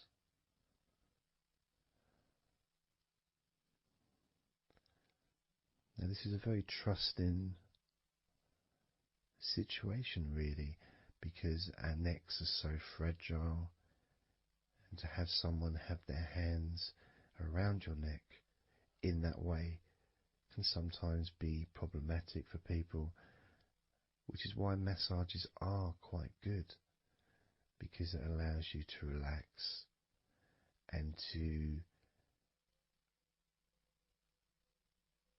get in touch with trust, to feel peaceful and calm.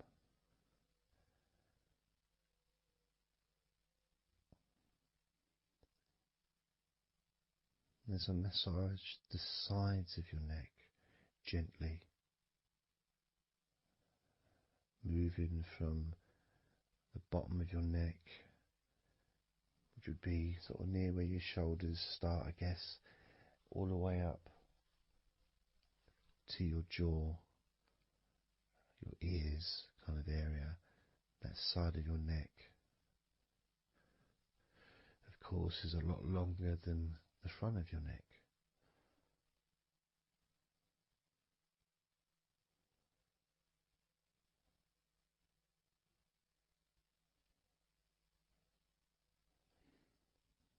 And then massaging the back of your neck,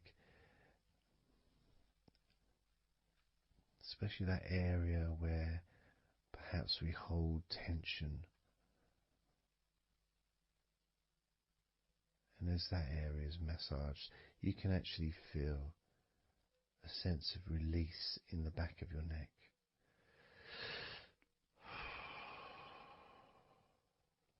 And maybe you can breathe it out as well.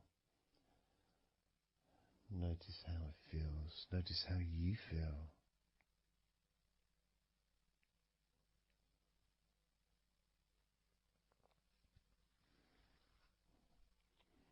Then moving down to that area between your neck and your shoulders, that muscly area,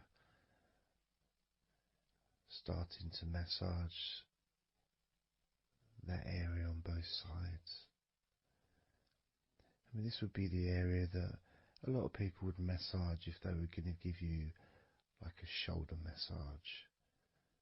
Even that's not technically the shoulders, but it's all the muscles that lead to the shoulders, from the neck. And again, that can hold tension and stress. And when massaged. Sometimes a nice deep massage is useful, and you decide how deep that massage is.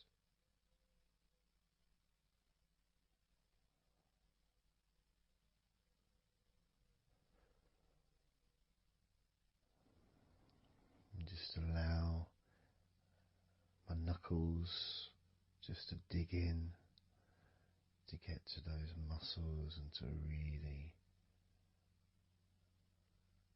relax them. All the time being firm yet gentle with you.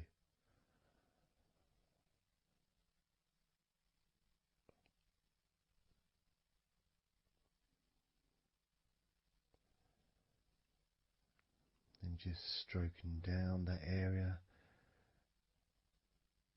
to your actual shoulders, moving to the muscles of your shoulders.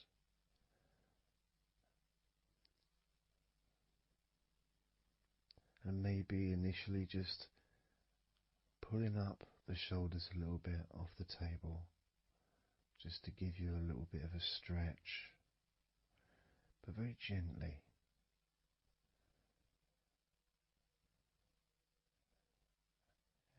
And you've got the muscles at the front of your shoulders, the sides and the back.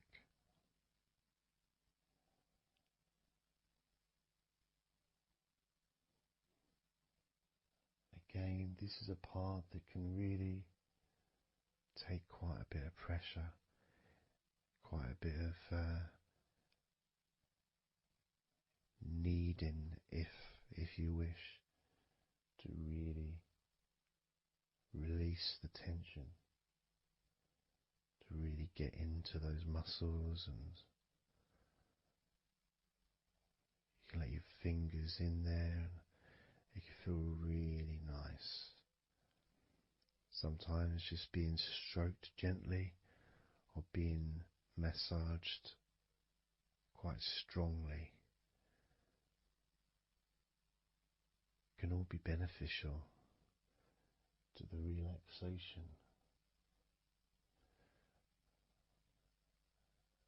of the muscles in your shoulders.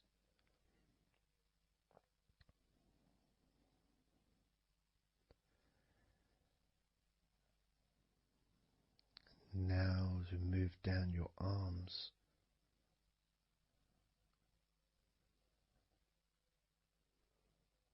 we'll do one arm at a time, starting with your right arm.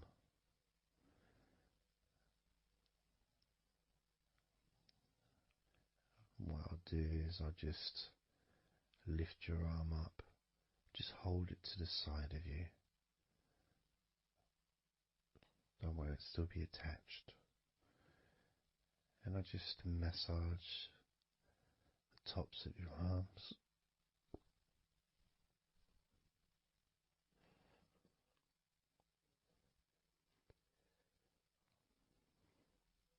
All the way down to your forearms, into your wrists.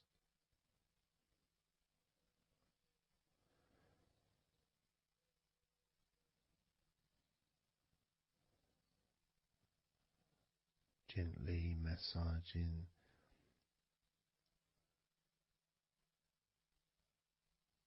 that part, the softer part, which is the under part of the arm, which leads to the crease in your elbow, the inside. It's much more sensitive skin.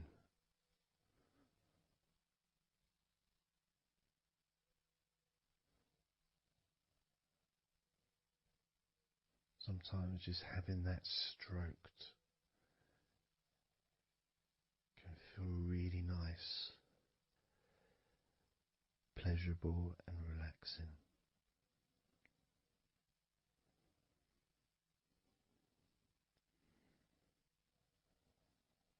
Now moving down to your right hand.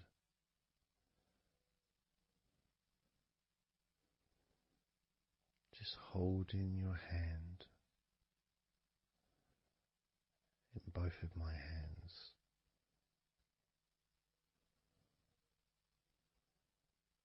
Just pressing gently on the back of your hand and stretching your fingers ever so lightly. At the same time, pressing down and massaging each finger.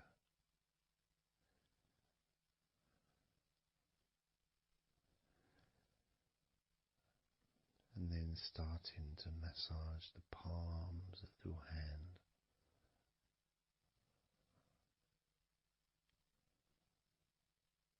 Just turning the hand gently, stretching it gently.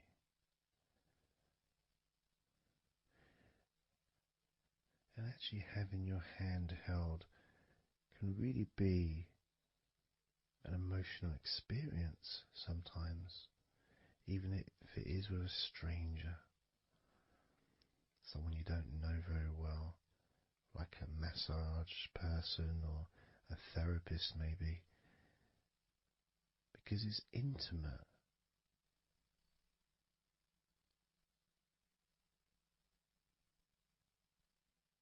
And it can feel nice, and you can feel safe.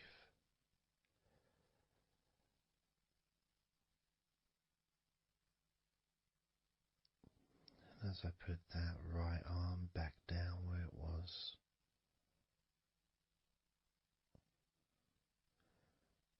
we're going to do the same with your left arm. Exactly the same. Massaging the muscles in your arm all the way down to your wrist. Stroking the inside of your arm.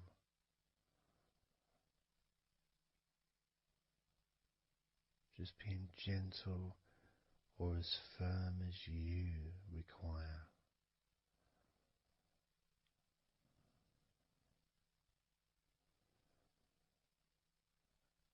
And then massaging your left hand.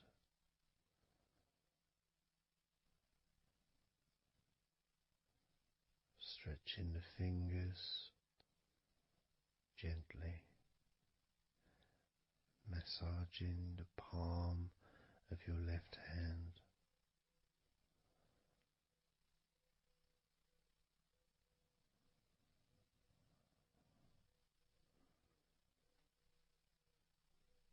You can feel so relaxing.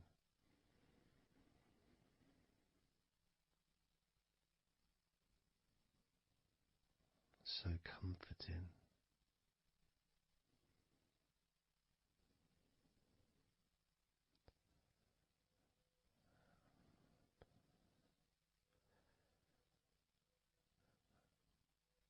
Now just rest your left arm back down.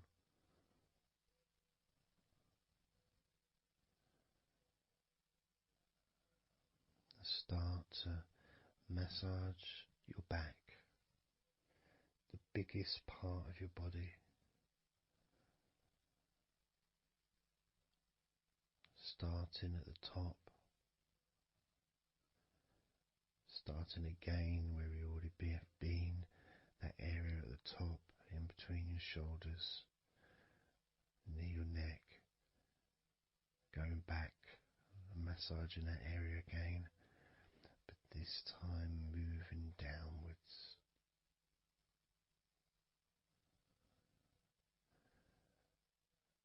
Making a downward stroke to the middle of your back, working from the outside inwards. So massaging your back, but the outsides of your back. The parts where your arms would maybe rest against.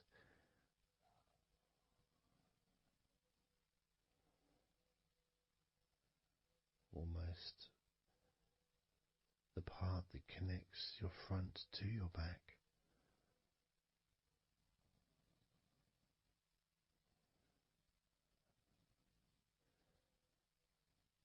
And just massaging down firmly but gently, as firm as you want. Moving down and then moving across a little bit and moving all the way down again. Being very gentle, yet firm as you choose.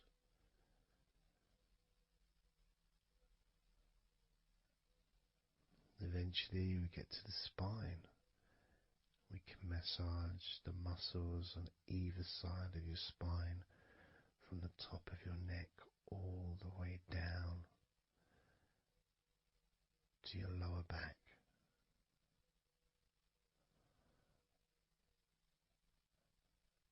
We can do that a few times. Sometimes people use the knuckle or the, two fingers and just go either side of the spine, almost just push down and go all the way down to the bottom of the spine. Each time releasing tension and opening up the body, stretching your body so that you feel more relaxed, but at the same time rejuvenated.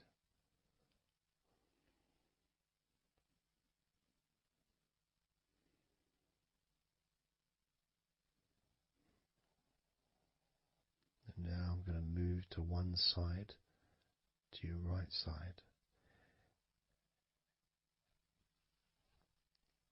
and from the bottom of your ribs to your pelvis, I'm going to massage that area of your back. I'll stretch over the other side and I will pull the muscles gently and massage and push from one end, that side, all the way to my side, to the middle, in fact, to where your spine is, massaging that side of your spine, the opposite side to where I'm standing. It's almost like kneading bread. There's that big area which is firm, yet lots there to massage.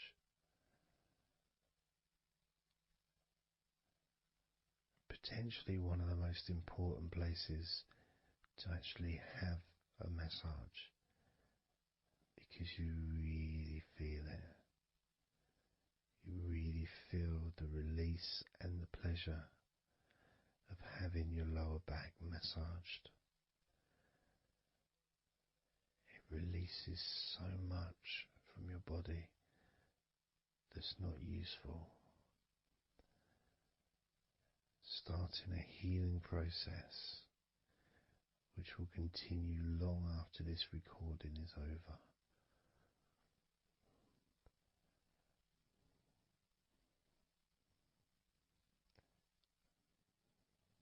Massaging this part of your body not only feels really good for you, but it's actually fun to do, because it is, as I said, like kneading bread. It's a part that you can really get a hold of and really massage deeply, if that's your choice.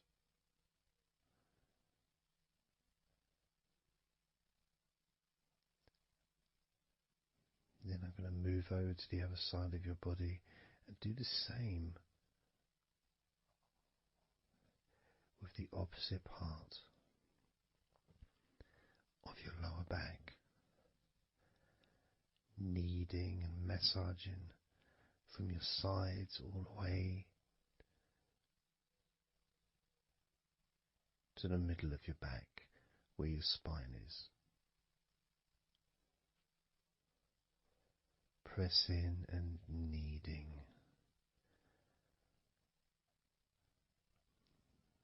firm and gentle at the same time.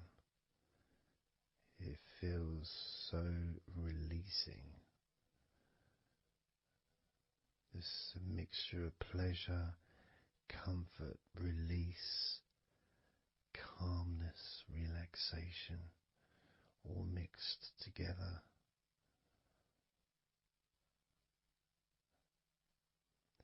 Plus there's that feeling from your stomach as it's being stretched. Even though you're on your stomach now, you can feel it being stretched because that whole area is connected to your stomach.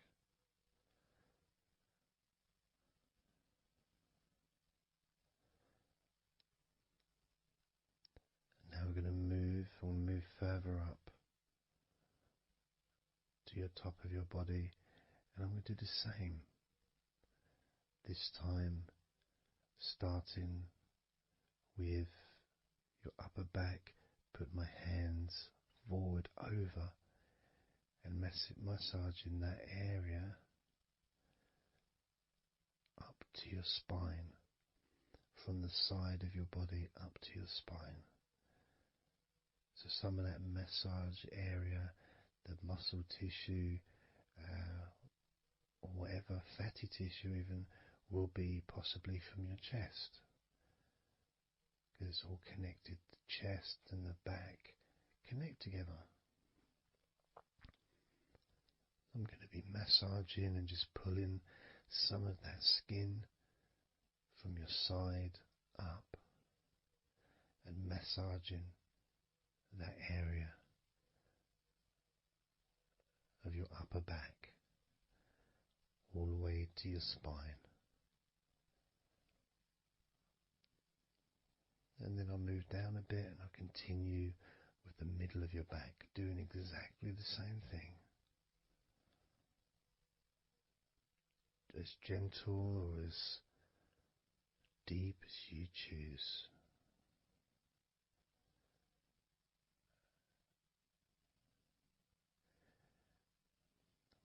Now I'll move the other side again and do the exact same thing with the top of your back on the other side, from pretty much underneath your arm area really,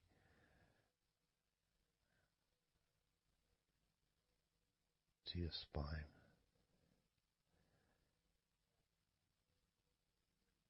And then continuing that all the way down, including your middle of your back.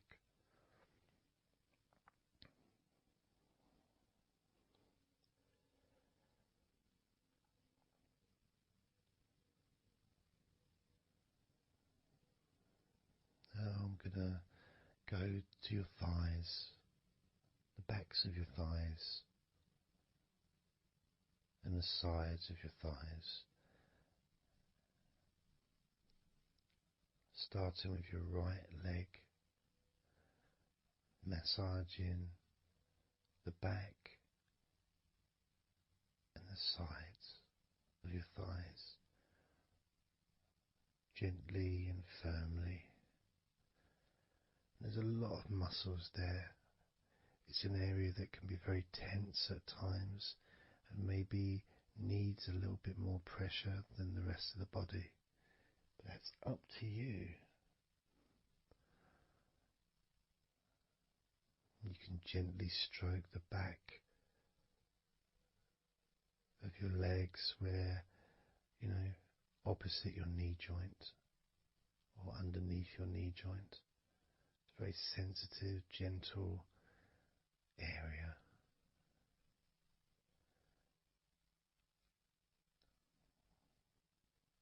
And working down to your calf muscles,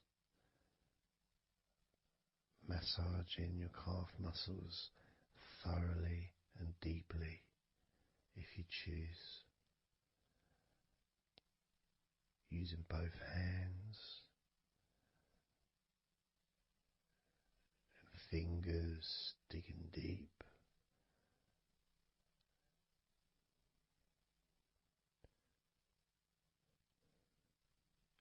to your ankles, and the back of your ankles, just gently massaging that area.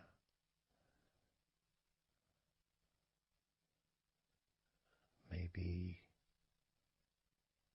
lifting the leg and stretching it a little bit.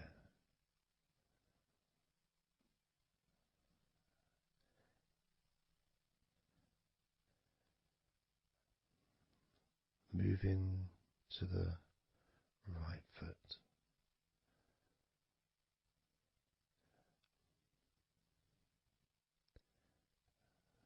Massaging the bottom of your feet and the sides of your feet.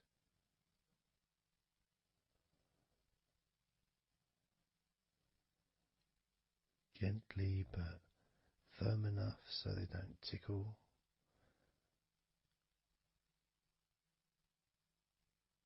And just allow the pleasure that you get from having your feet massaged to just overtake you. As I continue to massage your feet, the bottoms of your feet, the sides, your arches, your heel. You can put a lot of pressure into your heel and it feels amazing. Yet the arches need to be a bit more gentle. Stretching your toes gently and massaging the bottoms of your toes with my fingers, each one individually.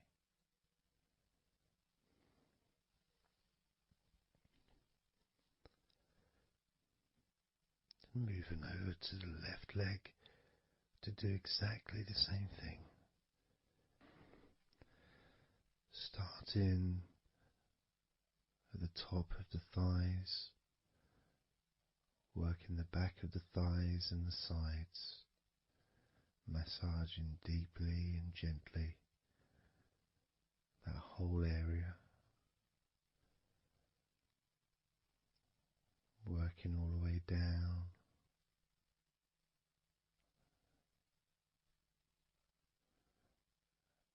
And this is an area that maybe you could like to spend more time relaxing and massaging. So perhaps if you wanted, I could make a future recording where I spend more time on one particular area.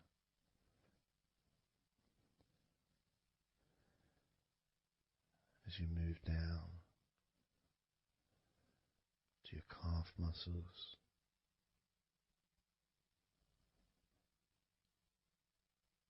massaging your calf muscles firmly and gently.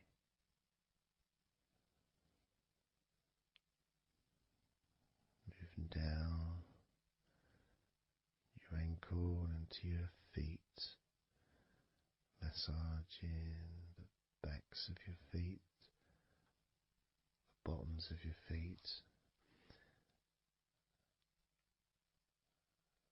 stretching your toes and massaging each toe individually. And that feeling of pleasure and release that you experience when you're having your feet massaged feels really good.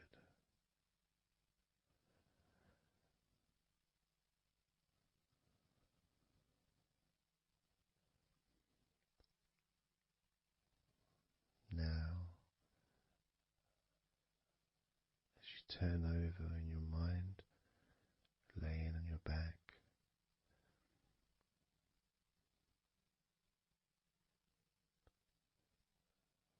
I'm just going to start again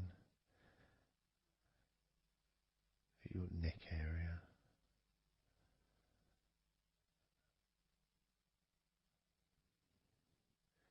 your shoulders,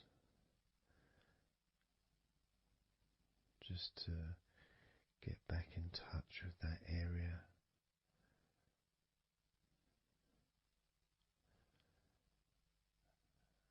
And as we move up,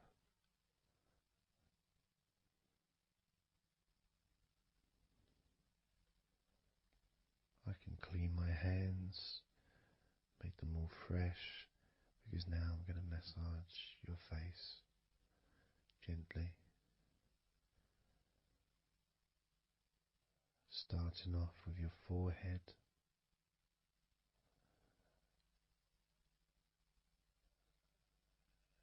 your eyes are closed, and I can just stretch your eyes a little bit, pushing up on your eyebrows.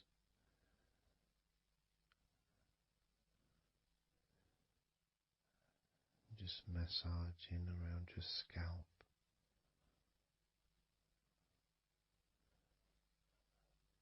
Massaging down your cheeks, around your ears, into your jaw, gently. The sides of your neck, your chin,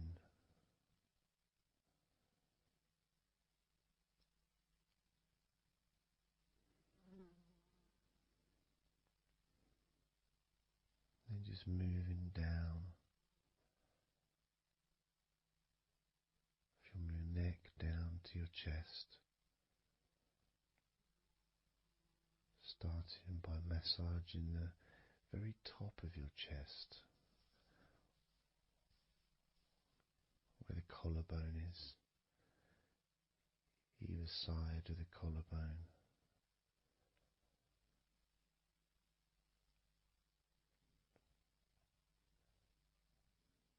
And then just massaging the whole of the chest.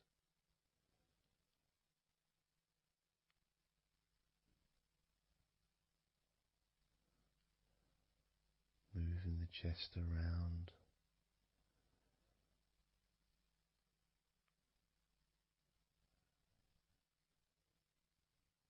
Because it's quite a large area, you can move from one side to the next. Moving my hands from underneath pretty much where your arms are. Stretching up.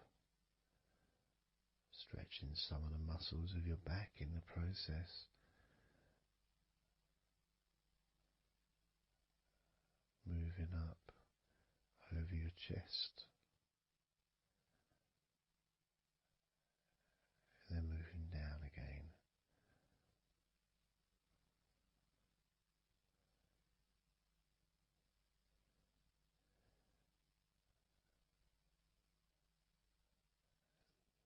Then allowing my hands to just massage gently and slide down towards your stomach, starting in the middle of your chest. And then gradually my hands moving apart and massaging and sliding at the same time, moving down to just below your rib cage.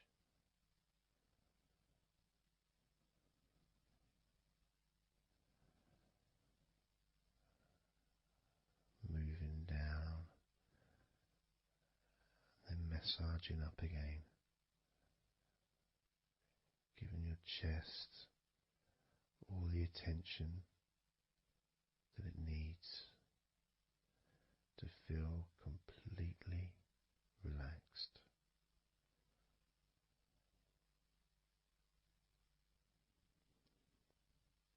Remembering that I'm also going to be focusing on your sides as well, an area that really doesn't get much attention, but feels really good when it's massaged.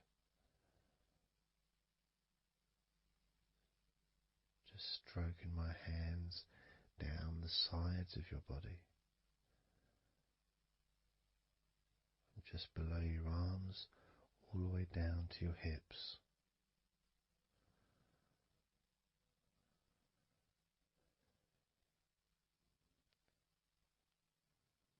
Now moving to your stomach area.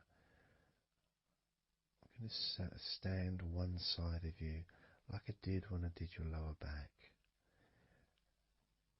I'm going to do a similar process of just stretching the muscles from your side gently, massaging from one side to the next, moving that whole area from below your ribs all the way down to below your belly button.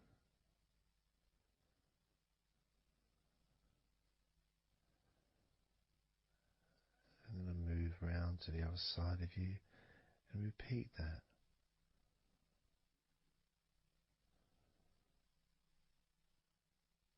Process of relaxing deeply, calmly. You feel loose, you feel free. And there's something about having your stomach massaged that's different from any other part, because we do have a tendency of holding a different kind of stress in our stomachs that we may not be aware of.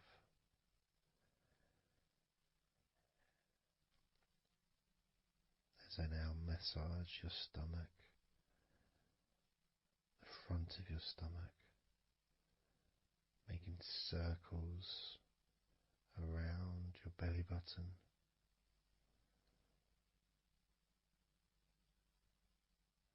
and then going the other way around.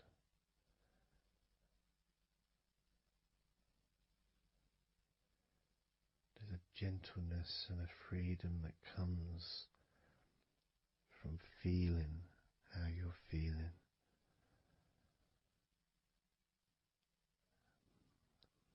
As I now move down the tops of your thighs, the muscles, massaging them, and I can do this with two legs at the same time, pressing down,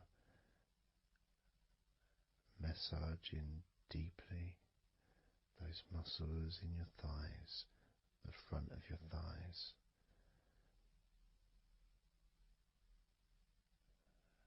Moving down to your knees, gently massaging your knees.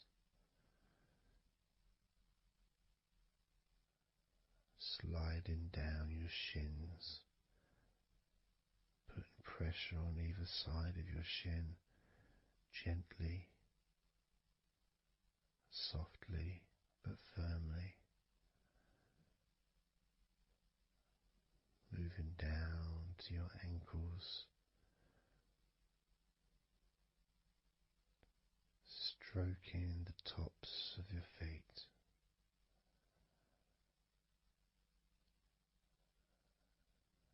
And then with each foot in each hand, just gently massaging the whole of the foot. The top, the bottom, your heel, your ankle, your toes. Massaging every part of your feet.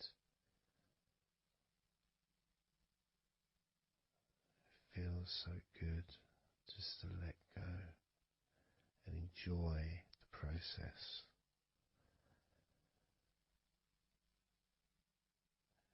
Enjoy feeling so deeply relaxed.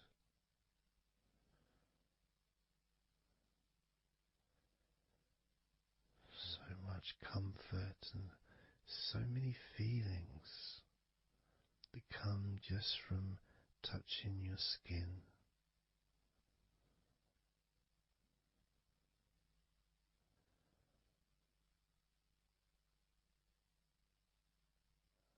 And you can just lie there for as long as you choose, enjoying the feeling of deep comfort from being massaged by me.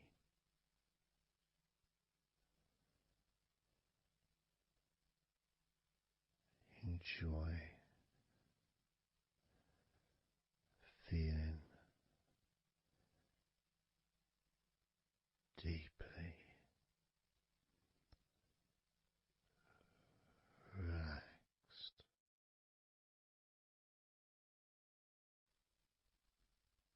And all we're going to do is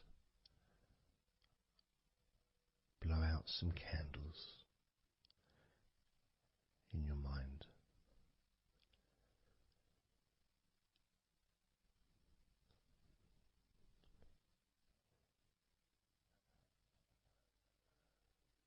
There are going to be 100 candles.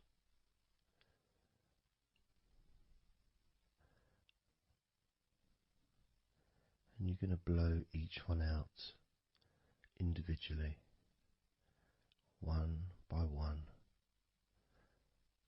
starting at 100 as I count down,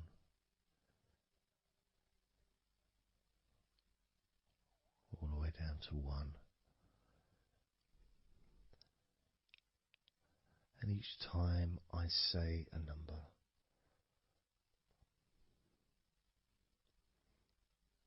you can imagine that candle in front of you, and I'd like you to actually physically gently blow that candle out.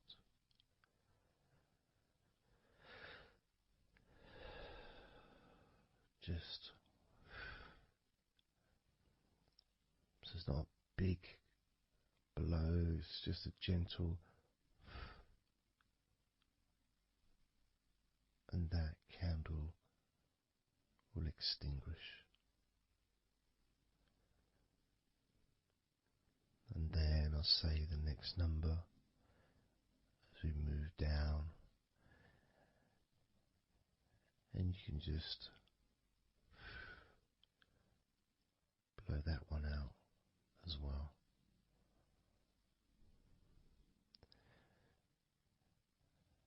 And as we move down the numbers, you'll find yourself feeling more and more relaxed. And if you need to sleep, you'll also find yourself becoming incredibly tired and sleepy. In fact, you may struggle to blow out all 100 of these candles.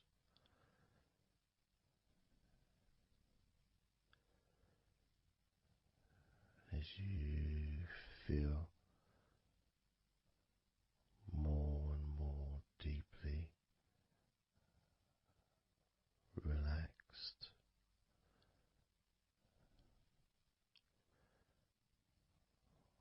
more and more deeply tired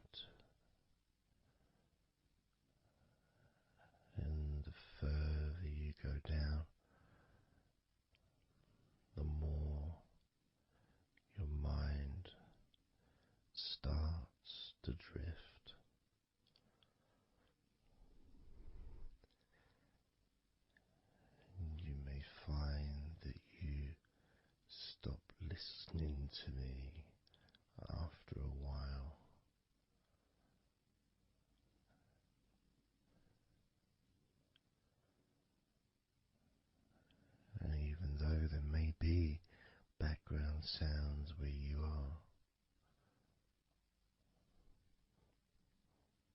You'll be aware of those sounds at the moment.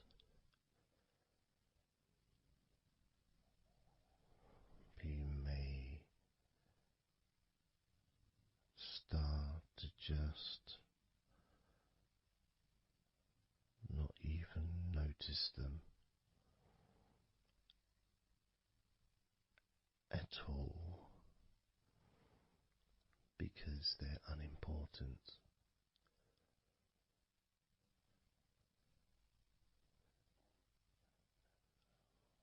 Where I am, I've got the sounds of the birds. There's Horace the pigeon, who likes to say hello sometimes. And there's the odd plane that goes by. Maybe traffic and trains in the distance.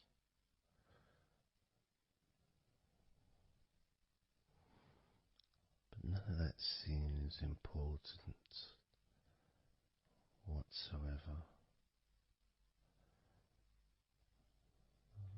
The more candles you blow out, the less important anything is.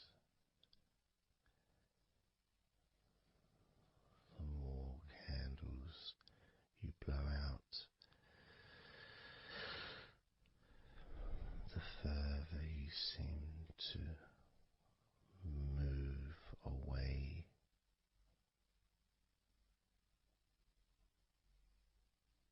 from sounds and from general day-to-day stuff. Seems to just move away on its own as you feel more calmer with every candle you blow out.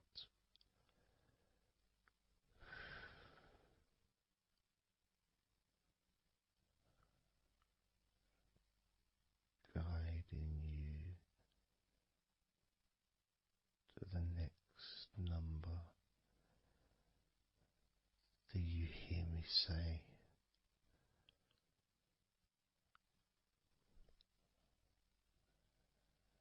And then you blow that candle out too.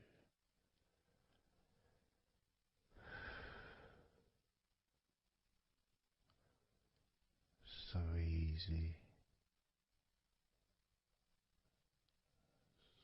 so simple.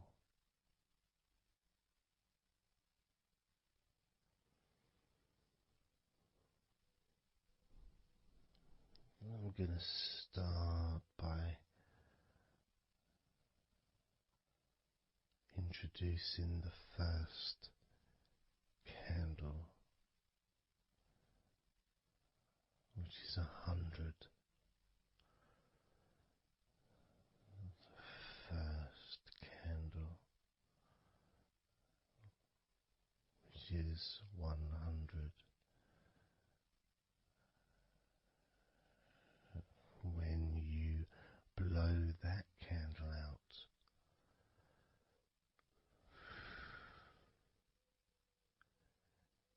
you'll find immediately a slight change in how you feel.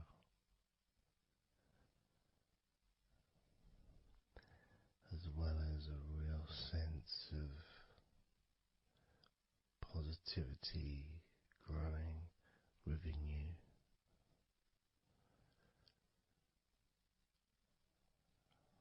Relaxation and sleepiness expanding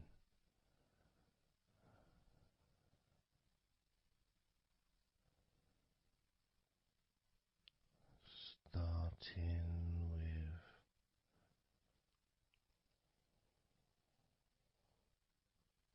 100. Blow out that candle now.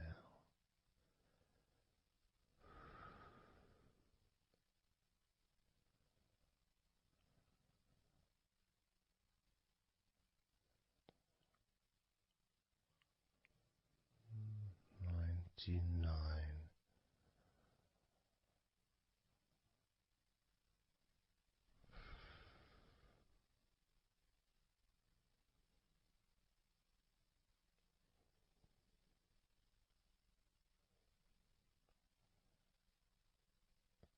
Candle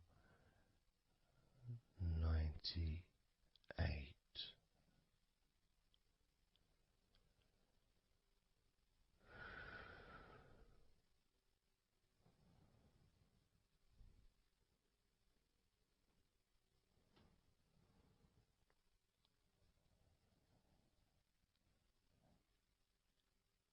Candle 97.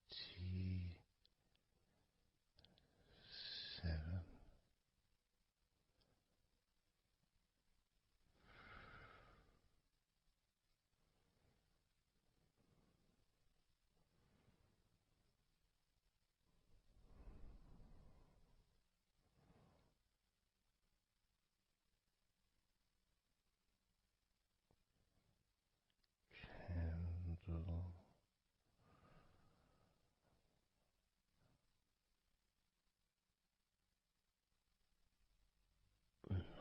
96.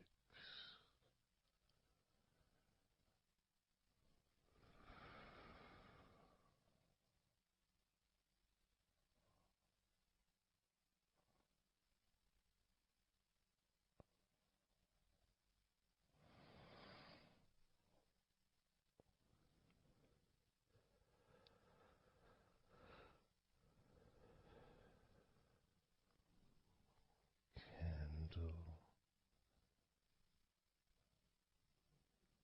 95.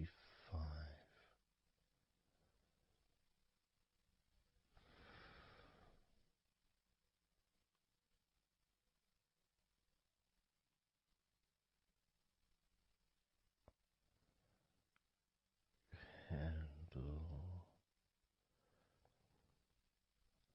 94.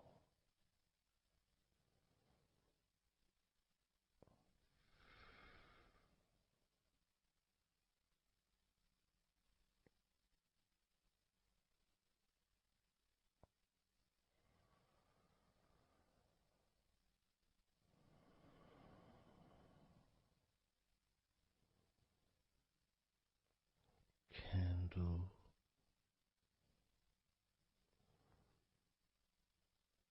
93.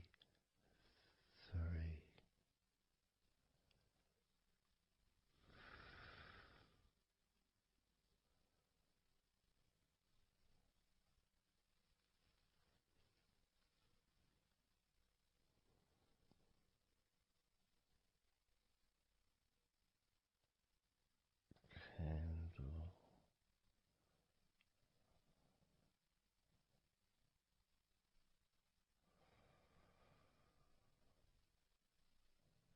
92.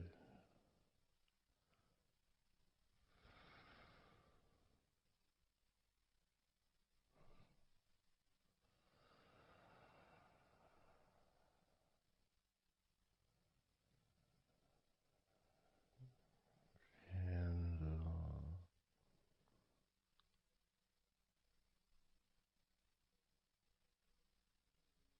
91.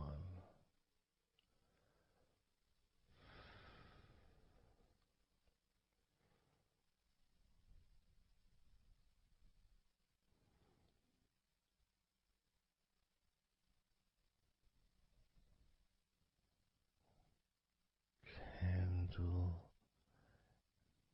90.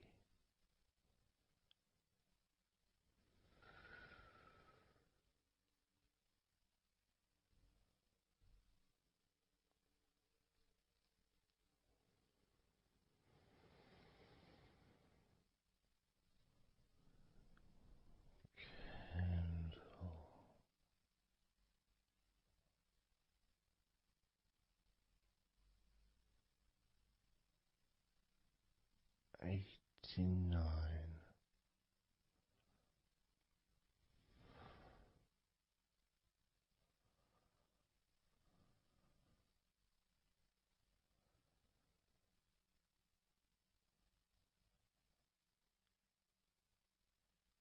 Candle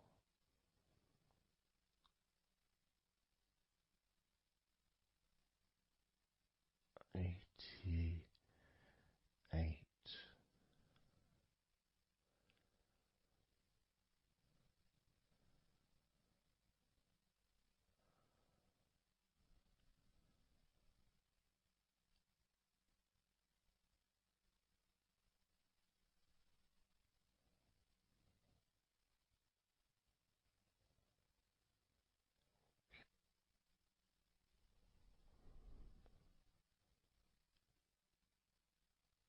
Candle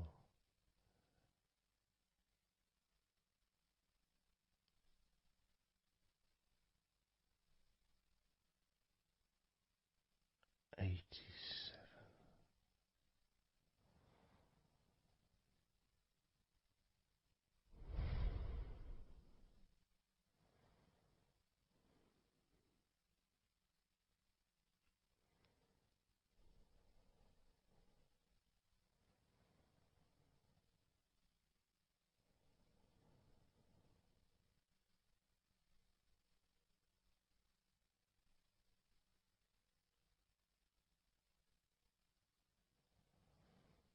Candle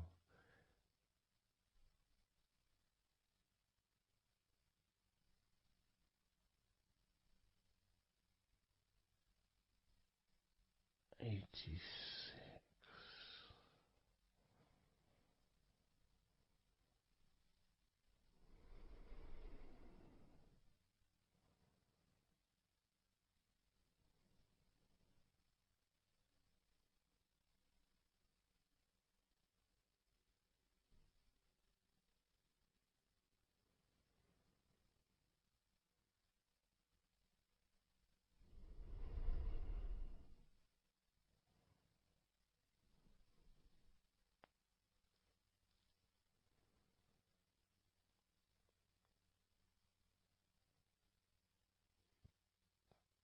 Candle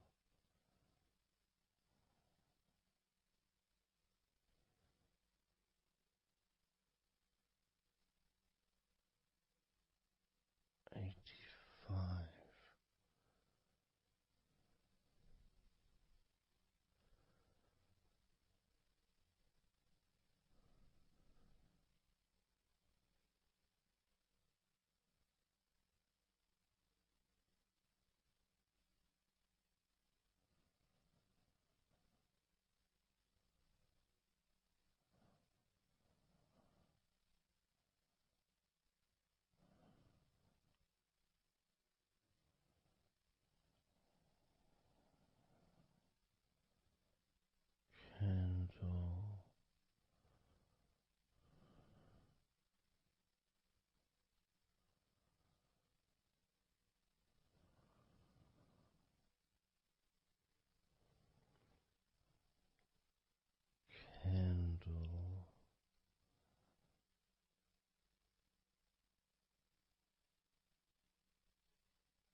78.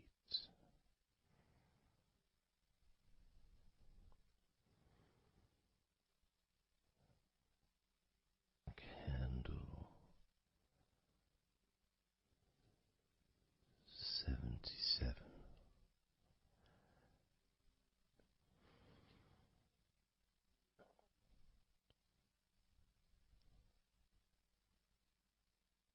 Candle 76.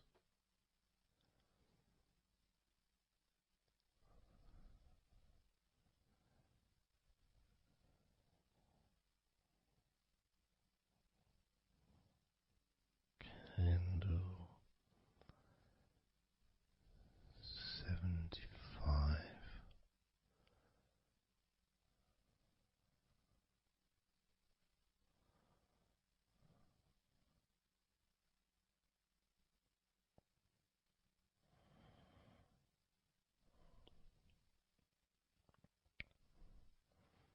Candle 74.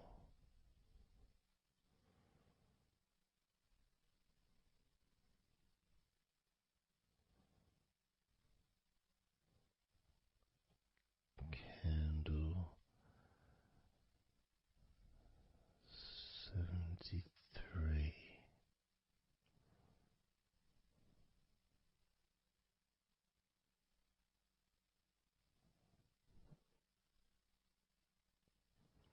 Candle 72.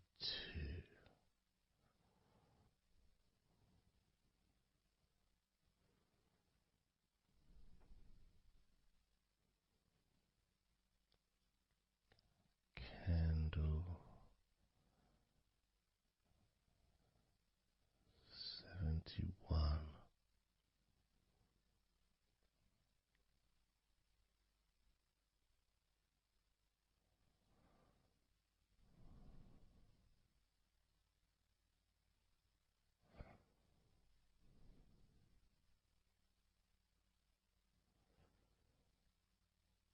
Candle 71.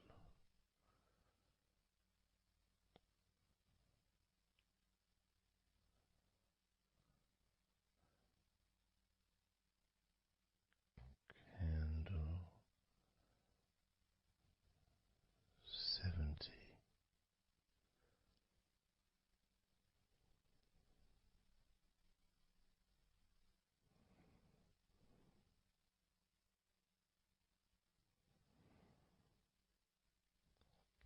Candle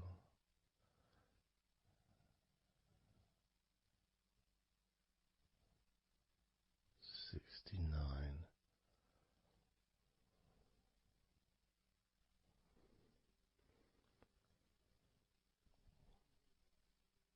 Candle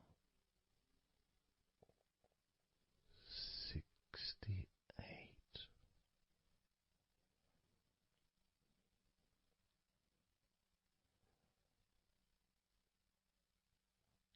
Candle 67.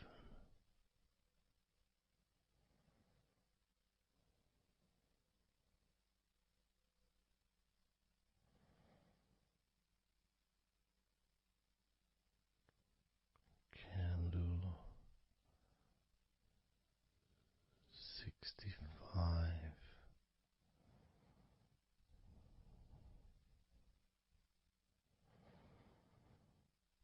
Candle 64.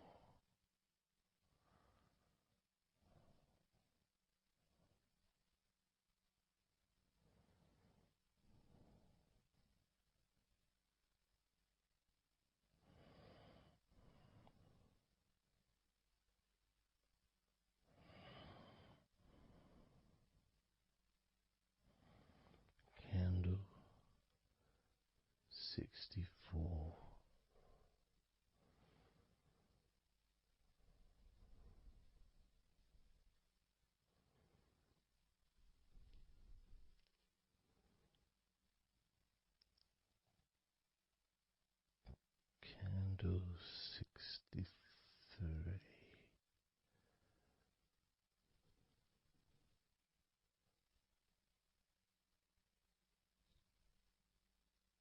Candle 62.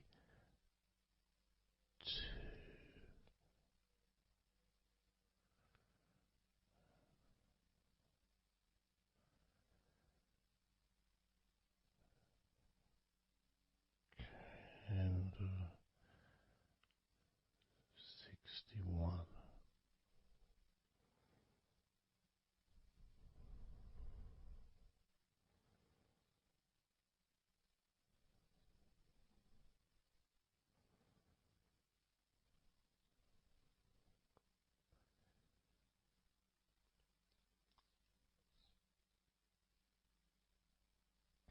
Candle 60.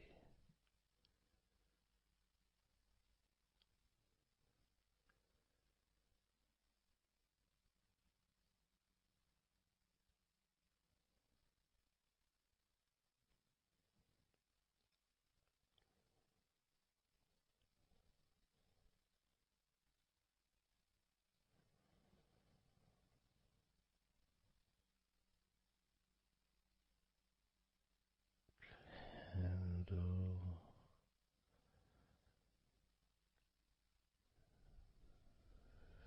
59.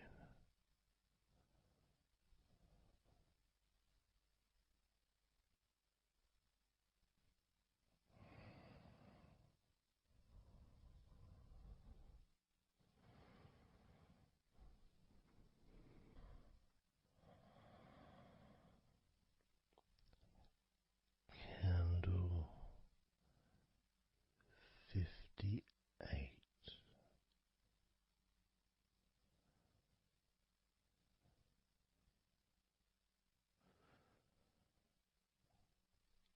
Candle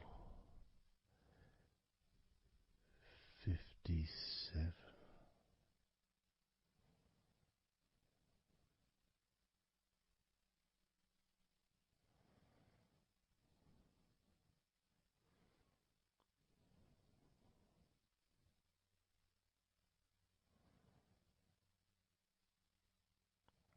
Candle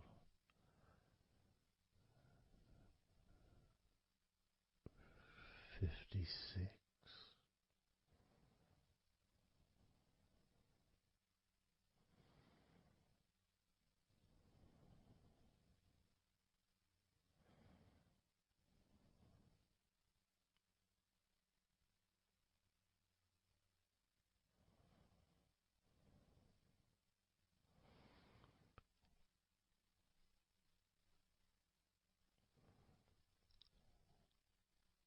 Candle 55.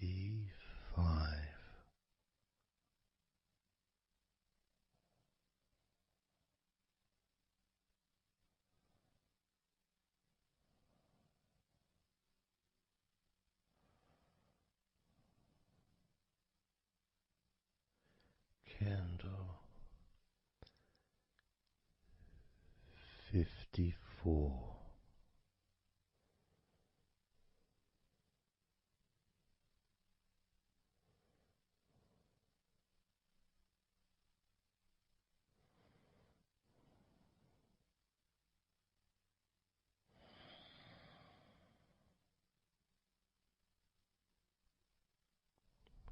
Candle 53.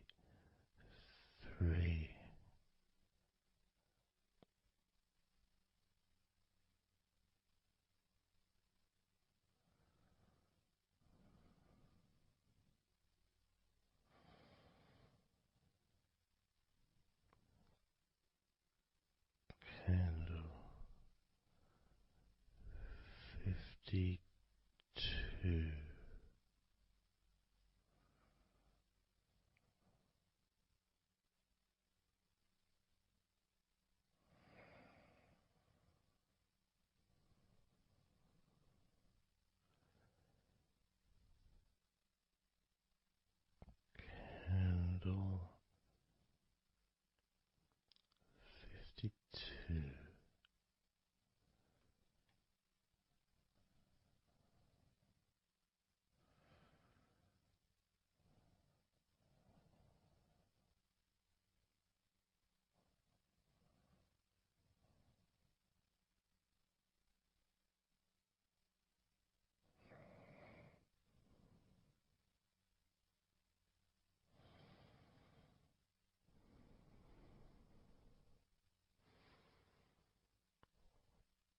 Candle 52.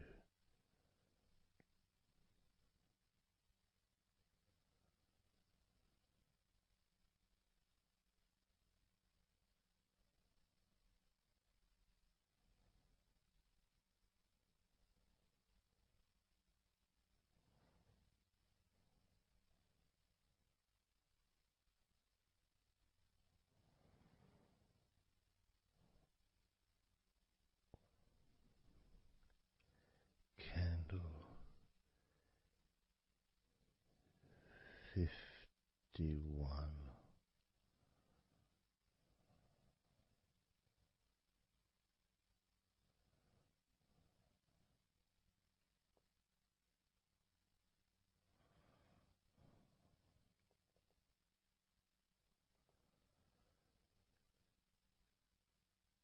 Candle 50.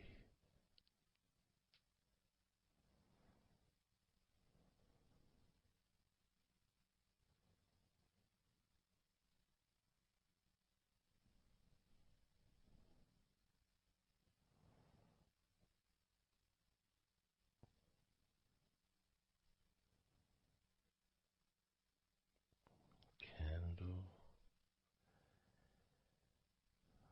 49.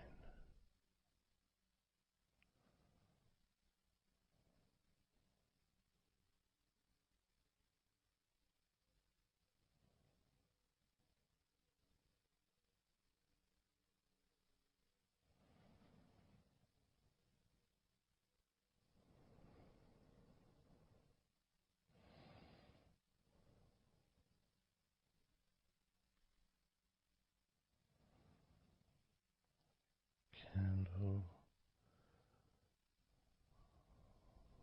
48.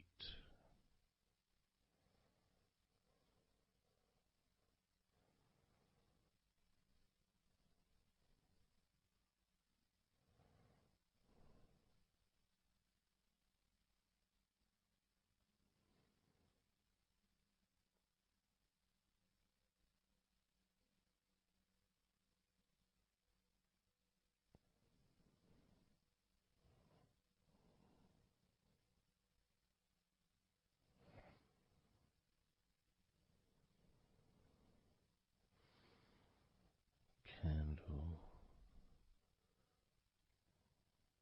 47.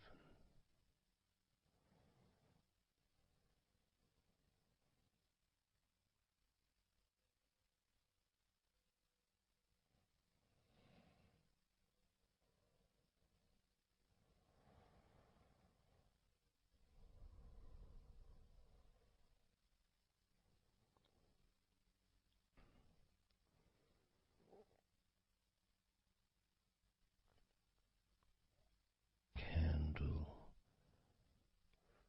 46.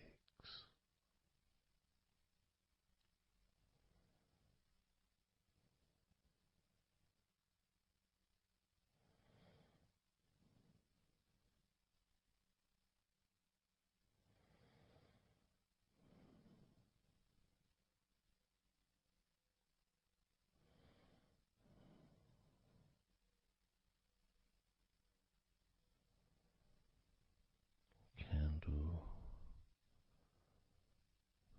45.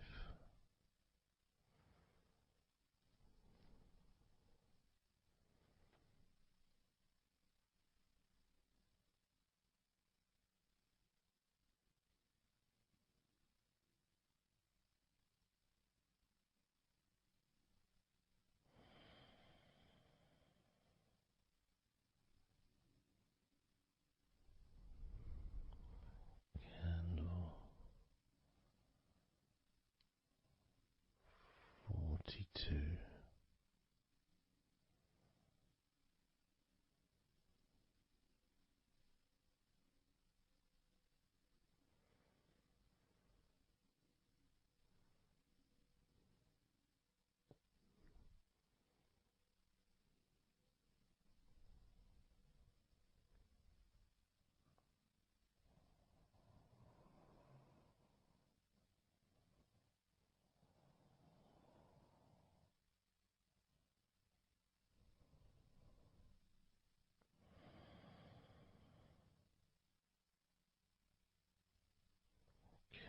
candle 41.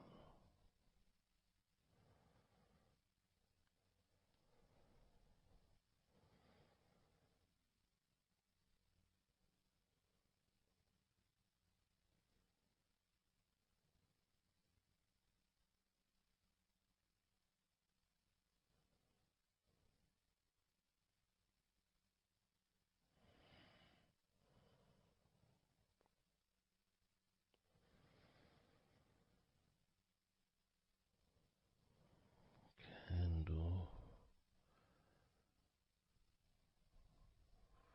40.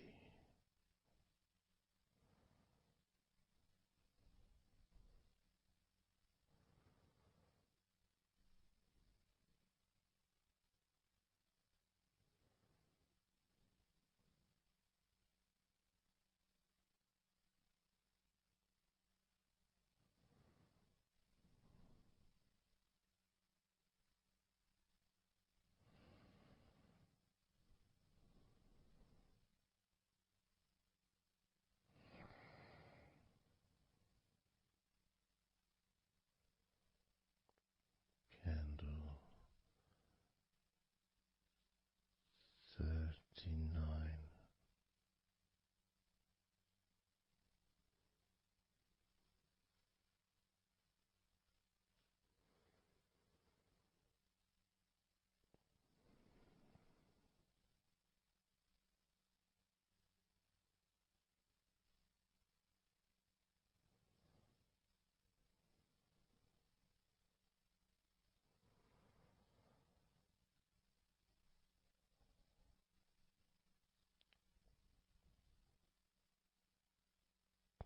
Candle 38.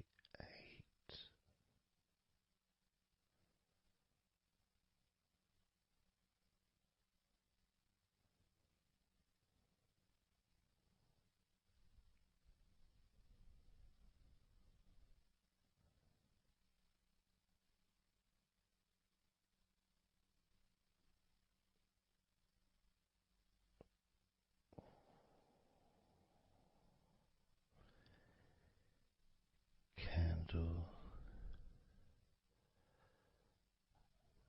37.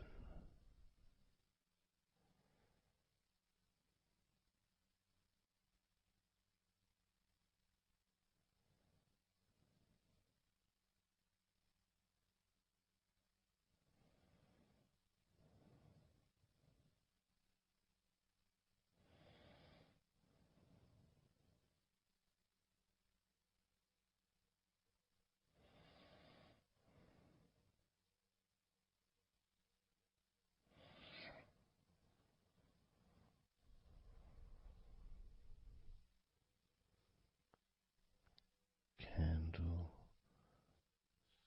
35.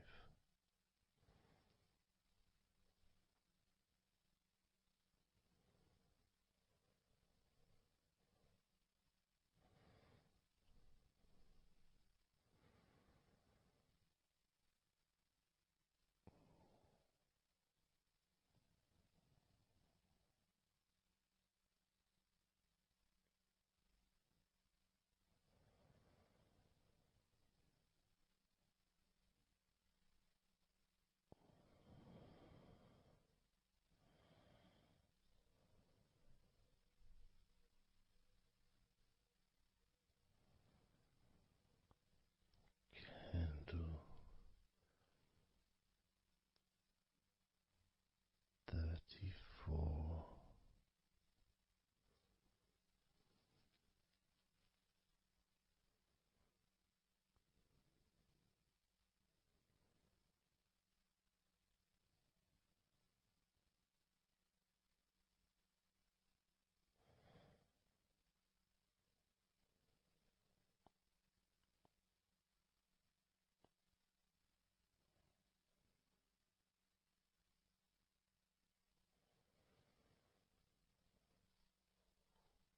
Candle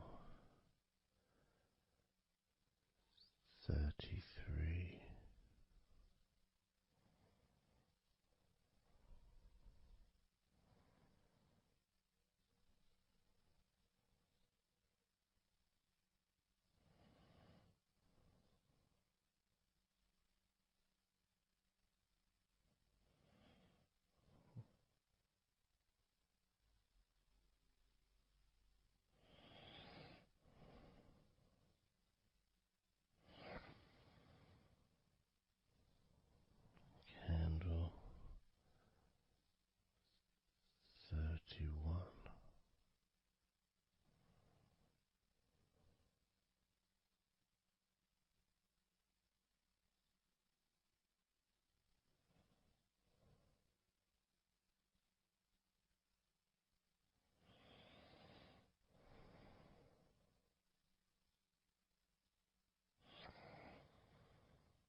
28.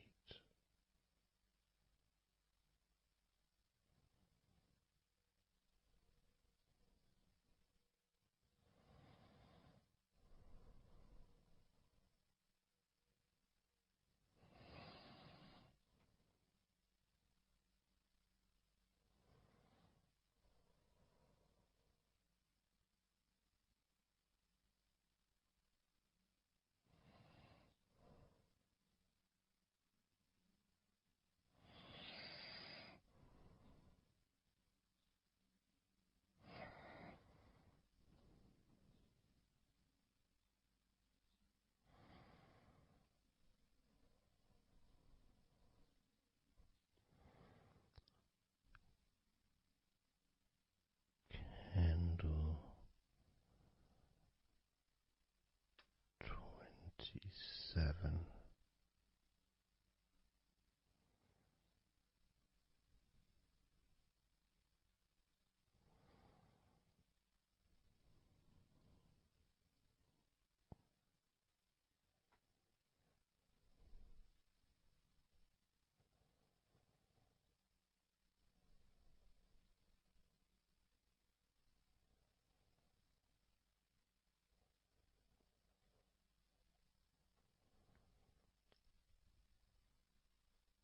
Candle 26.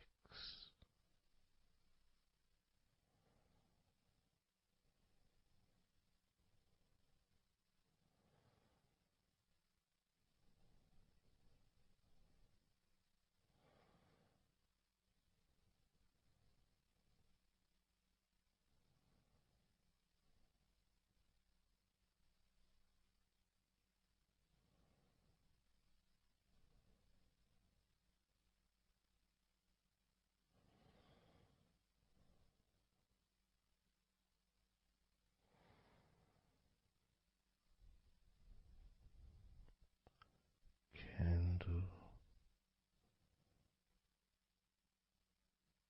25.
Candle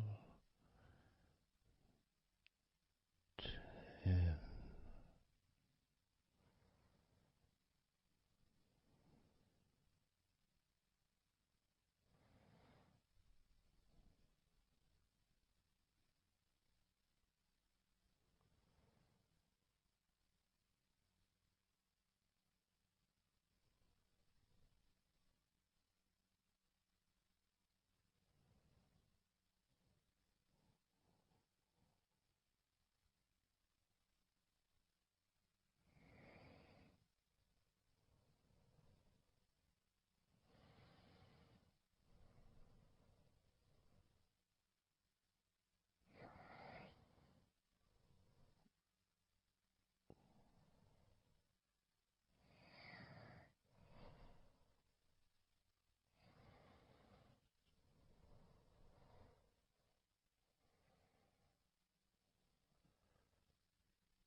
let go of all of those thoughts, worries, concerns about the past, thoughts about the future, and even things you've been thinking about today.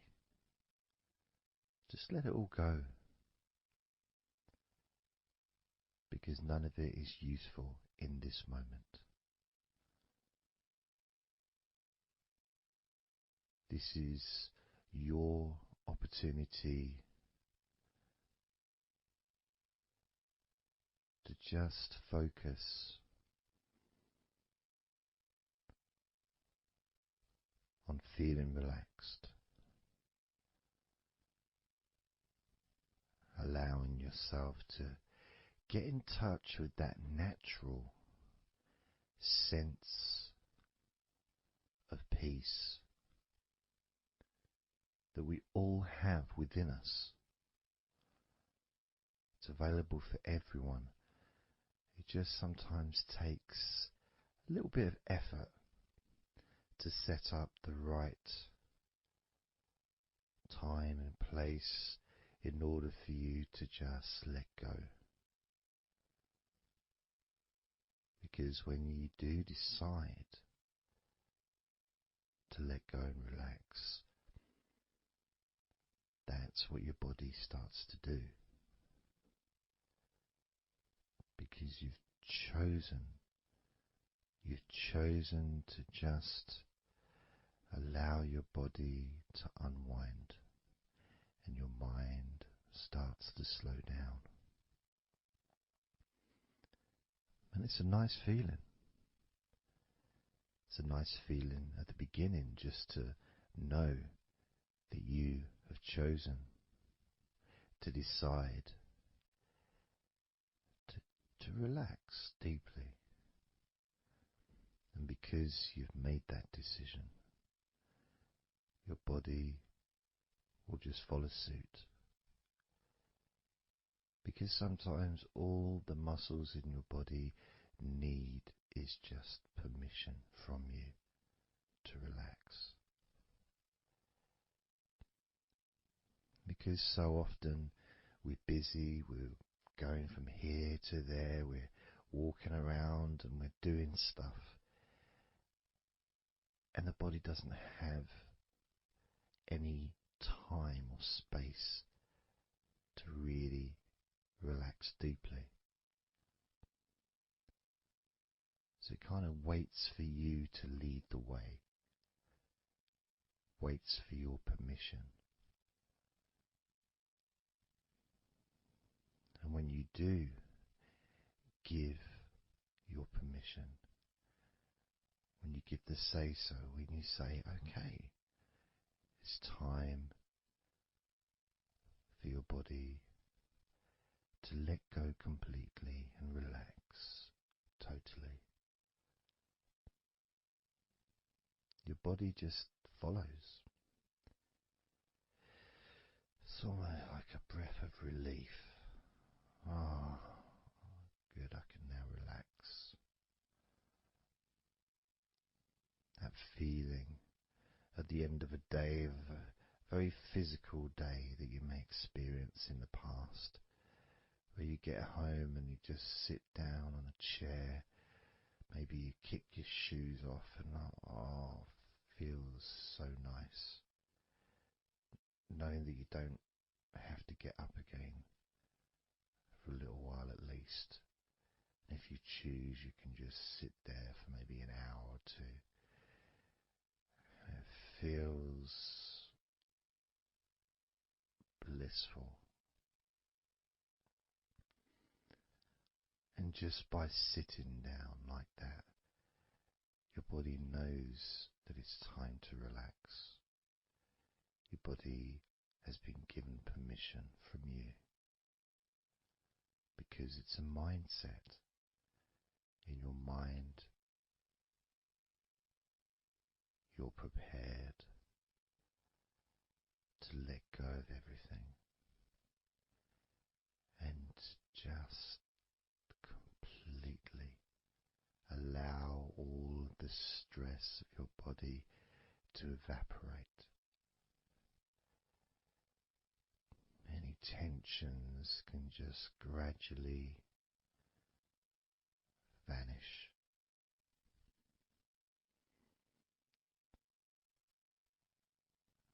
It's almost like magic, really,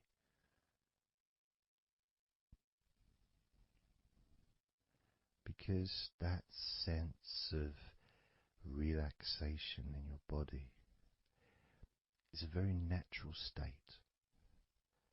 It's not something unusual. It may feel unusual when you first start to relax if you haven't really spent a lot of time focusing and giving yourself this space to let go completely and relax. It may seem almost alien, but it isn't. It's actually the most natural thing in the world to let go completely, to relax totally. The most natural thing in the world to allow yourself to feel really calm in your mind. And it is almost like a literal unwinding. It's like you press a button and all the tension just releases. And it's like a wheel, like a cog, like the inside of a clock just unwinding. And it's almost like you could see the little wind up knob that's used just going the opposite way that you would use to wind it up. And the energy, that frenetic, stressful energy, gradually winding down, losing its power, losing its strength, as the sense of relaxation becomes stronger and deeper. And you may find that the more relaxed you feel, that your mind starts to wander. Maybe you seem to stop listening to me for a while and your mind goes somewhere else, and then you realize you're listening to me again. And that was just your mind drifting to sleep, which is quite natural, because sometimes when we're stressed and tense, we may not actually be aware of what we need, what we physically or emotionally need in this moment. But when you allow your body and mind to relax completely, and you let go of all thoughts, concerns, worries, ideas, all letting them go, allowing them to drop onto the floor,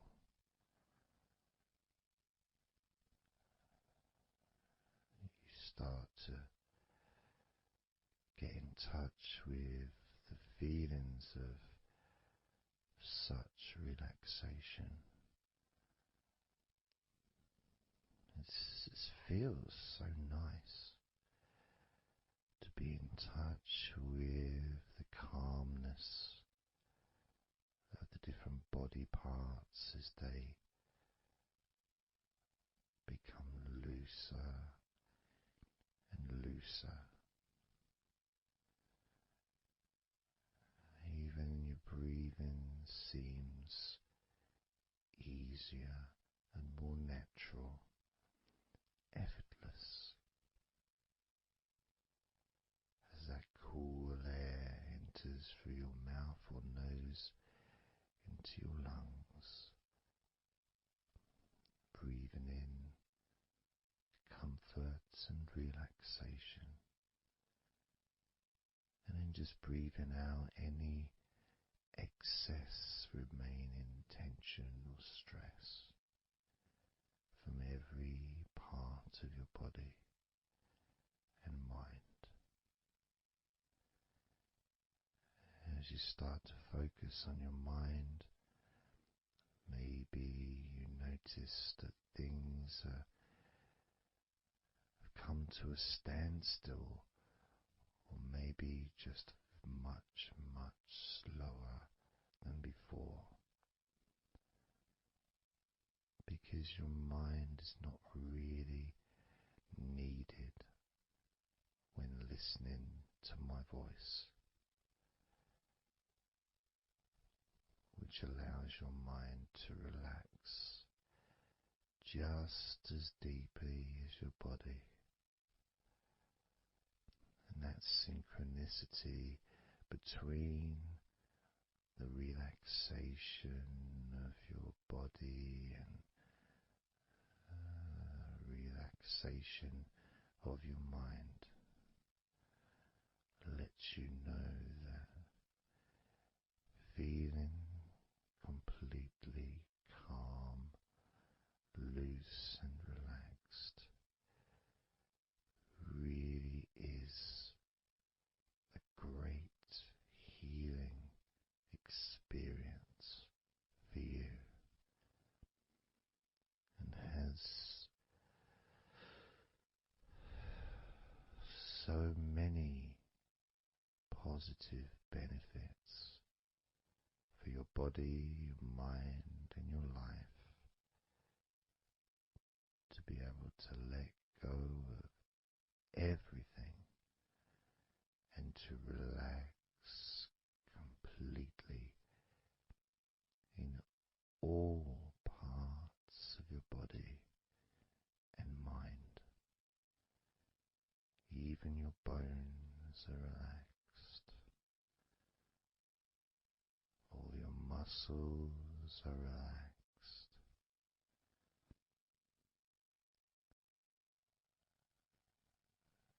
Even the skin that covers your body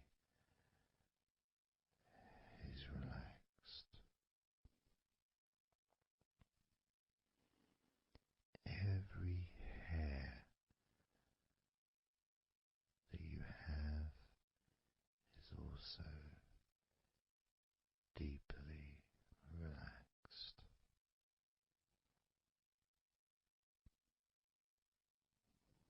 And your brain really starts to feel the benefit of this healing relaxation.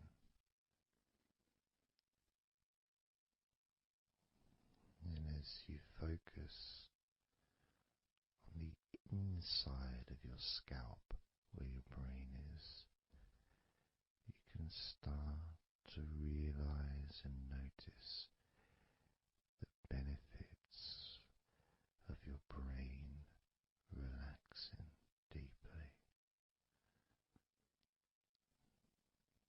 And as your brain continues to relax, it sends those messages to the rest of your body and your mind to really relax even more deeply, relaxing even more completely, letting go of any remaining thoughts or concerns. Allow them just to drop onto the floor, because they're no longer necessary in this moment, this moment of deep relaxation and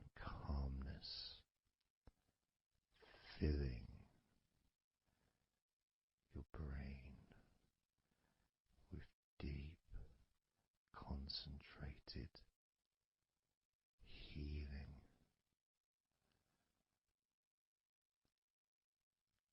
calming,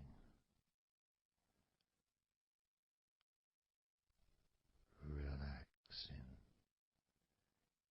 every part of your brain, feeling so loose and comfortable, so relaxed and peaceful.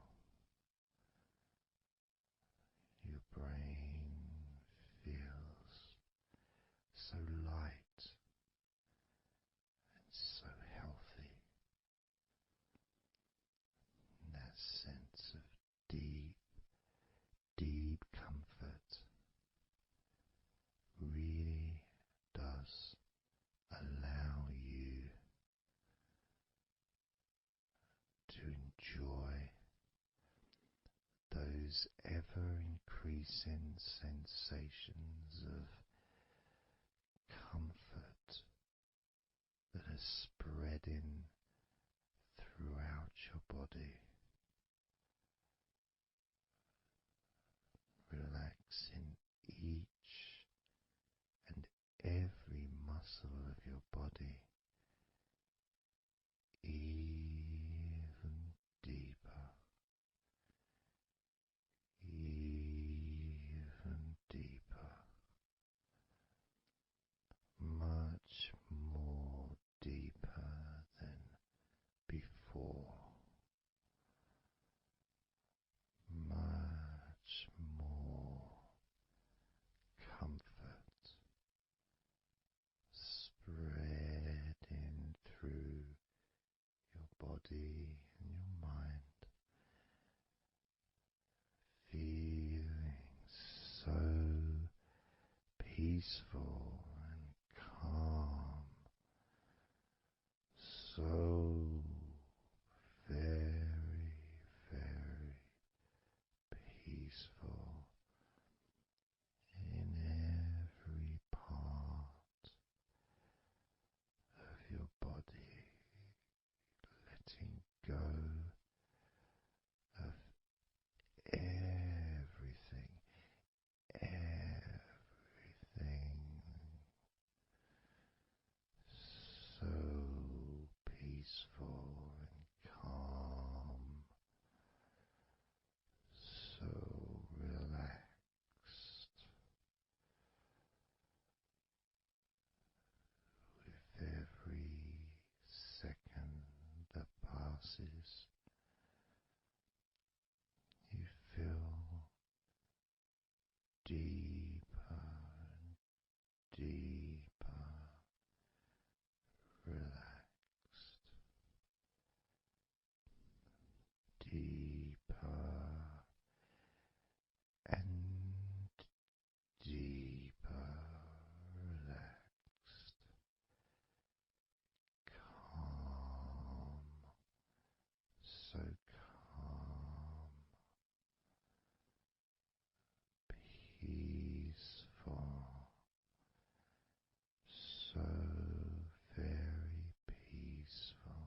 to do a body scan, focusing on firstly how you feel in your body, not trying to change how you feel, not trying to relax, not trying to move away from any discomfort or stress or tension, but just accepting, observing and accepting how you feel in the different parts of your body.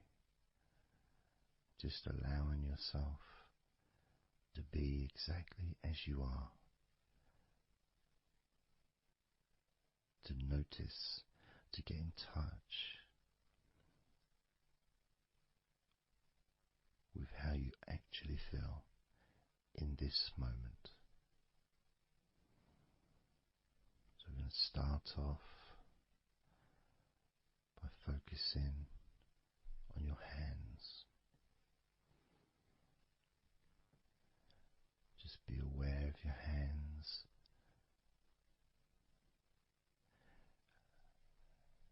I'd like you to move your hands around. Just maybe move your fingers a little bit, open and closing your hands very gently, just so that you can get in touch with how your hands and your fingers feel, with very, very slow movements.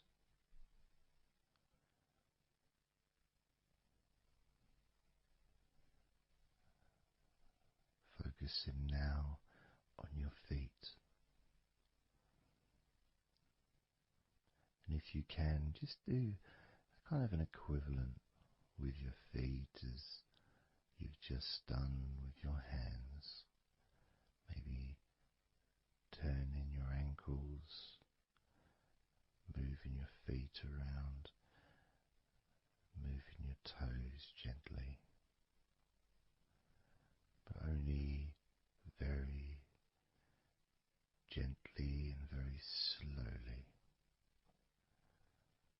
noticing how your feet feel in this moment.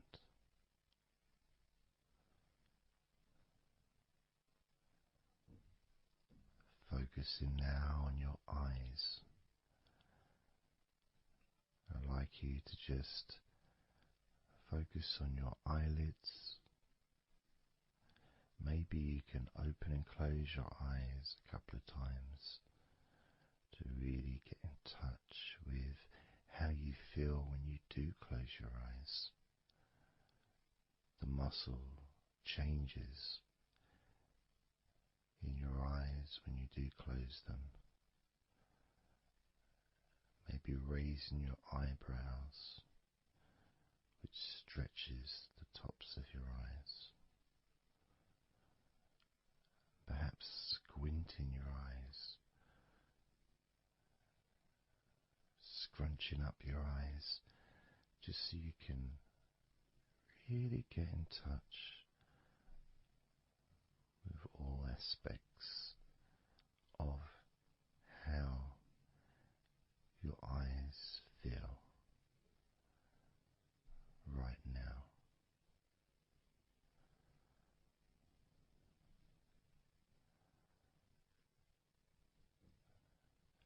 Now focusing on your thighs, and I'm going to just ask you to gently tense your thighs, just very, very gently,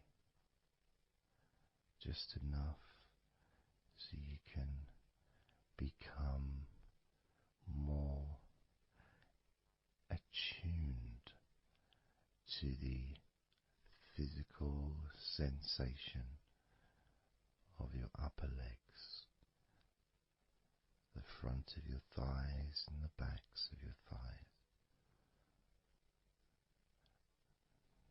Noticing and observing how your thighs feel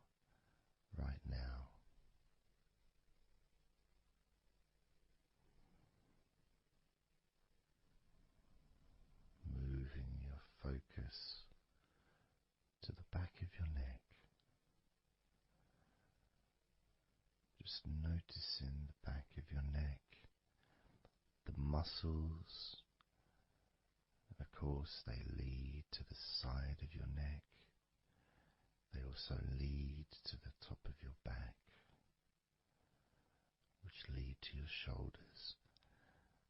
So as you focus on the back of your neck, maybe you can move your head gently upwards as if you were looking up. Maybe moving your head down as if you were looking down. Perhaps moving your head side to side, right to left, but only very slowly and very gently. Not trying to force anything. It has to be very, very gentle, just so that you can be more in touch with the feelings, with the sensations, the physical sensations of how the back of your neck feels right now.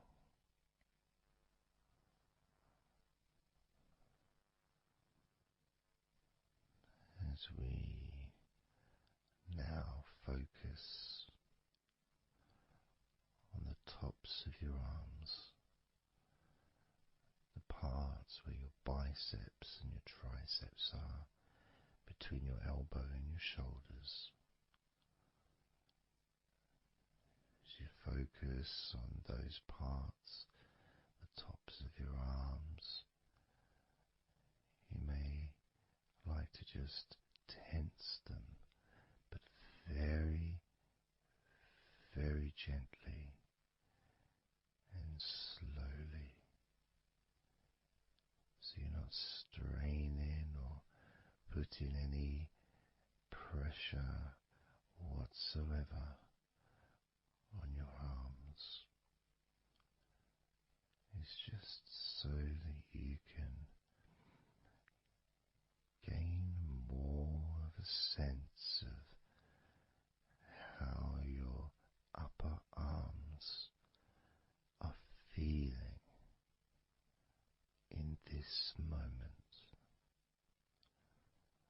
and just noticing as you gently, very gently and slowly tighten the muscles and then let go.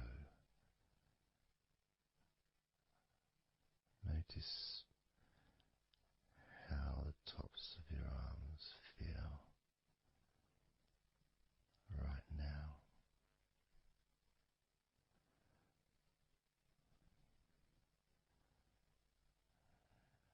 As we now focus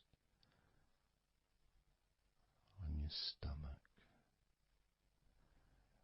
the area, the lower abdomen area below your belly button, moving all the way down to your hips, just above your groin.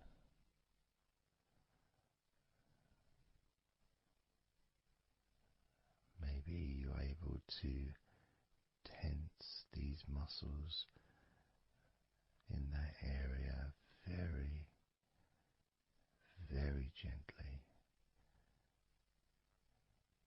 and slowly.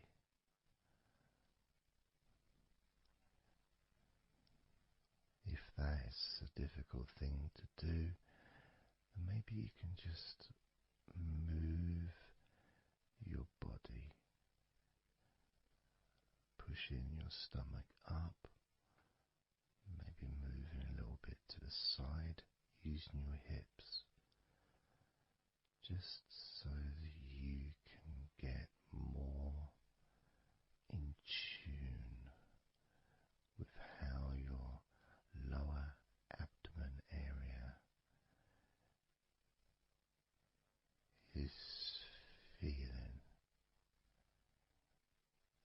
this moment.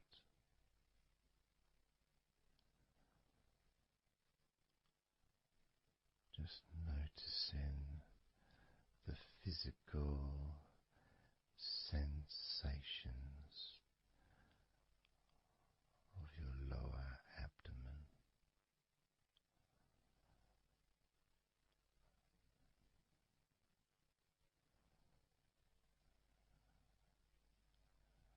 As we move your attention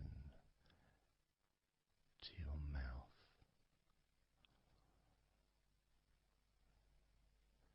noticing your lips and inside your mouth, your teeth, your gums, your tongue.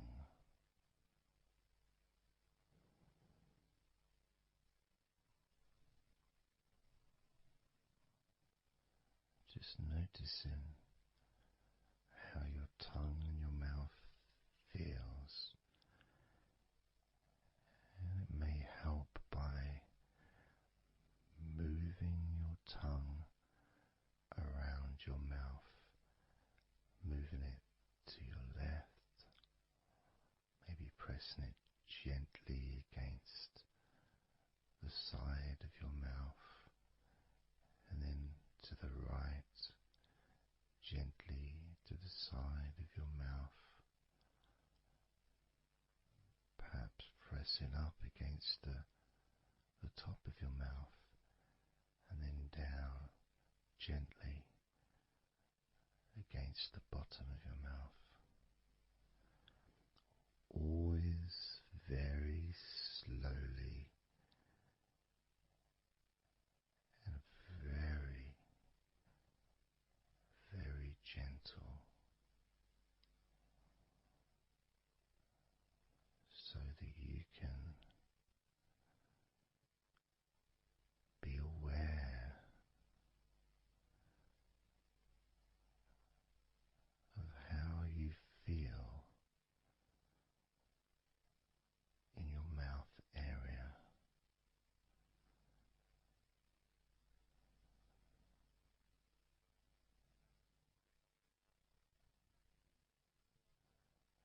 Now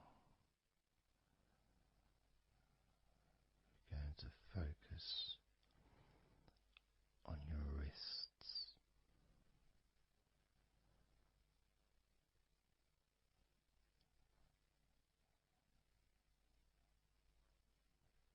And I'm going to ask you to maybe just rotate your wrists by moving your hands in a circular motion very gently and slowly, just so that you can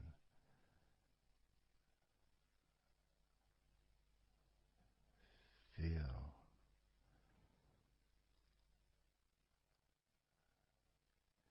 the sensations that you are currently experiencing in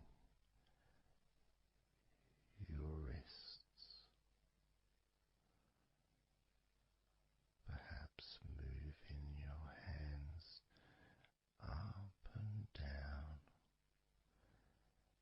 again very, very gently,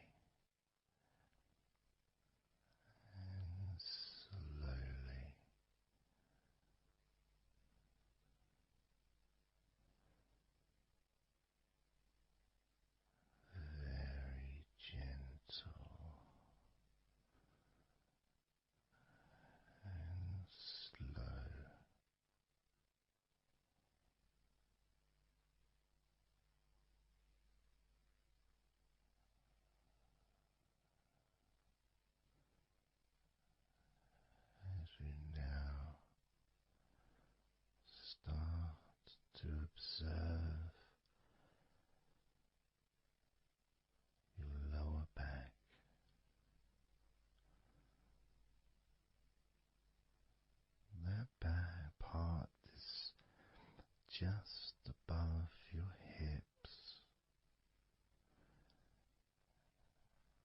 where your coccyx are,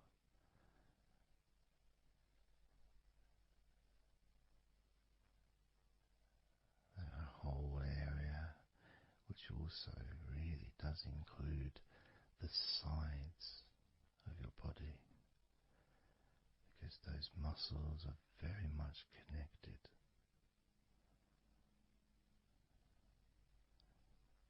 As those muscles also move into your hip area, connecting to your buttocks, the sides of your hips,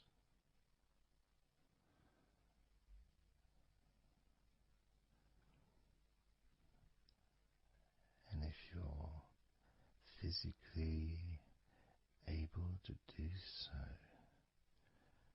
maybe you can very gently just move your body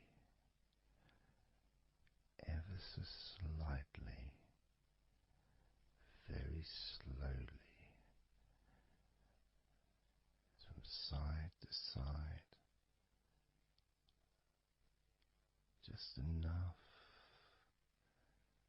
for you to gauge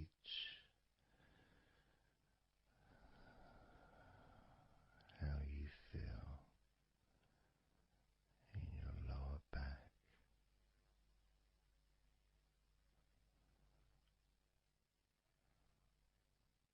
Perhaps you could even move your hips gently up and down, gently and slowly,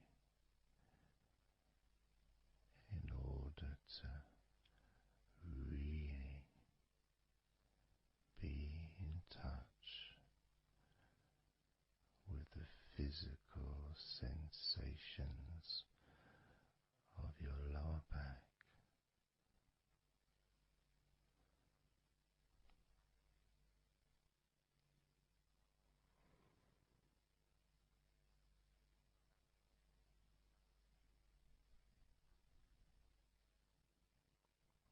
As we now move your attention to your jaw, that area from your chin all the way up to near where your ears are, the whole of your jaw.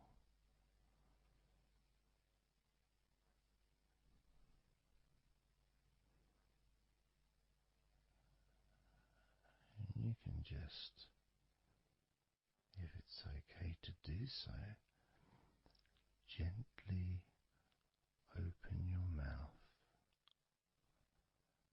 not wide, no stretching, just very gently and slowly opening your mouth and then closing your mouth very gently and slowly.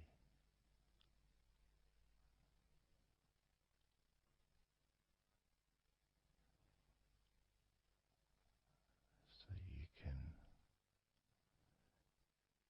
be in touch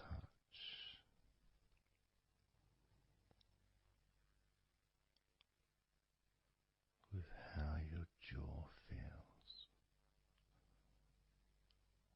now.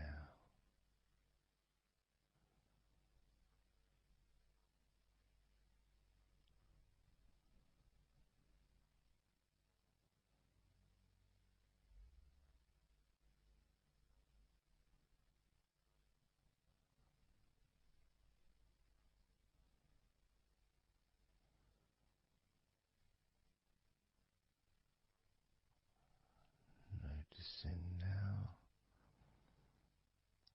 your chest area,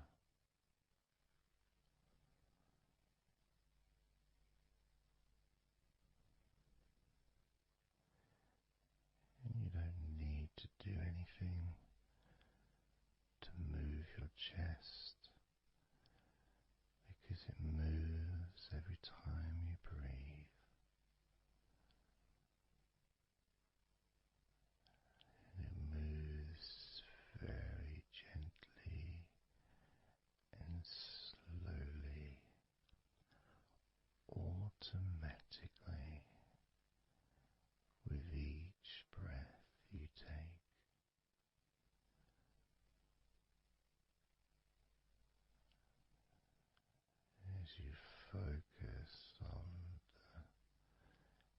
how your chest feels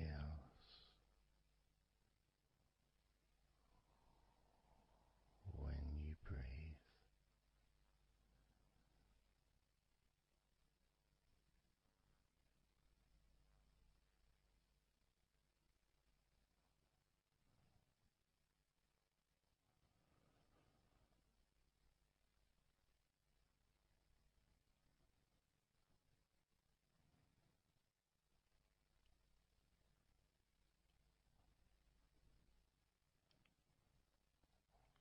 Moving your focus to your forearms and your elbows.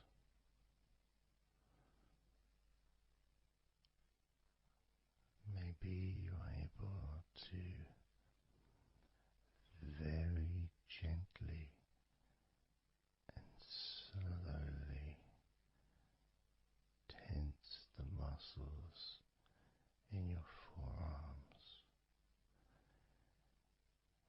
And when you do that, you can feel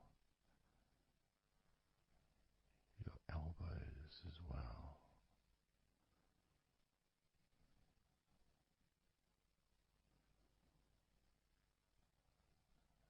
Very gently and slowly.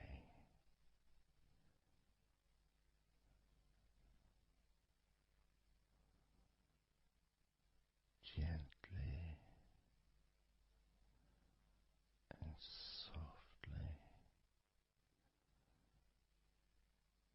observing your forearms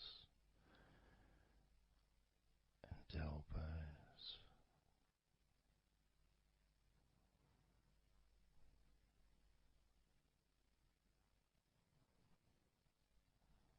Now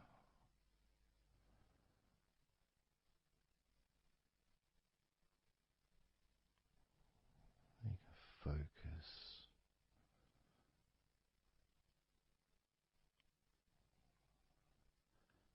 on the rest of your back, your upper back, and the middle of your back.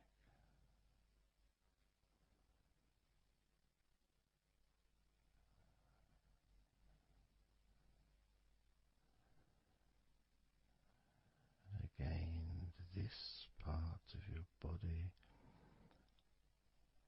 moves also every time you breathe.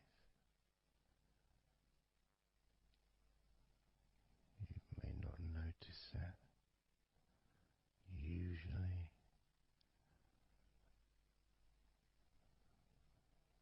but as you observe your upper back and the middle of your back, you can really feel that gentle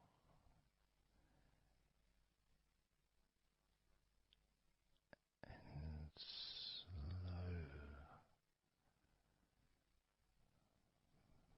movement.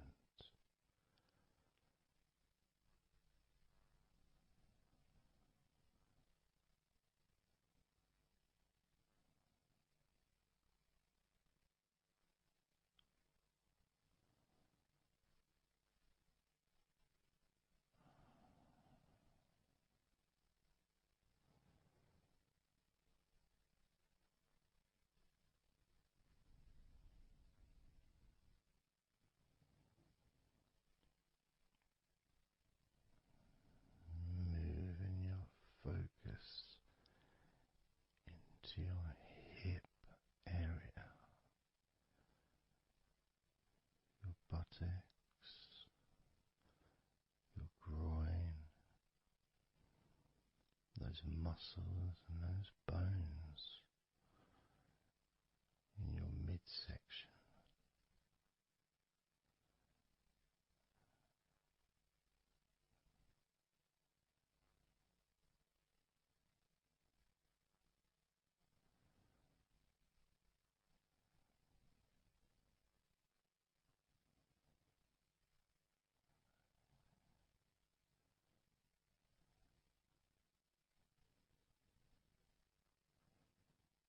Just noticing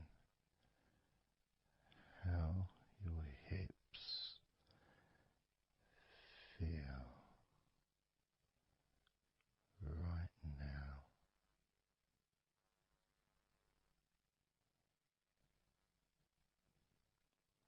You can very, very gently move your hips,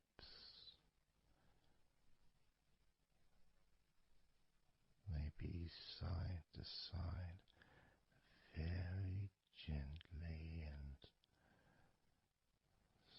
slowly.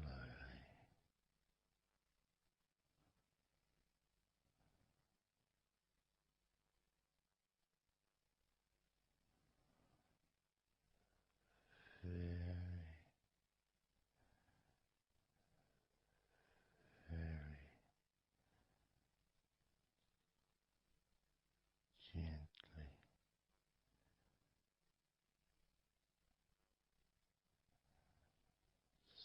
softly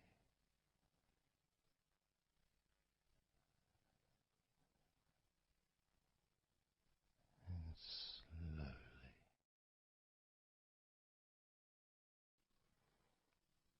Everything starts to slow down,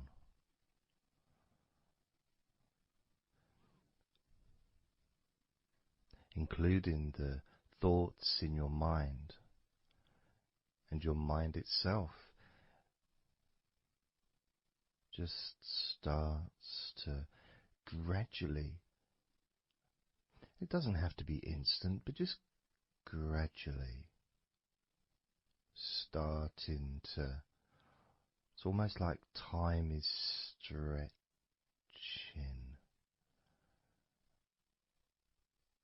It's a slower pace to maybe what you're used to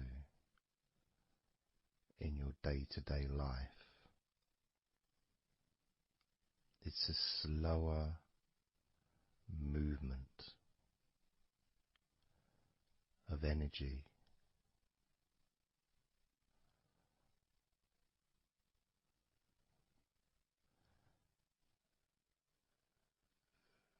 very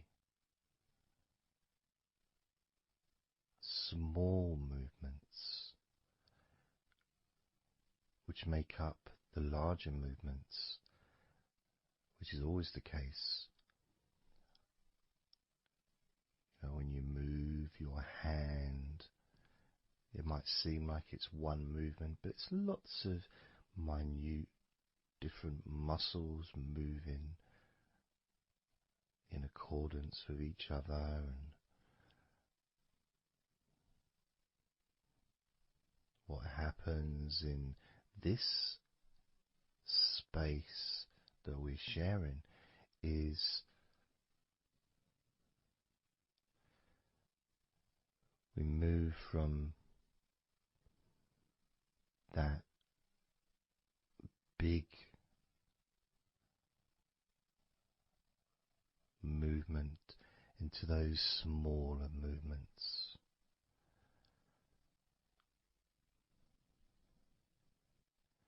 Starting to focus on how your body feels, but not just as a whole, not just, oh, I feel in this way, I'm feeling stressed or tense, or I'm feeling relaxed and calm, I'm feeling this way, I'm feeling that way. Starting to notice that your body begins to present to you small feelings around your body.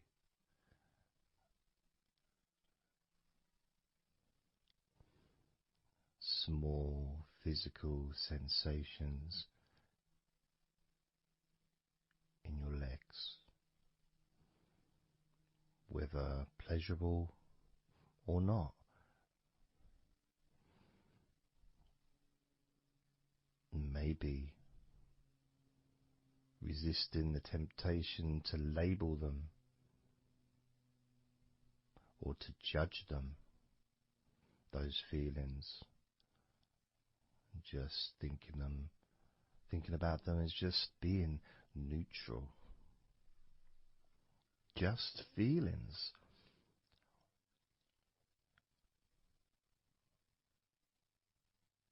Not being particularly concerned, but just noticing what your body is telling you.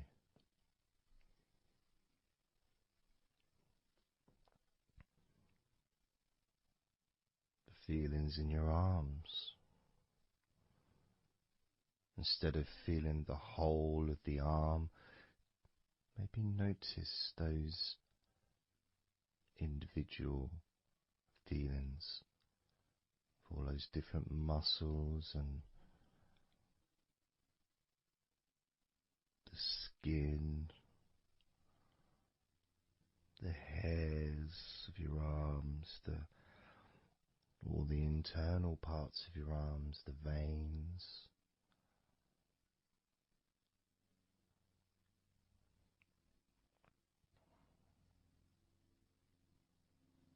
the bones.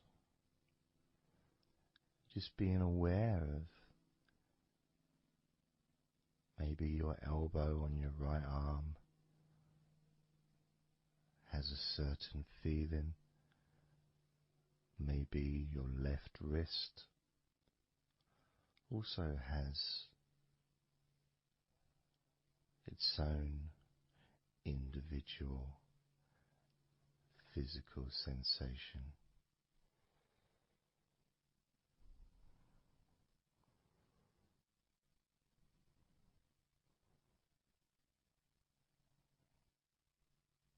What about your forearm on your right arm? Your right forearm.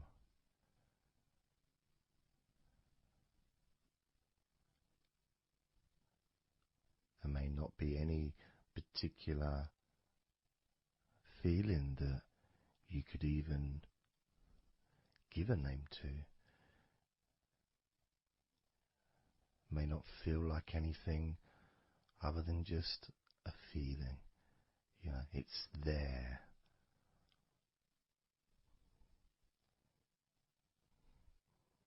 The feelings in your shoulders. Perhaps your shoulders, when you think about them, they're kind of almost like they're the same, you know, the same feeling. Almost like both of your shoulders are just one thing. But of course they're not.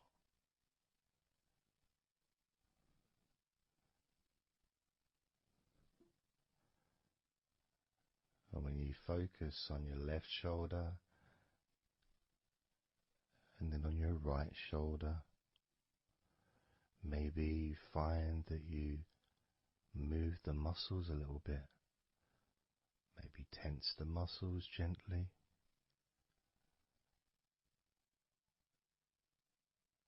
Noticing the difference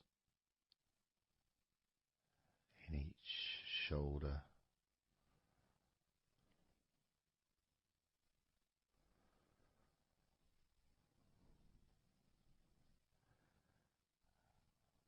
Your lower back.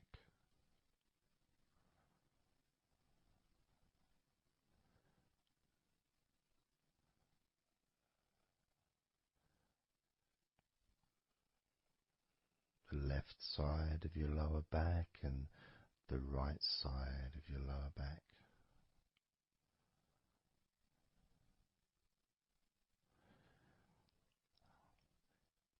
course, that connection to your buttocks and to your hips.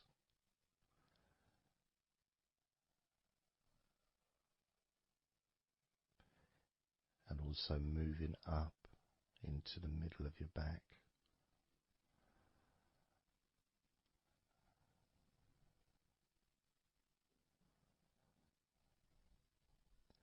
And sometimes, like right now actually, when I focus on that part, when I focused on my buttocks, and then I focused on the middle of my back, it almost felt like the muscles in my lower back were being stretched very gently, but just stretched a little bit, even though I wasn't doing anything to try to stretch your lower back. It just seemed to happen. The feeling of very gently stretching your lower back.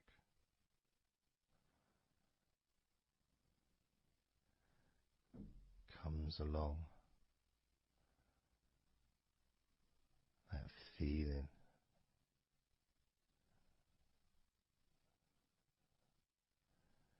in your chest.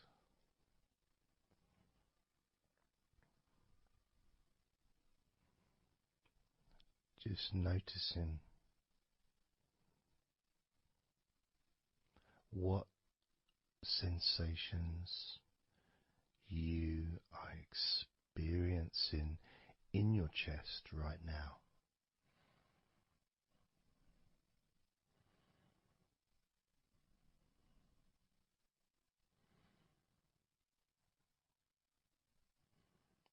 And there's so much of the chest.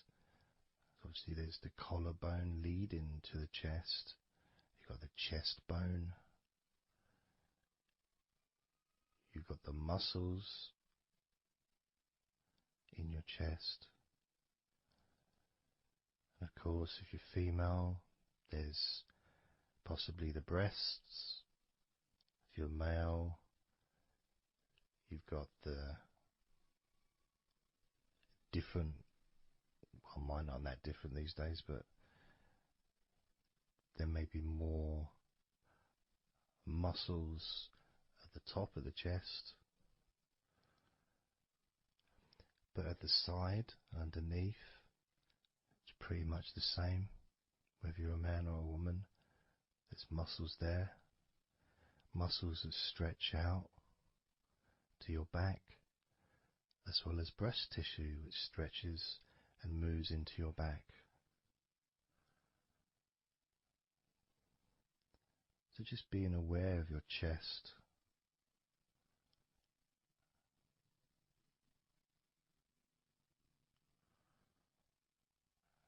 being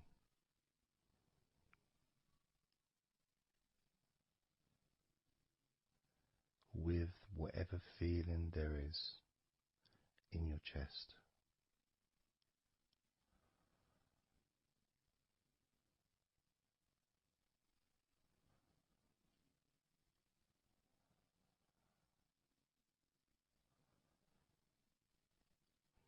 And when I notice that I focus on my chest,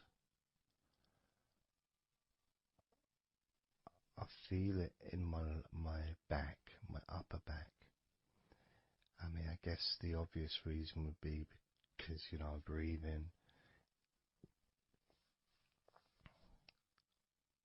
in, and it stretches my chest and my back at the same time.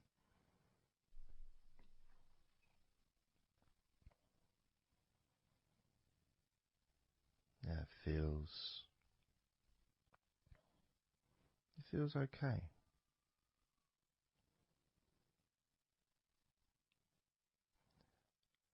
Doesn't feel. I got a little bit of pain in my right chest. A little bit, not pain, but little discomfort, maybe stiffness, possibly. I don't know. I notice my shoulders are also wanting to flex for some reason. I think that's probably part of my upper back.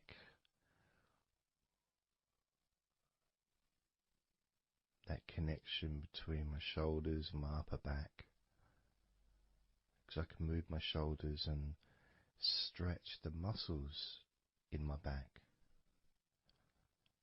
Moving the shoulders backwards or up, which then moves I think it's the scapulars in your back.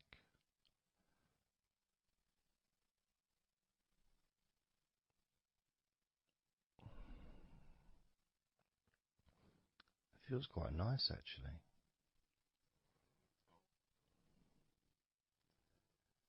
The good thing about this is you can, if you want to, you can just flex or stimulate the various muscles in your body gently in order to get more of a sense of how they feel.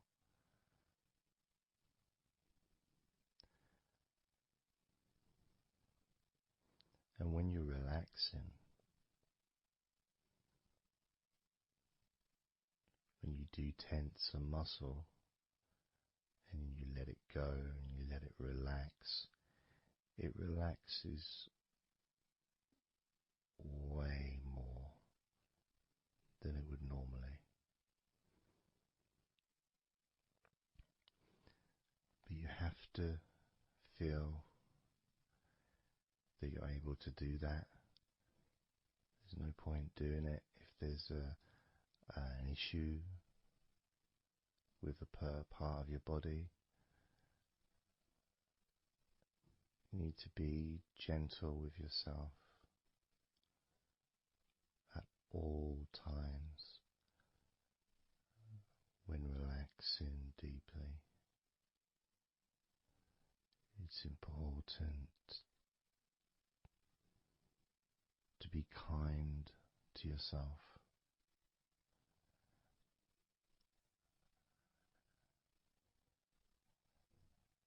As you notice your mind,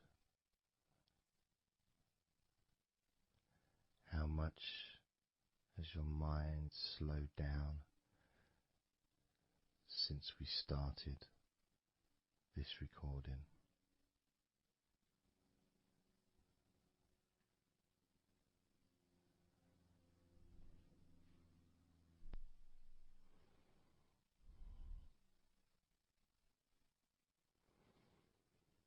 How calm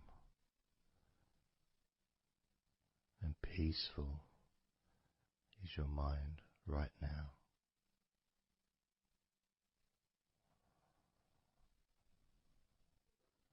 With nothing to think about and just my voice to listen to, because you know the intention behind this recording is relaxation. At the very least, for you to feel more relaxed at the end of the recording than you did at the beginning.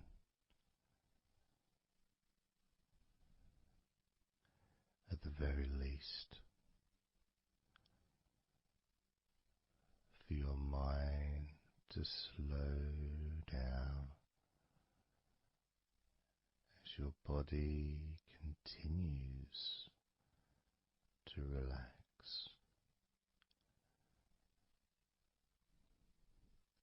Because that's what you want to happen. That's what you expect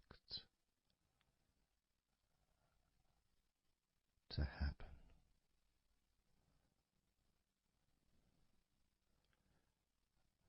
For relaxation relaxation, to feel your body.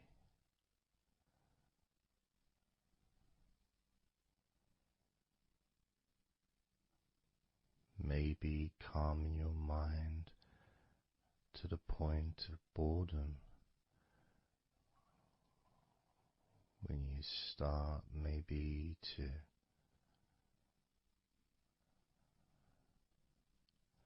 drift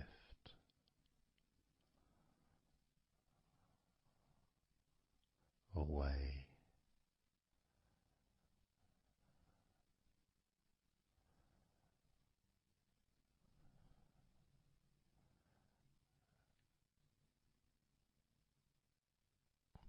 Drifting.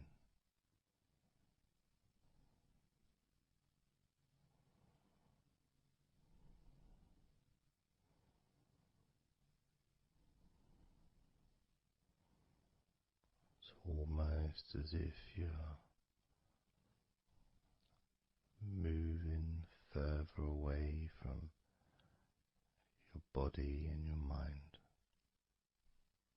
just leaving that there.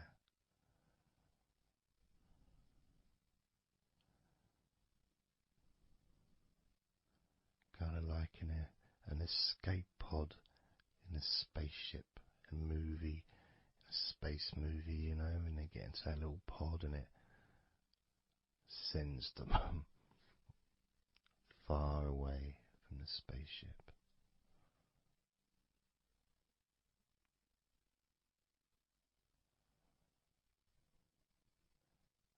Safe to dream.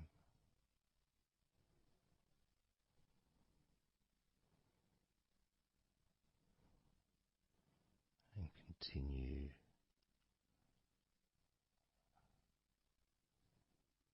to relax.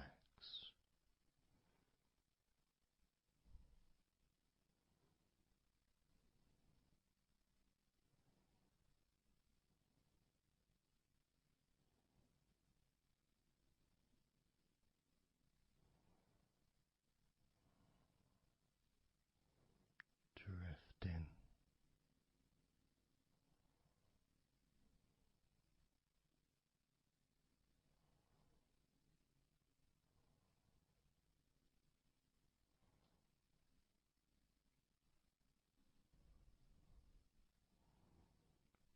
So slow.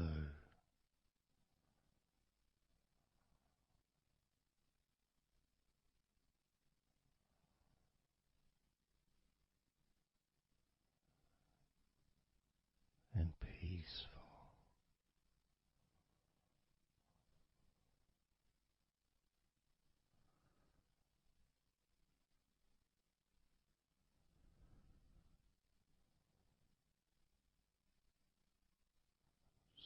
So relaxed.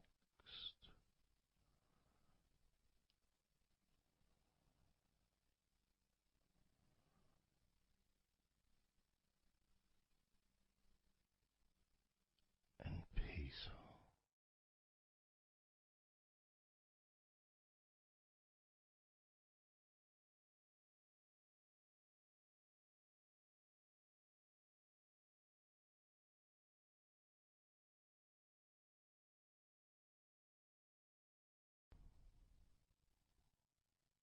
And focusing on the feeling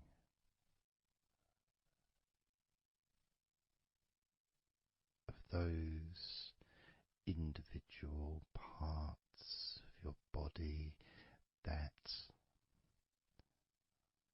are relaxing one by one.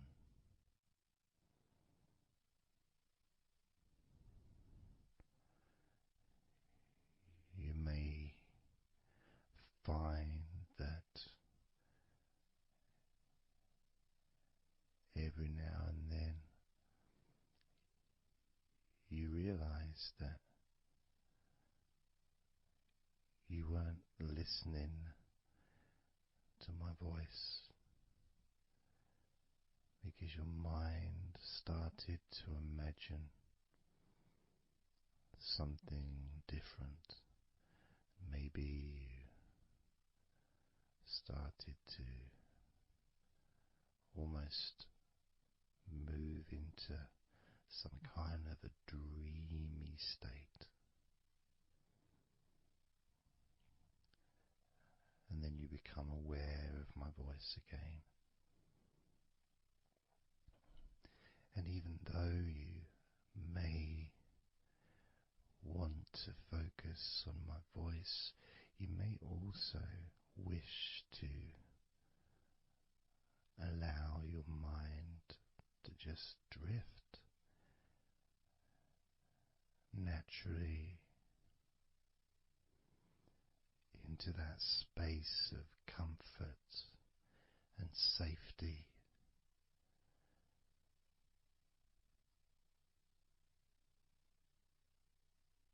As you feel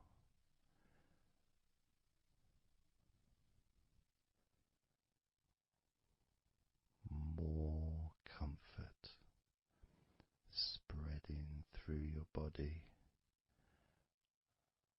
like a warm blanket, covering you gently, keeping your body at just the perfect temperature.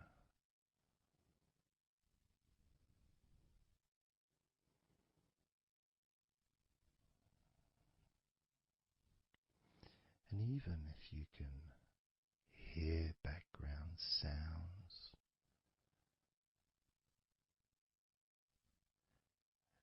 they just don't seem to matter anymore.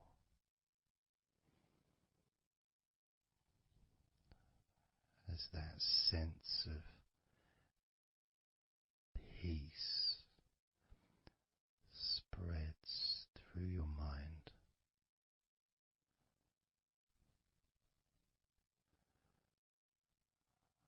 like a gentle breeze, yet strong enough to blow away all negativity, strong enough to remove from your mind any anxiety or stress that was there before.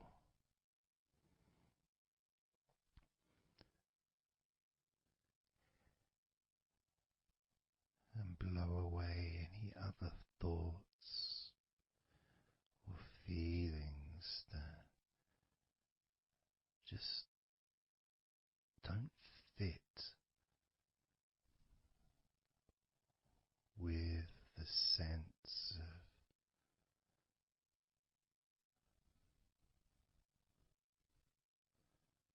relaxation that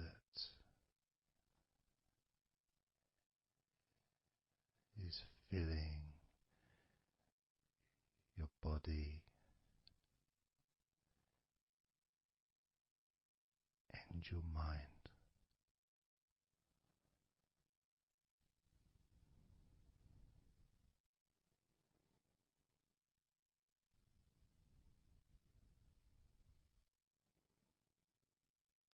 And as you focus on your mind, I'm going to count down from 10 down to 1. And with each number you hear, your mind will become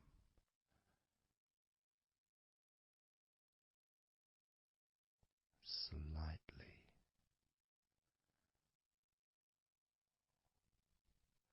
more relaxed. Just slightly. So from 10 down to 9, just a slight movement. From 9 down to 8, just another small change in how you feel.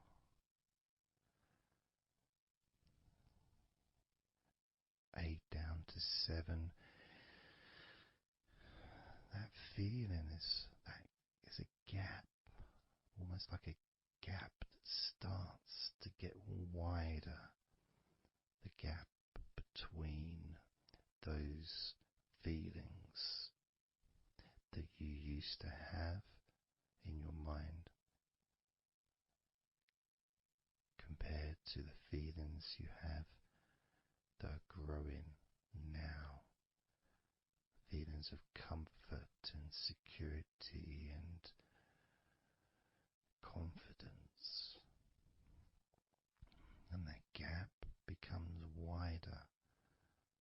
8 down to 7, 7 down to 6. And when you get to 5,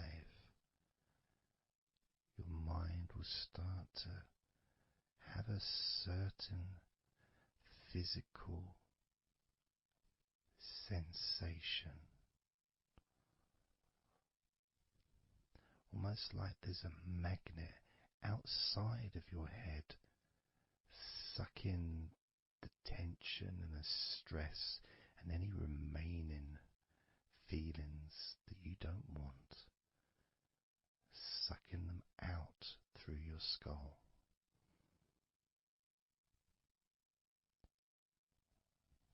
And then down to 4, you can start to really experience that sense of not just emptiness but space. A place full of fresh air. A place where you can stretch. It's almost as if as you go down to 4 and 3, your mind is expanding with this sense of peace and tranquility growing. As it moves down to 2, when you get to 1, your mind just feels exactly how you want to feel. It's almost a perfect feeling.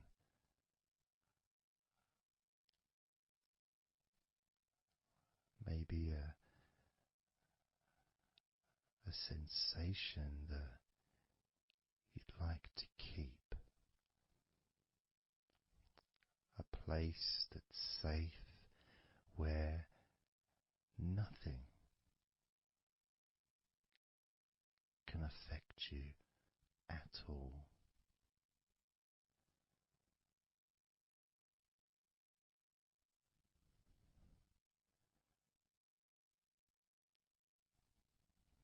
And you can stay in that space of comfort and confidence. Confident in your own ability to create this space and this feeling of comfort within your own mind, just by counting from 10 down to 1. And this is something that you can do yourself when you're on your own.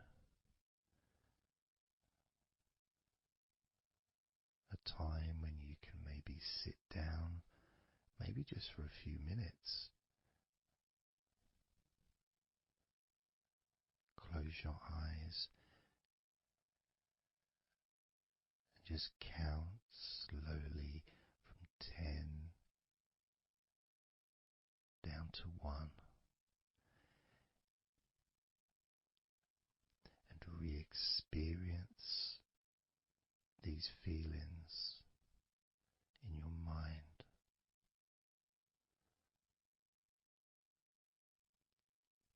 And when you feel that way in your mind,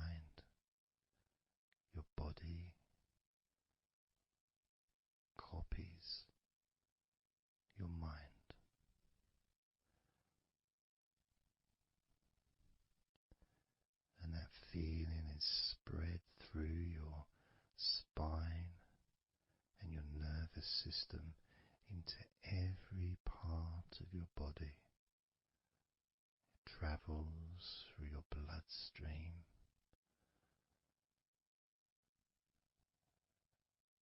healing and relaxing every particle of your existence.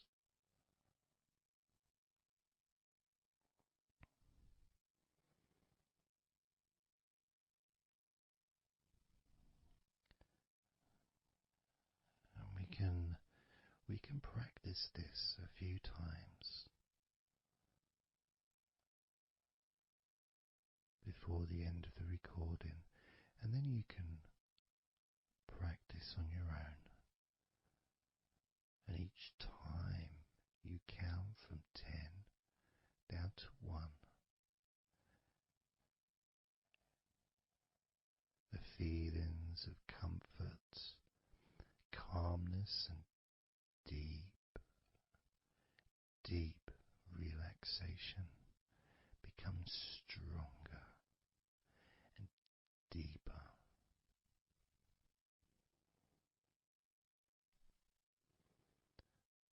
Filling your mind and your brain with these positive chemicals that spread throughout your body, relaxing you so quickly, relaxing your whole body and mind so very, very easily, just by counting from 10 down to 1.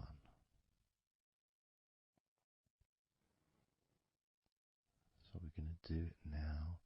I'm going to count from 10 down to 1, and I'd like you to repeat the number after me. So when I say 10, you can just repeat to yourself 10.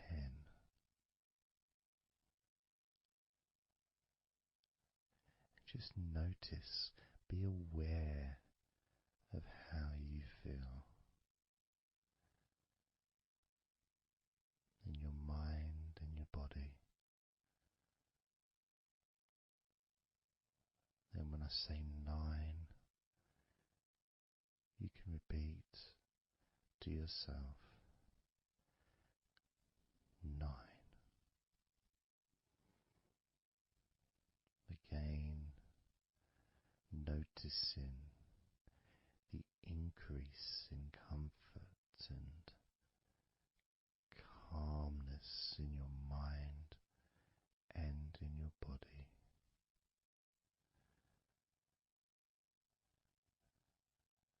The same when I say 8, when I say 7, 6, when I say 5, 4,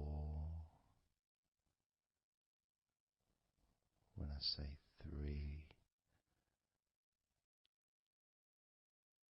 2,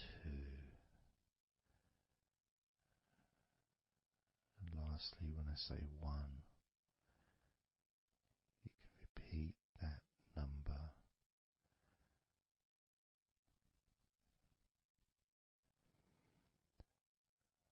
Now, of course, when you do this on your own, without listening to me, you can say the numbers at whatever speed that you feel is necessary for you, so you can adapt.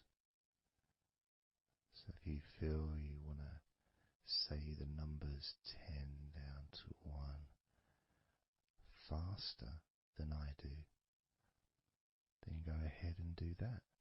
Or if you feel when you do it yourself that you'd like to have more space between the numbers, maybe take a lot longer to get from 10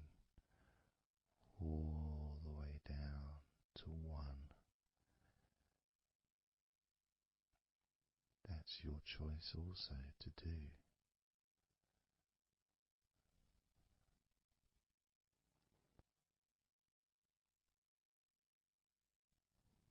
So I'm going to count from 10 down to 1.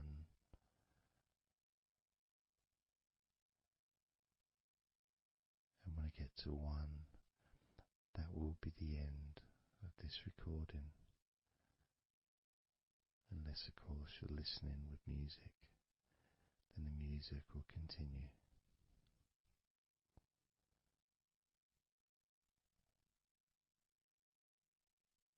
10.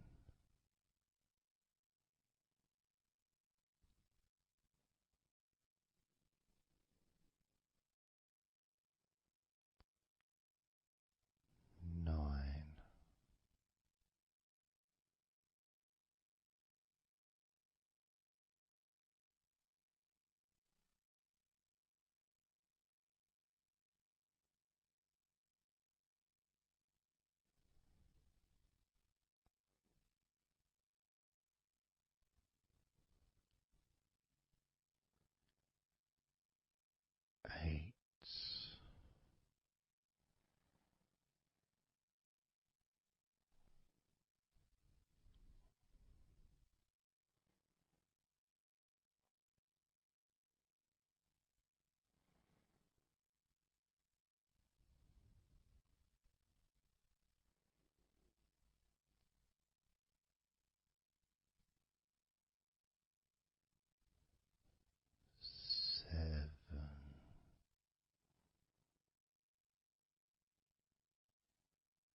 20, 19,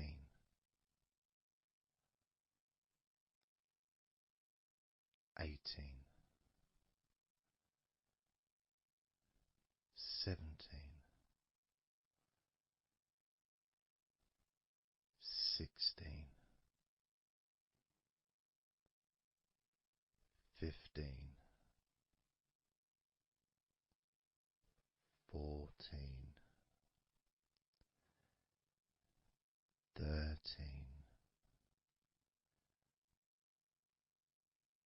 12, 11, 10, 9, 8, 7, 6,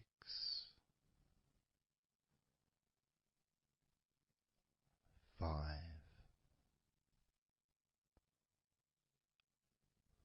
4,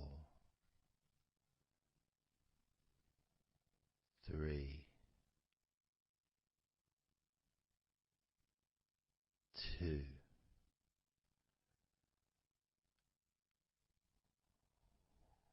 1.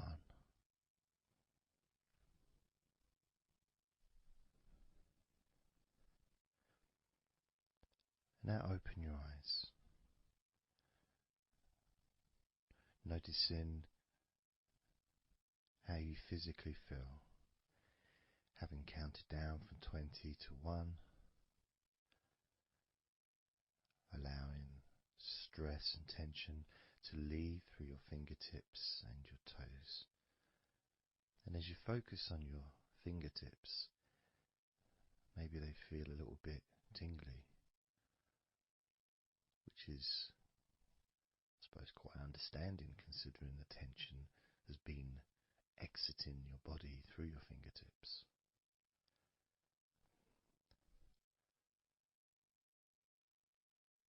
So now we're going to count from 20 down to 1 again. This time you're going to feel relief of tension and stress, any anxiety that you may have, leaving through your stomach. Just leaving through your stomach, almost as if it's just releasing the whole of your stomach, from your navel to just above your chest, or below your chest rather. So surrounding your belly button area, that whole area, you can feel the tension of your body, whatever's left, just releasing from that area. And you may notice that your stomach will become very relaxed as I count down from 20 down to 1. Now, 20, 19, 18,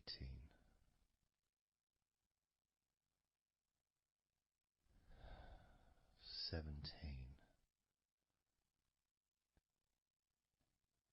16, 15, 14, 13, 12,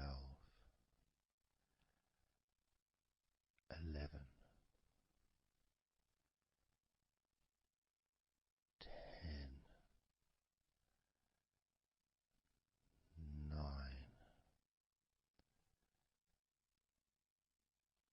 8, 7,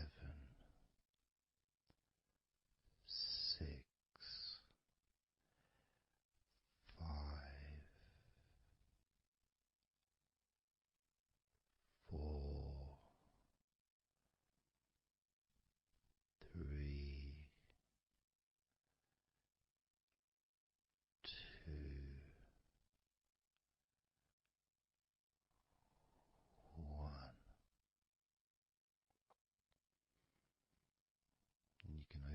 eyes again if you choose, or you can just keep them closed because it feels relaxing. Just notice how your stomach feels. And notice as you focus, just do a little scan of your body. Just notice how your body feels. Focusing on your upper body, your back, chest, stomach, legs, arms, hands, feet. Just noticing. And you may start to feel more of a sense of tiredness, which may be the reason you're listening to this recording, because you would like to let go completely of everything and drift off into a nice, natural, calm, relaxing sleep.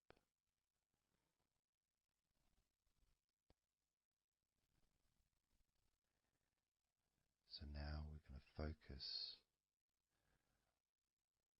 on your forehead. And if you choose, you can incorporate your eyes in this focus as well. So your forehead and your eyes. Just that whole area, basically. Almost as if you were wearing a mask, like a, I don't know, Batman mask or something. Or, I'm trying to Zorro or something. The kind of mask that covers your eyes, but also covers quite a lot of the forehead.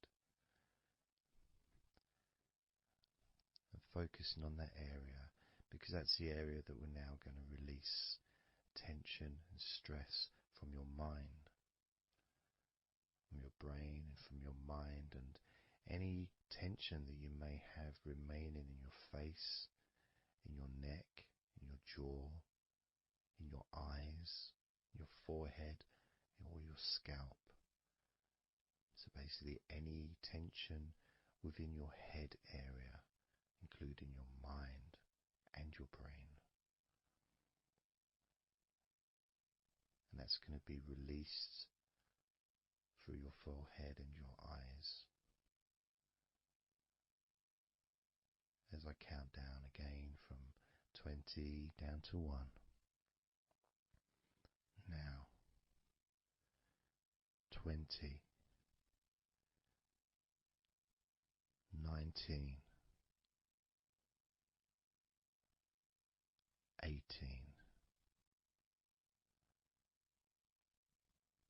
17,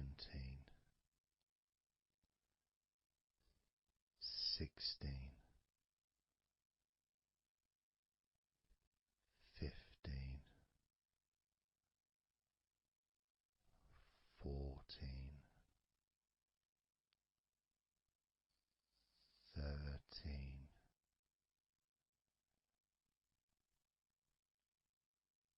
12, 11,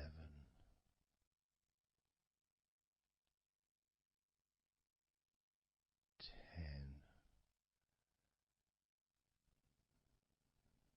9,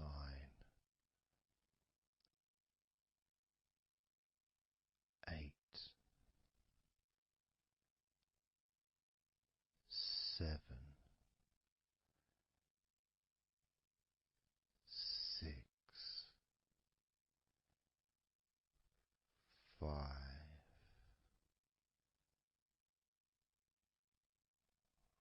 4, 3,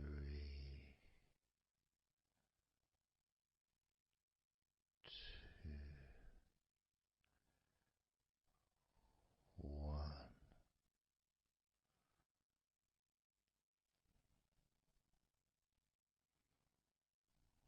Noticing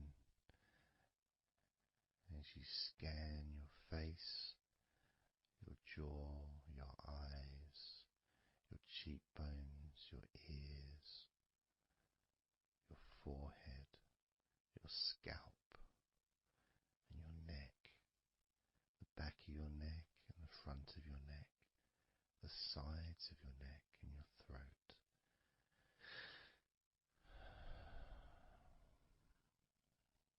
Noticing, being aware of the comfort, the increased feeling of relaxation, not just in your head and neck and mind, also the rest of your body.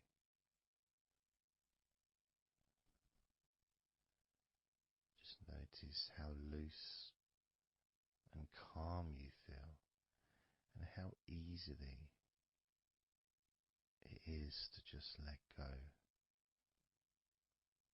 completely. Let go completely.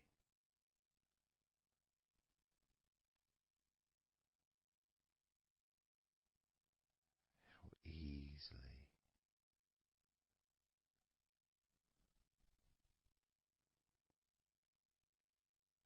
So what we're going to do now is I want you to focus on the top of your head.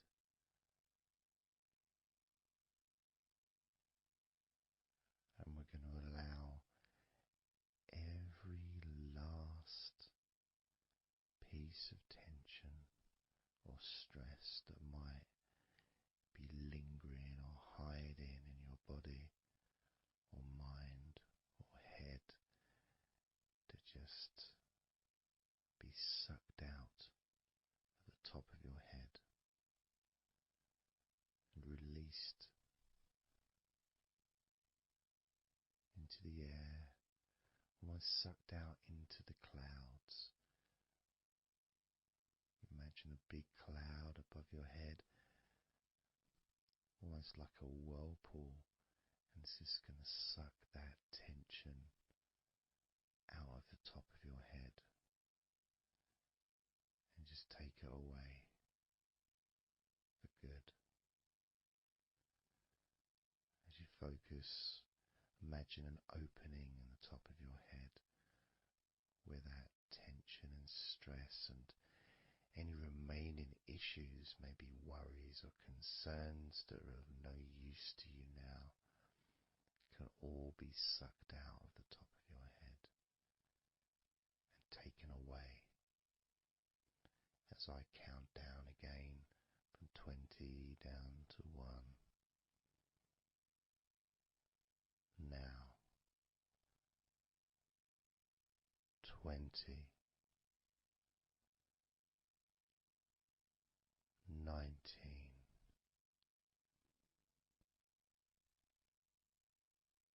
18,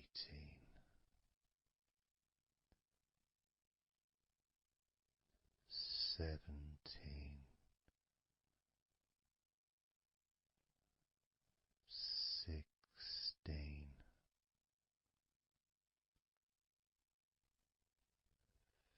15,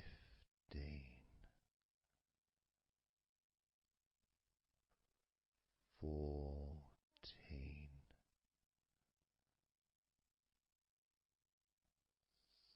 13,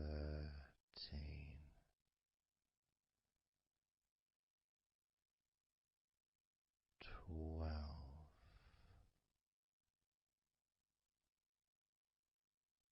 11,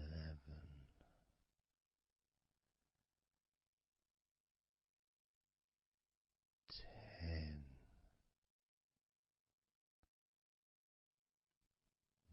9,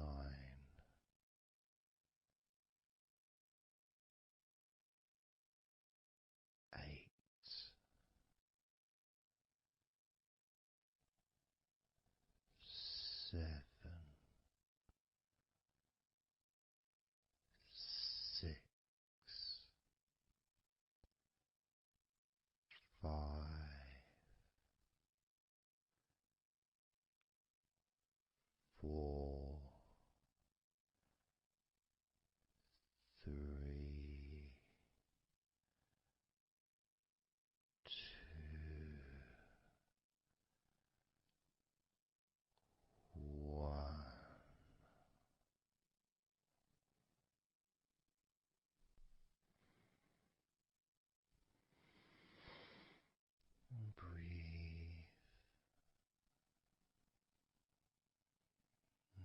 noticing how you feel.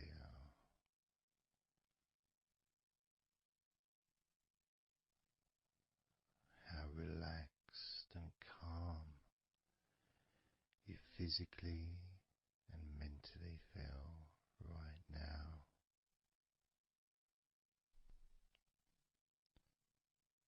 How peaceful your mind feels. It feels so nice to just let go, to give yourself some space to breathe easily, to think calmly, and just to take a break from all that pointless worry and concerns about things that you don't need to think about right now, because this is your time to let go. This is your space to enjoy feeling deeply relaxed, peaceful in your mind, relaxed in your body.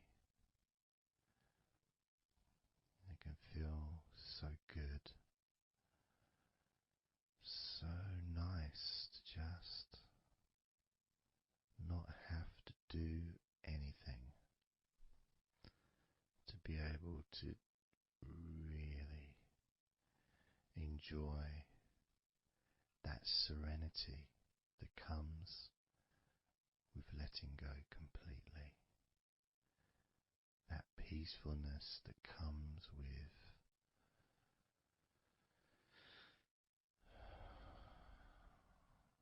being in this peaceful space.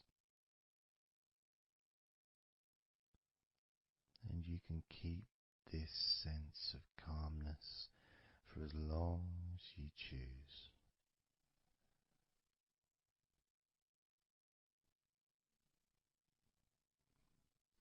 If you choose to drift off into a deep, healing, natural sleep, then you can do that. It's completely up to you. And you can keep this feeling of calmness physically and in your mind for as long as you choose to feel completely relaxed.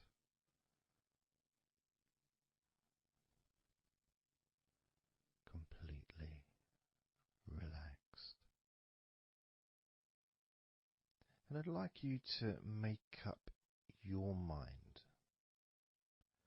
that you're going to relax.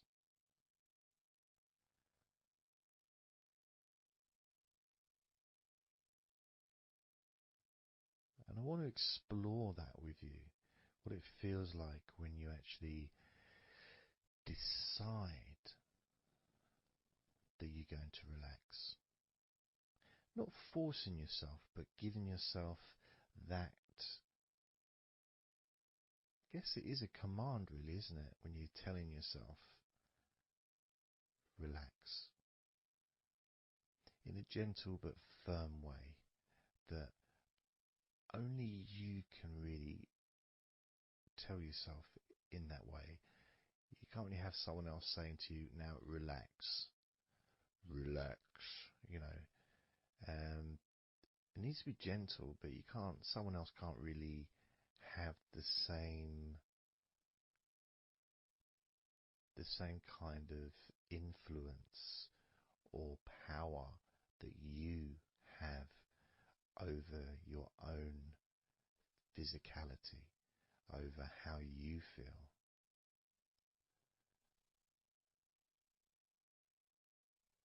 Because when you say it to yourself, it means more. It's personal, and your brain and your unconscious mind and your body listens to what you say. So, for example, we'll test it out. We'll do a little test, a few little tests along the way, and you can get more of an idea of the force, the positive force that you can have in creating a sense of comfort and relaxation in your body and your mind quite quickly, just by you telling yourself to relax. So I'm going to start by, let's focus on your hands. So focus on your hands and just tell your hands to relax. So just say relax as you focus on your hands. You could say, my hands are relaxed, or I want my hands to relax. But I think if you actually do it directly, by focusing and imagining that your hands can hear what you're saying, like they've got little ears, which is a bit weird. So talking to your hands and just say, relax.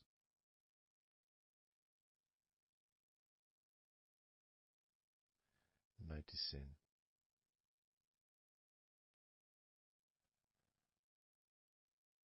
how your hands start to relax.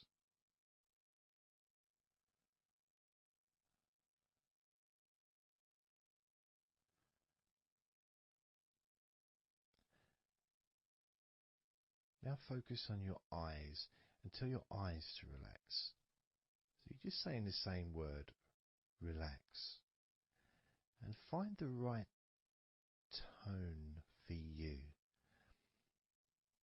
I might say relax, but you might say relax or relax. You might say it differently to yourself, and that's important for you to gauge what feels right for you. So just tell your eyes to relax whilst focusing on your eyes, your eyelids, the muscles around your eyes, your eyebrows, and just tell your eyes directly, relax now.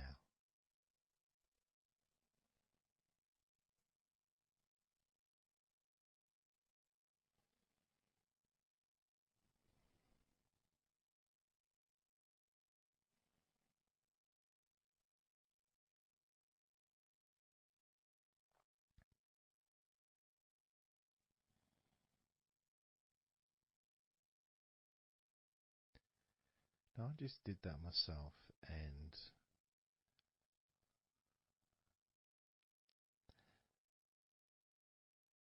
sometimes you may feel that you need a bit more time for the different parts to relax, because I start talking again and maybe that part hasn't relaxed fully. But what will happen is it will just continue to relax even though I'm talking. And that's happening with my eyes. Something else I noticed is when I started focusing on my eyes, they actually almost they got worse before they got better in a way. Sort of I felt a degree of tension growing in my eyes and then disappearing. So I think what that was really was just me becoming more aware of the tension that was already there, that I wasn't focused on it before. So I wasn't really acknowledging it or really conscious to those feelings.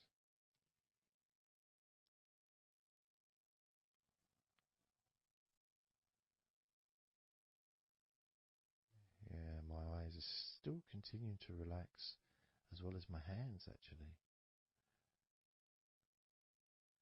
My hands have got a certain kind of energy, like not buzzing, but I can kind of feel a degree of energy in my hands. Maybe that's where the tension's been released. Maybe that's causing that.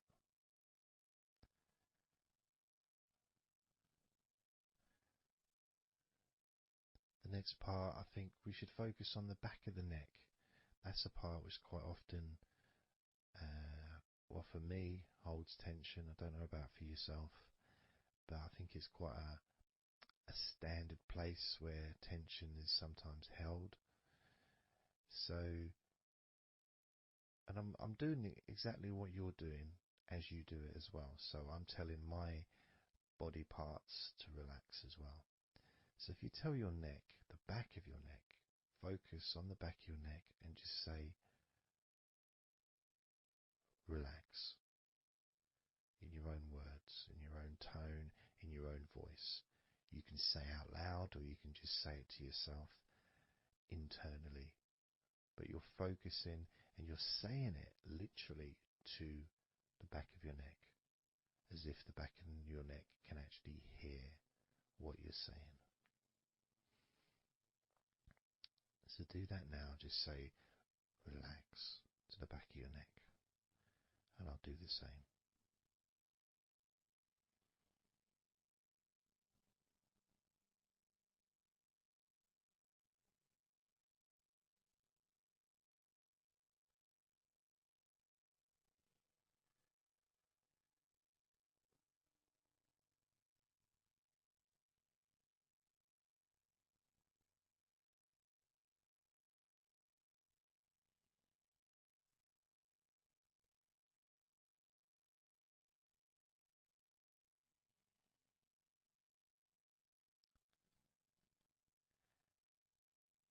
Now what I noticed, and you may have had a similar thing, is even though I was focusing on the back of my neck,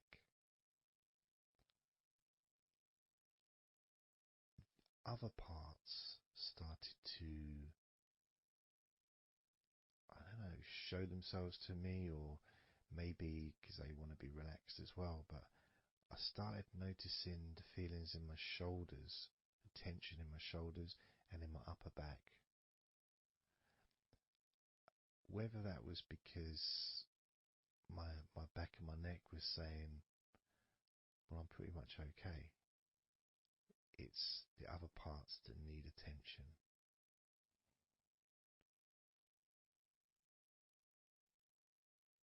But my back of my neck is still relaxing.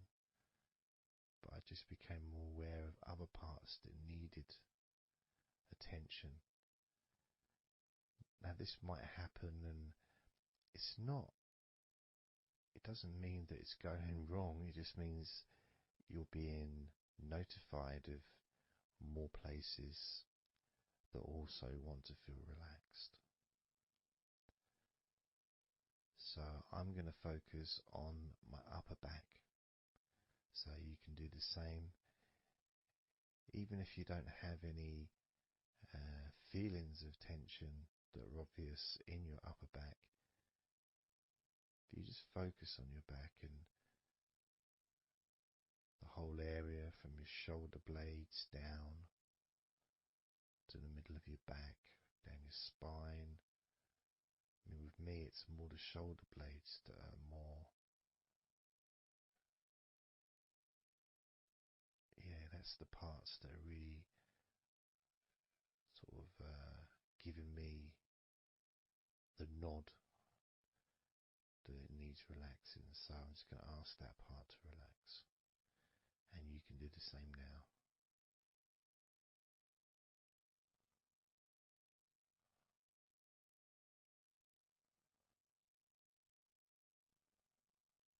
Relax your upper back.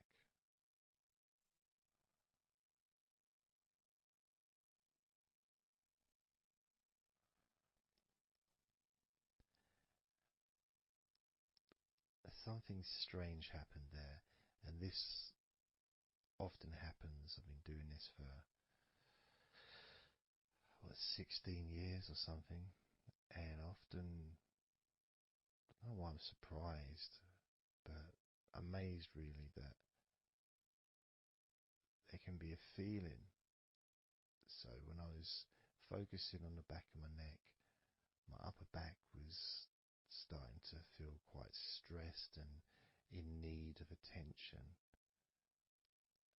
As soon as I started talking to you about my upper back and talking about, getting ready to ask the upper back to relax, my upper back already started to relax. It's almost as if it doesn't need to hear the words, just needs the attention. Just needs to be noticed.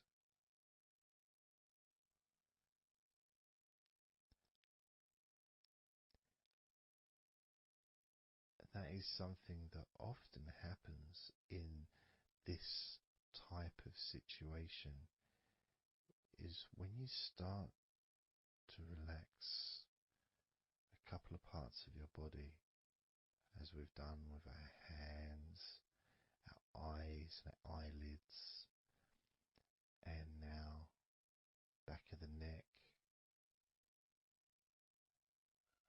top of the back, upper back.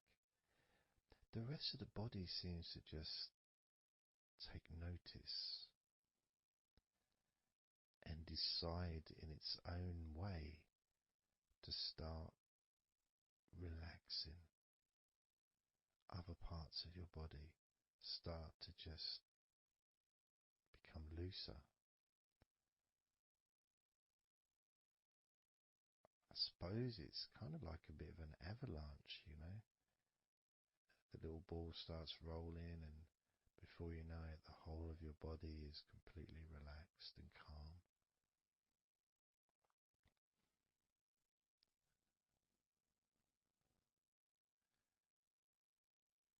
And if you focus on your face,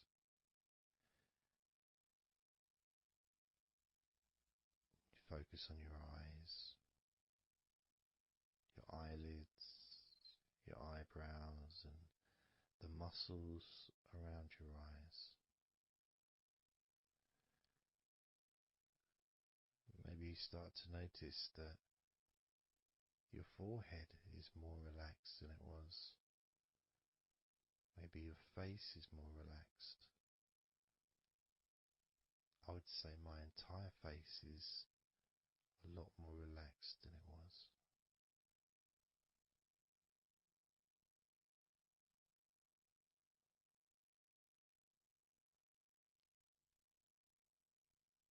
So we're going to focus now on your shoulders. Again, just like before, just tell your shoulders. I mean, you can do them individually. You can do right shoulder, left shoulder. I just generally do both at the same time.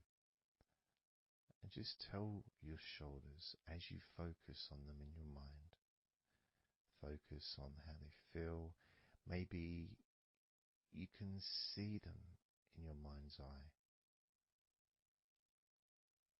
And just tell your shoulders to relax.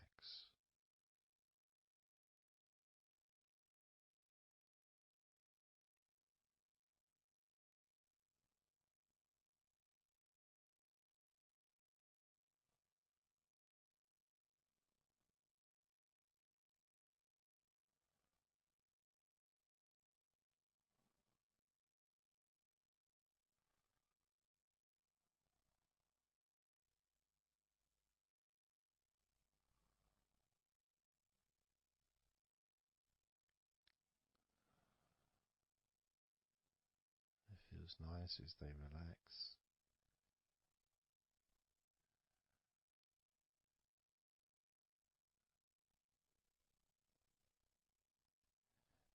But I do notice, probably especially with my back, is the connection between the different parts. The back, the shoulders, the neck.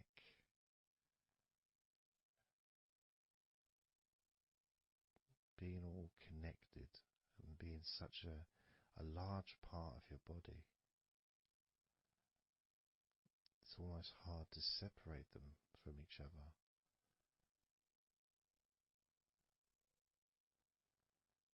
My lower back has started to relax on its own.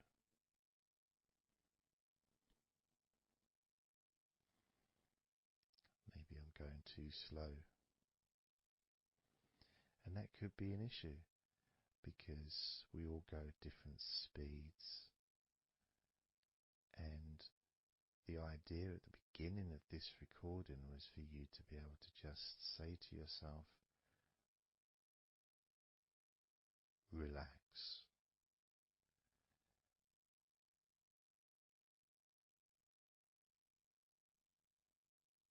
Without focusing on any particular part of your body. Because when you know that telling your hands to relax and your hands relax, you tell your eyelids and your eyes, the muscles around your eyes and your eyebrows to relax, and they relax.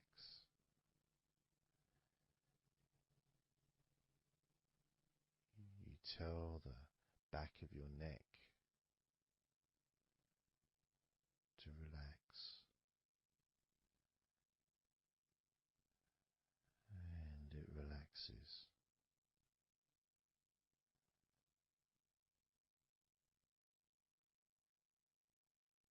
You tell your upper back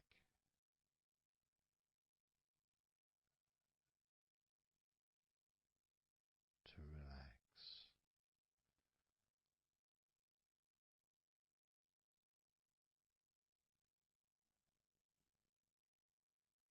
and it relaxes.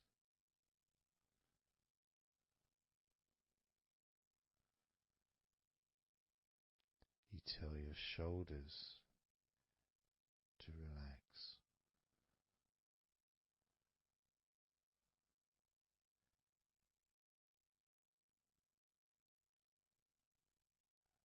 and they relax.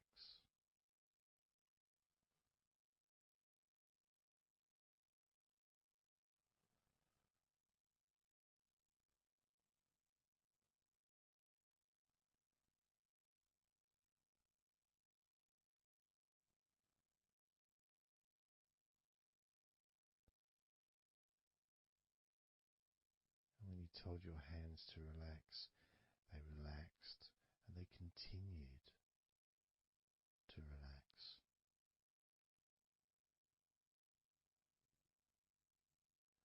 When you told your eyelids, the muscles around your eyes, your eyebrows to relax, they relaxed and continue to relax.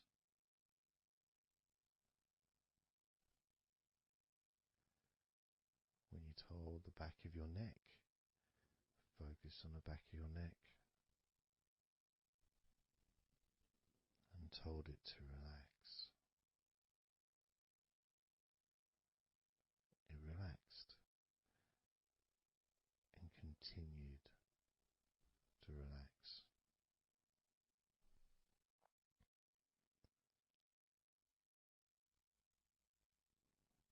When you told your upper back to relax, it relaxed and continued to relax.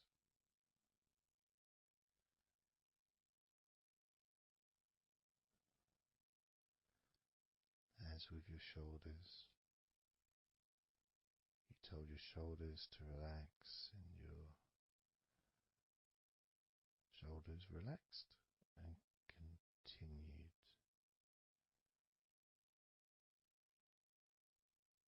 to relax.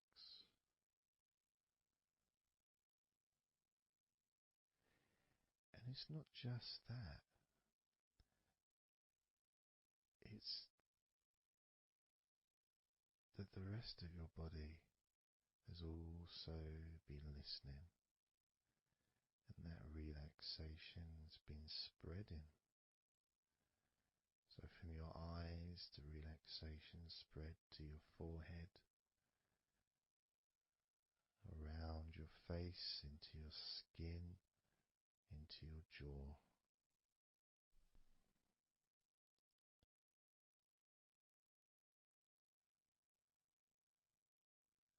Into the front and sides of your neck, all the way down your chest and stomach.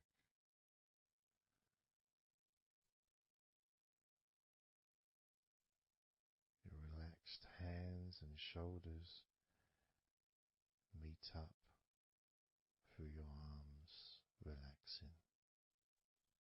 Your forearms, your upper arms, your elbows, your wrists, letting go.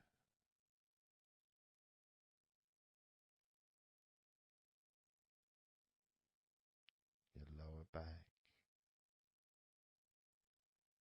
your hips, buttocks, groin, all just start to relax or continue even more comfort spreading through your legs,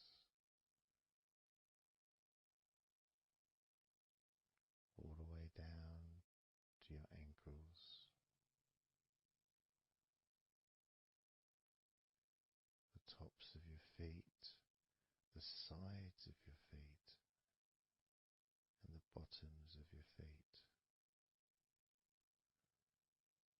Relaxing into your toes, each toe relaxing, calm, loose.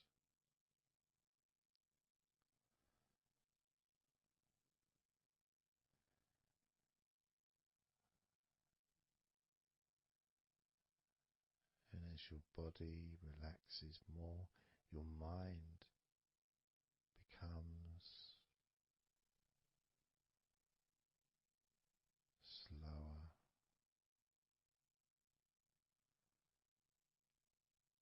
more peaceful,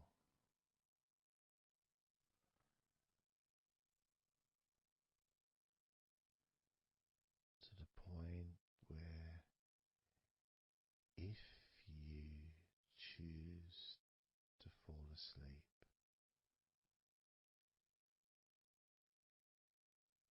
you can easily do that.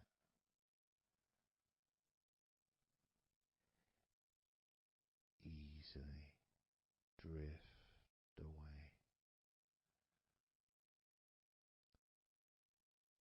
because there's nothing going on in your mind.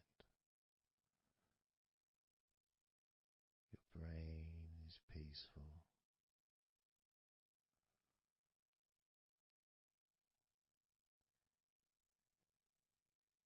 Your body continues to relax.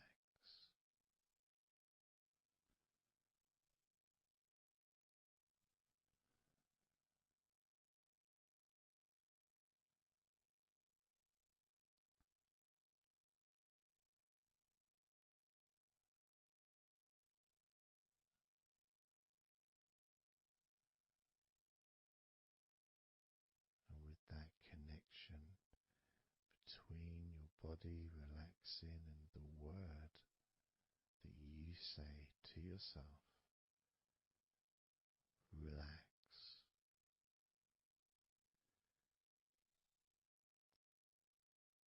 means that you don't need to focus on just one part. You can just focus on your entire body.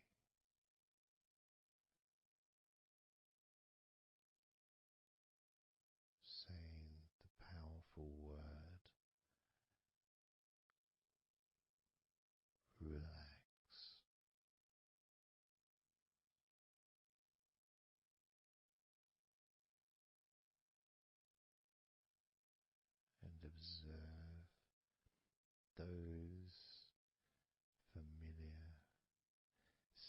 sensations of comfort spreading throughout your body,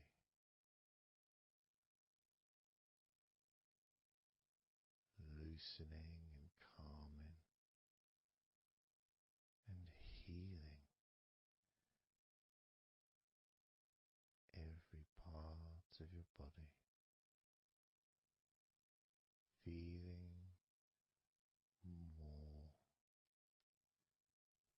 relaxed.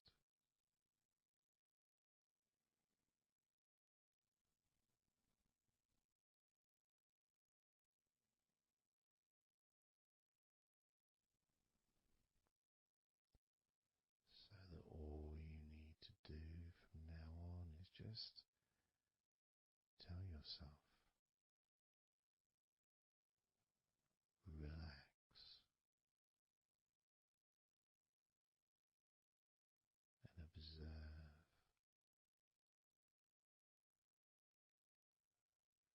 feeling completely comfortable and calm.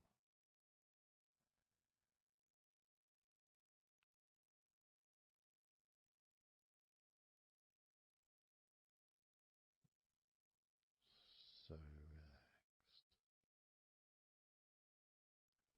Starting now with number 20.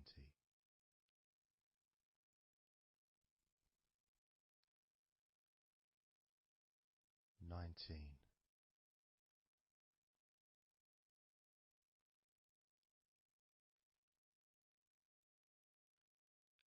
18.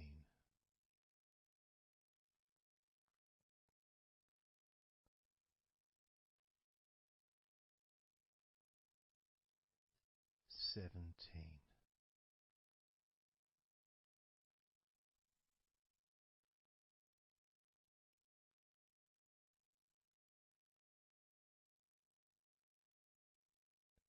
16.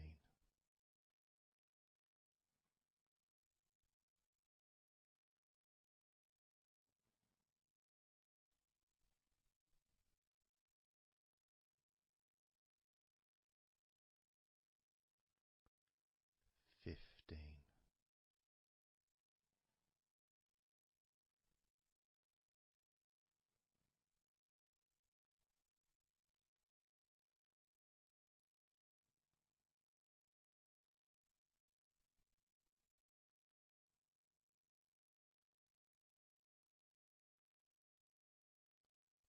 14.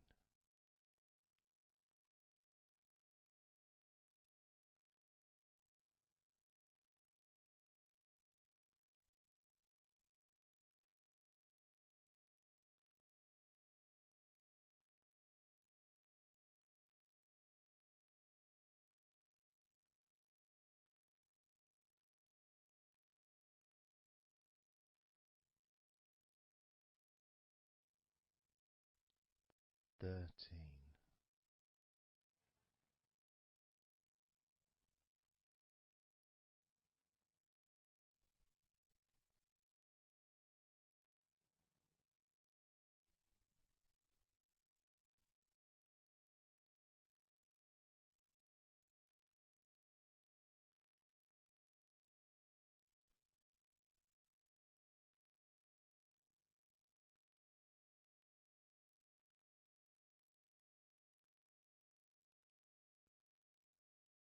Twelve.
7.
So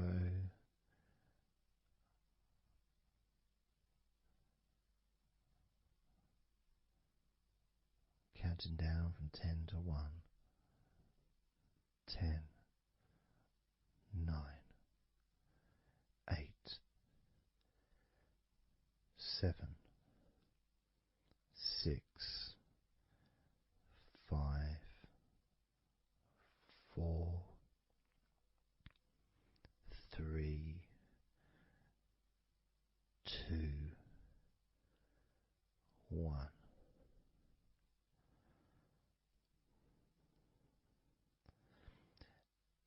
And maybe that was a bit too quick in order to relax. Maybe it's a bit too fast for you to notice the calming of your body. Maybe even a little bit of pressure there, like you're counting down from 10 to 1. What do you expect me to do, man? You expect me just to go all floppy just because you're counting down? 2. We could try again, but this time I'll go a bit slower. This time, as you focus on the whole of your body before we focus on your legs,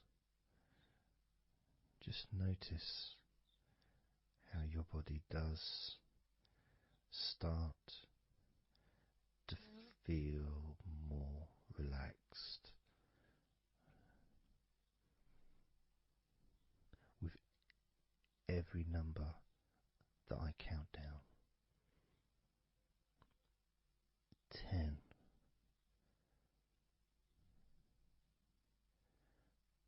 9,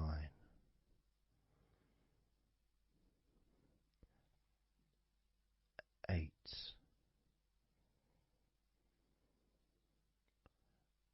7,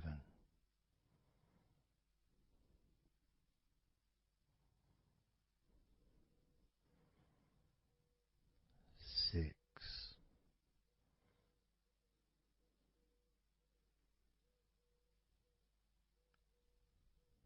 5,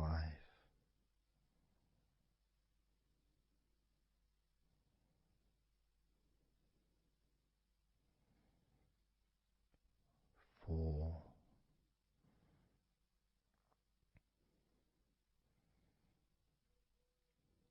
3,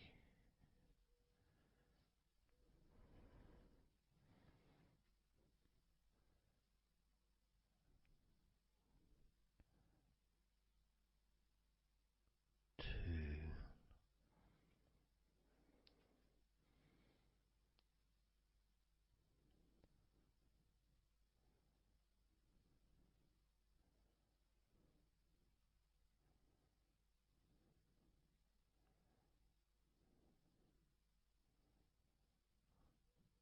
1.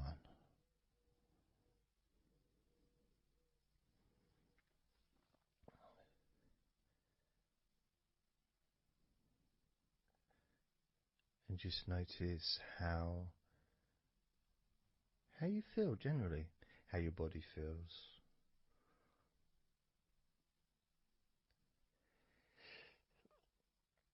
It's not necessarily even about counting down from 10 to 1. It's that space that you have, that your body, space between the muscles, being active physically or mentally, to just sitting or lying down, just being there, not doing anything, not saying anything, not needing to think about anything. So it opens up a space, a bit of a space, a gap. Each number. And every time you hear that word. And the more I count down from 10 to 1, the bigger that gap becomes. So there's that gap of calmness, of comfort, relaxation.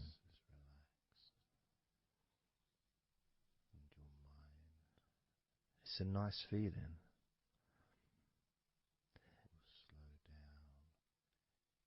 And it moves those stresses or discomforts physically or emotionally, moves them away.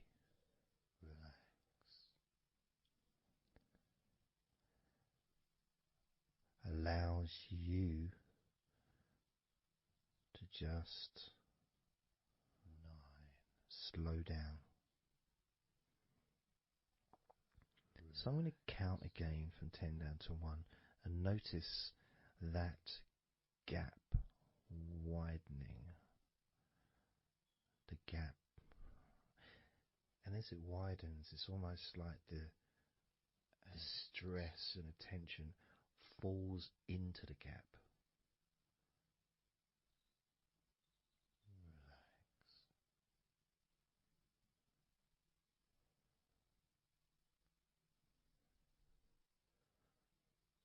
And gives you that distance, that space.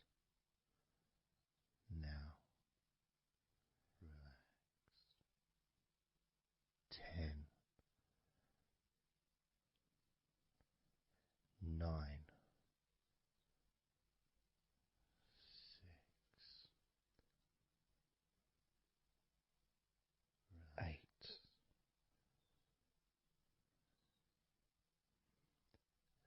7,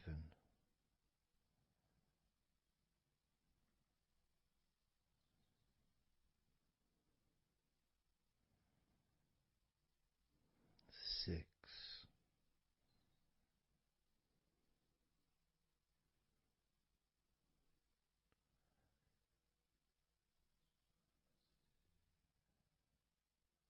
5,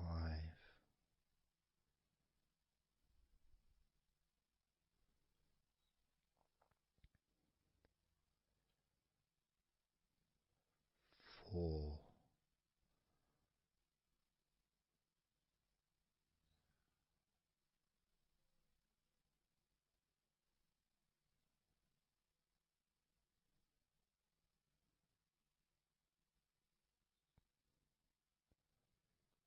3,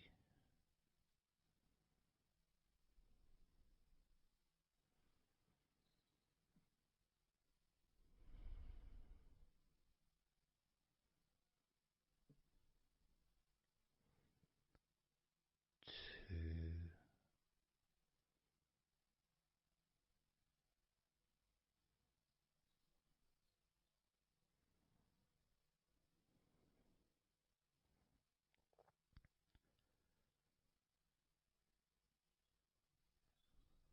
1.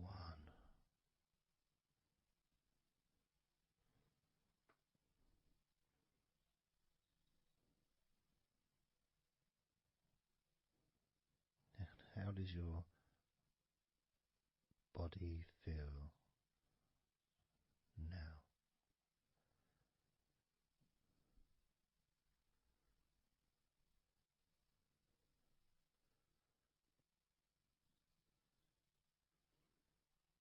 Can you notice that you're feeling calmer?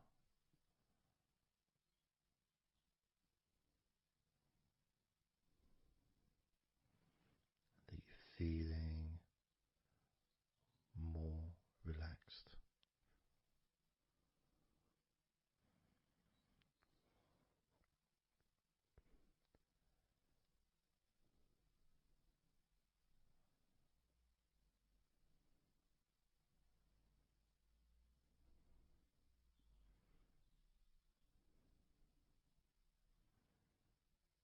As we now focus on your legs, just your legs.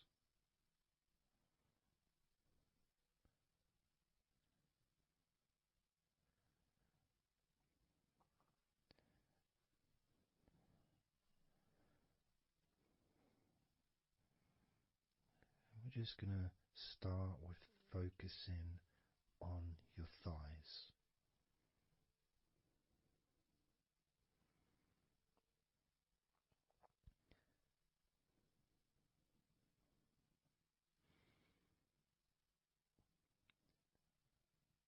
Of course, it's not the most exciting thing to be doing because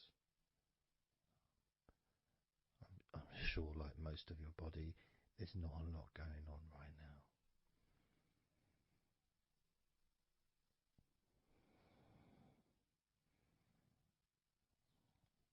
Just focusing on the whole of your thighs, the tops of your thighs, the sides of your thighs, the bottoms of your thighs, your outer thighs and your inner thighs. Basically, the whole of your thigh that leads into your hip and then goes down to your knee joint.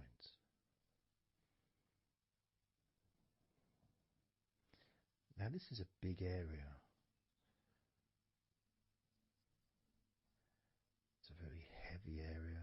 It's very strong. Probably the strongest muscles in your body are in your thighs.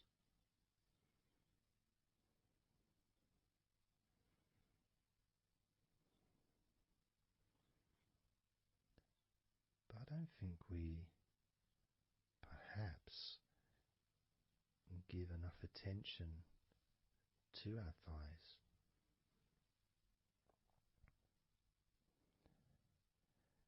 Perhaps we don't acknowledge how important our thighs are to our lives.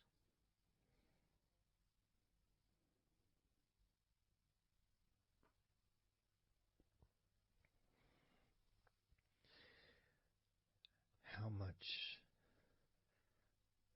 they actually do for us all through our lives.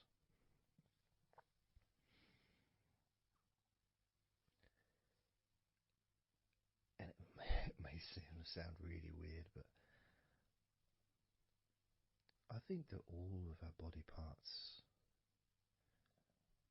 especially our thighs, need some TLC.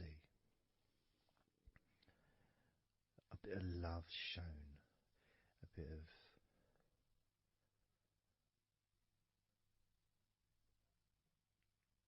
acknowledgement,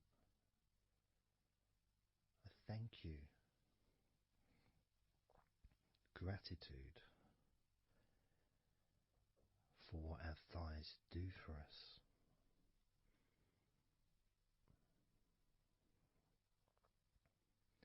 And I know this may sound a bit strange. Maybe you think, why am I? Surely I should be out in the garden hugging a tree or something. Well, it's hard to set a microphone up on a tree. That's why I'm doing this indoors, otherwise I would be outside hugging a tree. No, I can't see the television from the tree.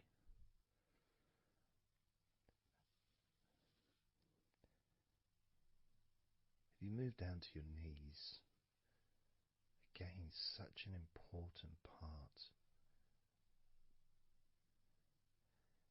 And I think we don't necessarily, I'll speak for myself here, I don't necessarily appreciate all that my knees do for me until I have a problem with my knee. So occasionally if I maybe I bash it or it's aching for some reason, it's then that I realise how much it does. You know, the benefit of being able to use my legs without any kind of physical discomfort is a beautiful thing that's possibly not appreciated until it's temporarily removed, that comfort. But as you focus on your knees, regardless of how your knees feel, you can add that sense of gratitude and love to your knees for all that they do for you.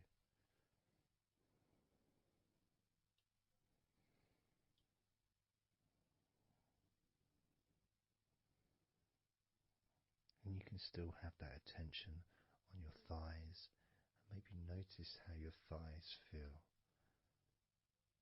Maybe you've noticed that they are relaxing more deeply.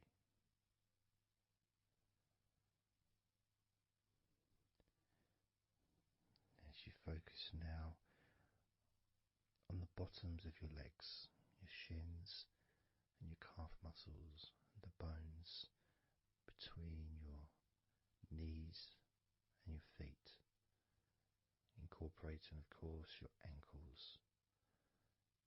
So important.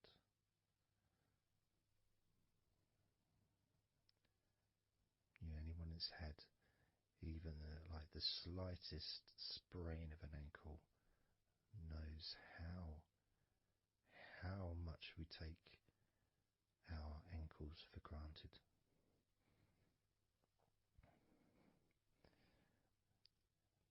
And it's kind of strange in a way when you think that,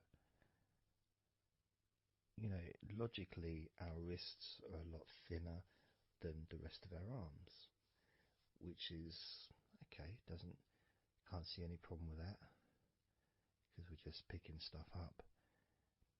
But our ankles are so much thinner than the rest of our legs.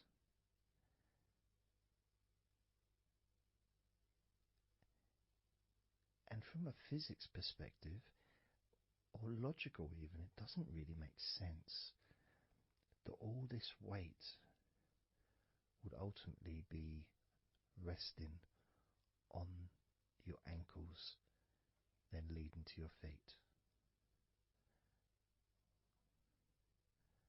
That thin area, thin bone, yet it does so much great work. Supports us, supports our body for a lifetime. Helps us to balance, helps you to get around and be mobile.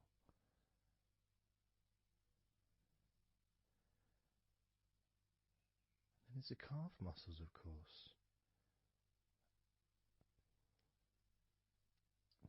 When I was younger, I couldn't see the point in calf muscles.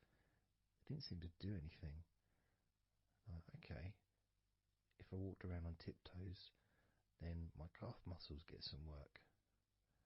But of course that's not true. The calf muscles are being used whenever we use our legs.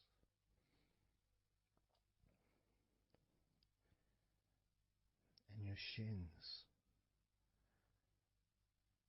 there to protect your lower legs, shaped in a way almost as a protector for the bone.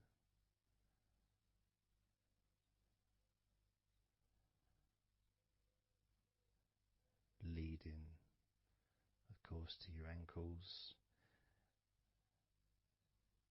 and your feet. But we're not going to focus on your feet, we're just going to focus on the legs.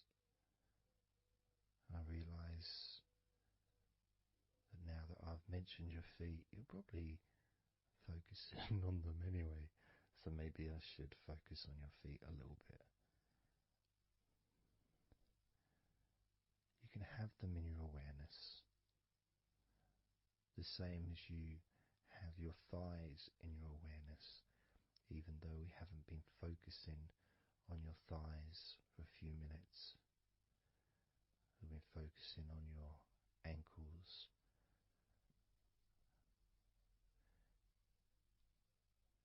There's still that sensation of comfort in your thighs.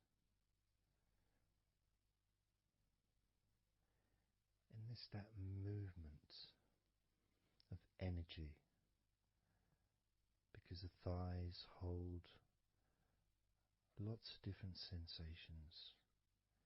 Of course, there's the muscles, the big, strong muscles that we have in our thighs.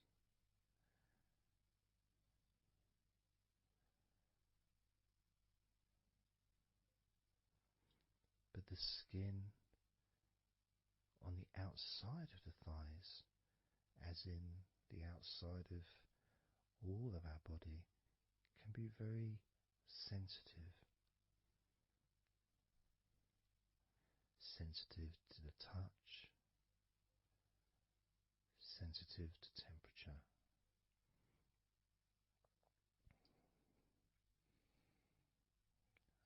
And inside your thighs, the bones, there's the muscle, there's the blood vessels, the arteries. So all this stuff, it's inside your thighs. And I guess sometimes it'd be nice if you could actually put your fingers inside your thighs and massage. So you can massage on the outside, of course, but to be able to get deep into the muscles, and to be able to just massage inside your thighs, massaging the bones of your leg, massaging all the veins, and just gently healing your thighs. And you could move down, massaging inside your knees, just massaging those bones, but with healing fingertips, spreading that healing energy deep into the joints of your knees. Of course, there's the back of your knee, you know, the inside crease where your knee is. It's a very sensitive area. Feels very nice when you stroke it. That might be because it's an area that's not really touched very often. It's almost like a hidden part, that crease in your legs. It's almost like a part that has a sensitivity which is a little bit different.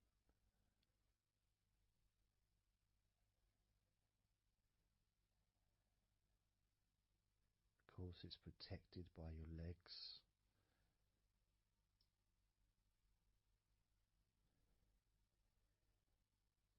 So you can imagine putting your fingers into that crease in your legs.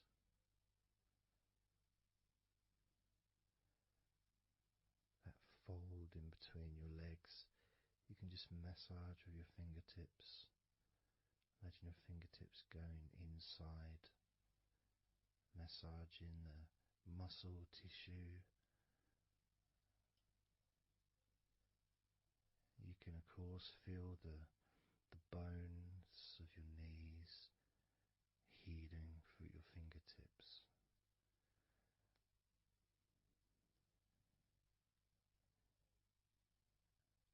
And then as you go down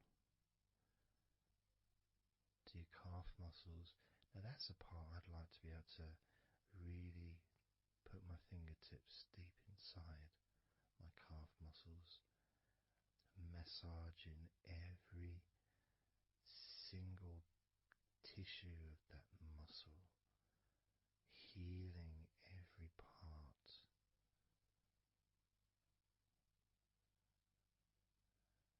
And then doing the same for my shins, massaging and gently stroking the bones, gently stroking them, healing in a loving way, because they deserve to be treated as the precious bones that they are. Because our legs are so precious, as in all the other parts of our body. They're more precious than any jewel on the planet.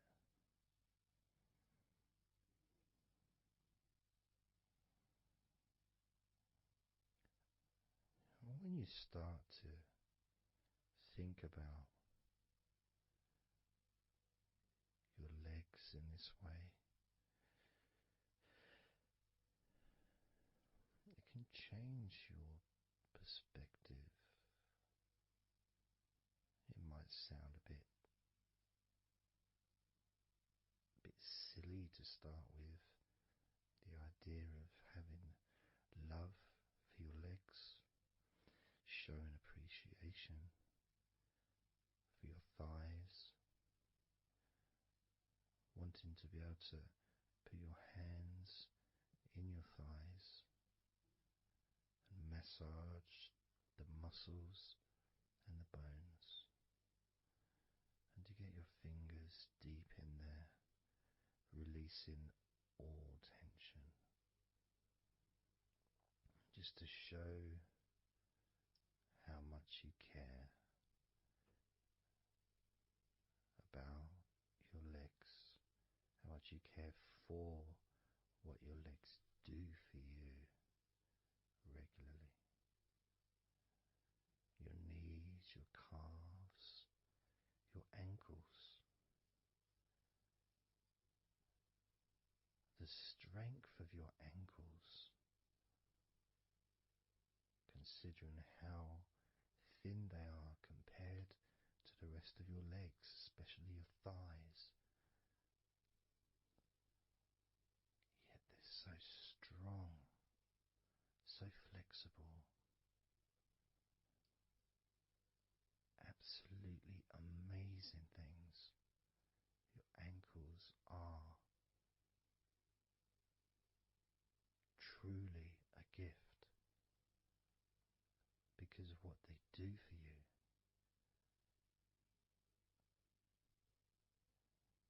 Supporting all that weight, regardless of what weight you are, even if you're only 8 stone, it's still a lot of weight for these little ankles. Now I'm a lot heavier than 8 stone, double that. Yet my ankles support my body all the time. Although they do give off a sigh of relief when I sit down. In fact, my whole legs do. My feet also go whew, and my toes clap. They're so happy.